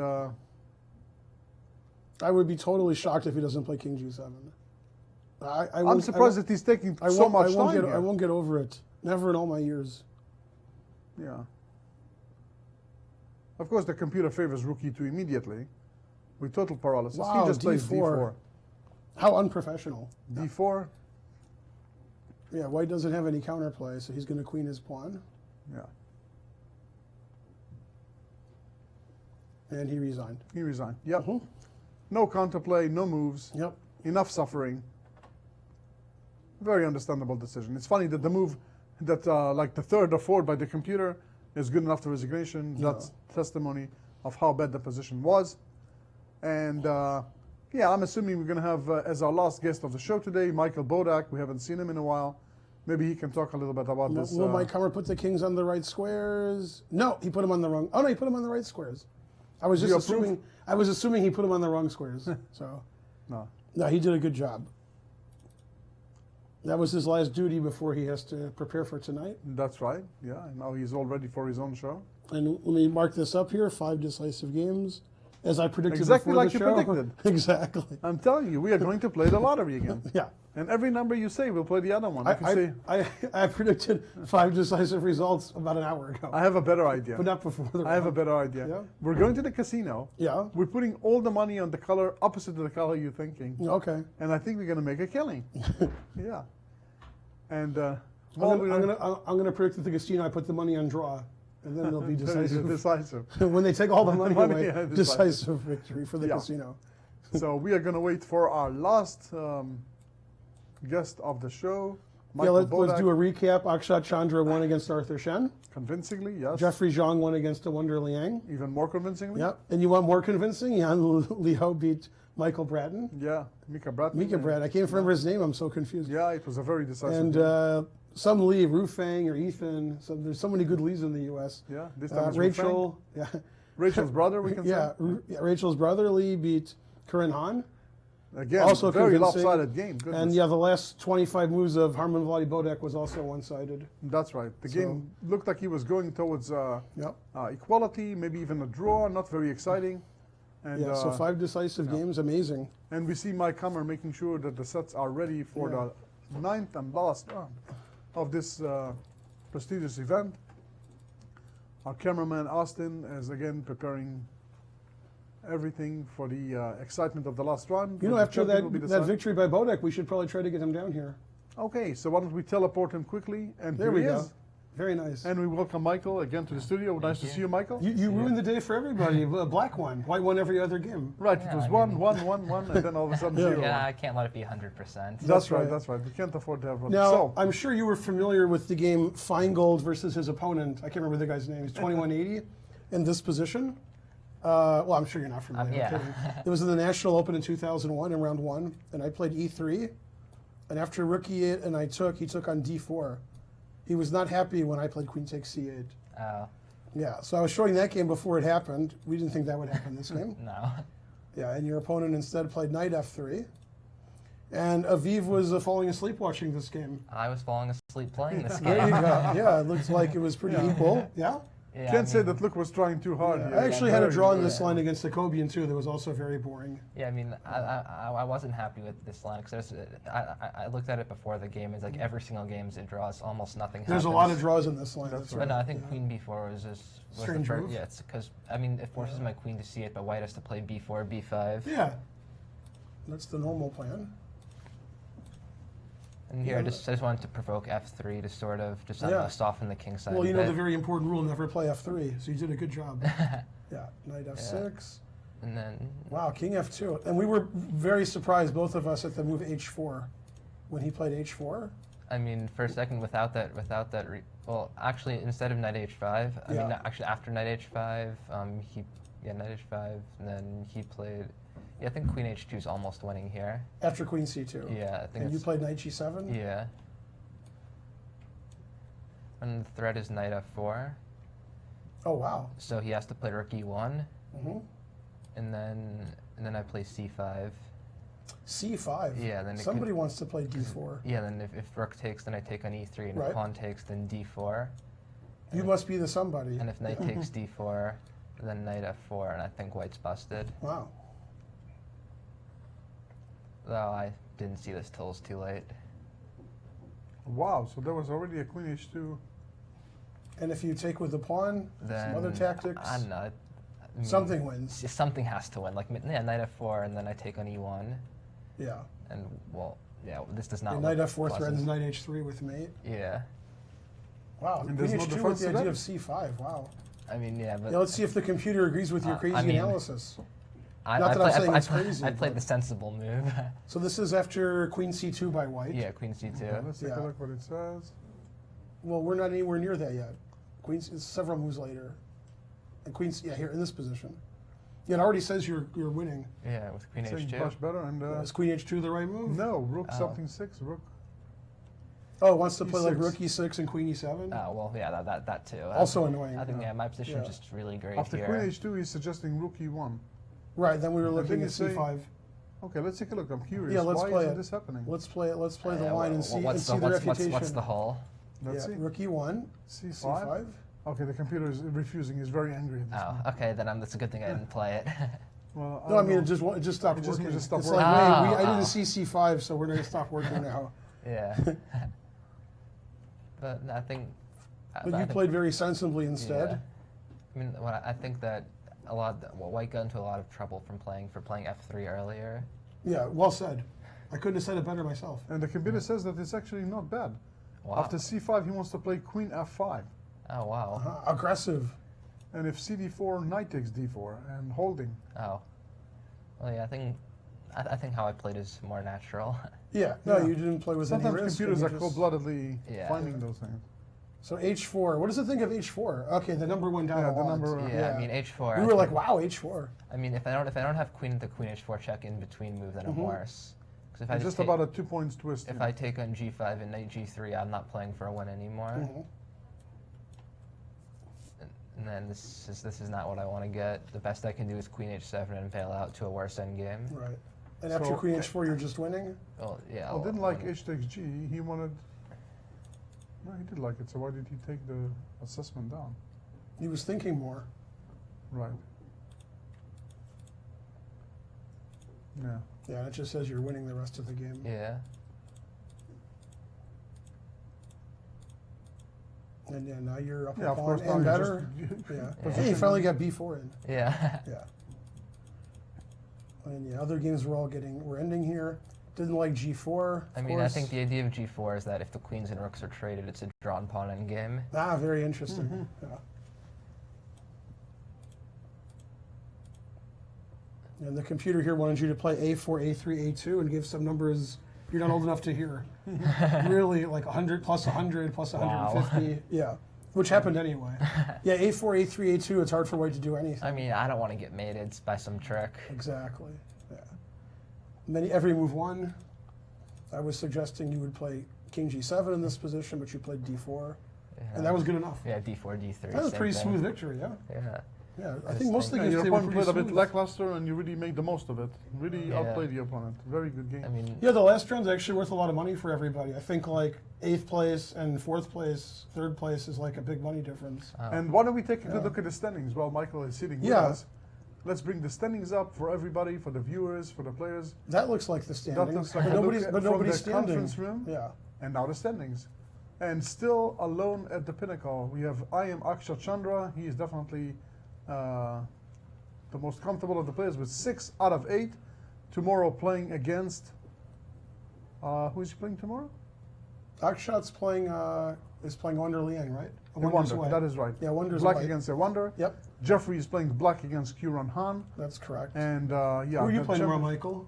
The one guy you didn't Yeah, I play. know. Yeah, usually I don't know this, but I know Yin because I've played everyone else already. You play Yan Liu? Okay. Yeah. So we have Arthur Shen still alone. You guys in have the third same place. score. Oh wow. So that's going to be a money game. I think this is actually this is the closest matchup. Well, you have the same score. So yeah. Rufeng Li is in 4th place. Notice how 1st, 2nd, 3rd, and 4th are all alone. And Rufeng Li could have a lot more points. That's right. He's, he missed. and so could Yan so Liu. much. Boy, he's had. Yeah. Except for today, where he just rolled over his opponents. So we see 5 that decisive games today. Michael and Yan are Only had playing one each other, and yesterday. they have 4 points. Yeah. Luke Harmon, Velotti, and A. Wonder Liang must be very disappointed with a -1 score. Well, I wonder had 2.5 out of 3. That's right. And So then 1 out of 5, one out not of a good 5, finish. Not that good. Mika is just not picking up any momentum, having just 2.5 out of 8. And our lowest rated player in the tournament, the winner of the US Junior Open, again, lowest rated by a margin of some 250 points. But he can really affect the results tomorrow. That's right. If he shows up tomorrow. If he decides to have the game of his life tomorrow, he can definitely. I know that Chandra has a big bouquet of flowers ready in case he scores. Not a normal bouquet, but a big bouquet. A big bouquet. Yeah. Yeah. So yeah, we're going to wrap up the show and hope to see everybody tomorrow. Remember, 2 hours earlier. We're Michael going has to start- remember that too. I know Yes? it's going to be tough, but I'll remember. Exactly. 10:50 a.m. Central Time. The games will start promptly at 11 with a very narrow tolerance for being late to the game. Hopefully, we won't have to forfeit anybody. Please join us again because, again, we don't have a winner yet. And again, every game is important. The standings are closed. Every game means a lot. Please be with us, and we promise you lots more excitement from the Chess Club and Scholastic Center of St. Louis for the last decisive round of the 2015 U.S. Junior Closed Chess Championship. And make sure you follow all the action at uschesschamps.com for results, pictures, standings. That's right. And you can watch Wrap-ups videos of by- me and Aviv. That's right. Wrap-ups by Grandmaster Mackenzie Molnar, who writes beautiful synopsis and game analysis to the games. And yeah, for Grandmaster Ben Finegold, for I Am Elect Michael Bodek and myself, see you tomorrow. Bye-bye.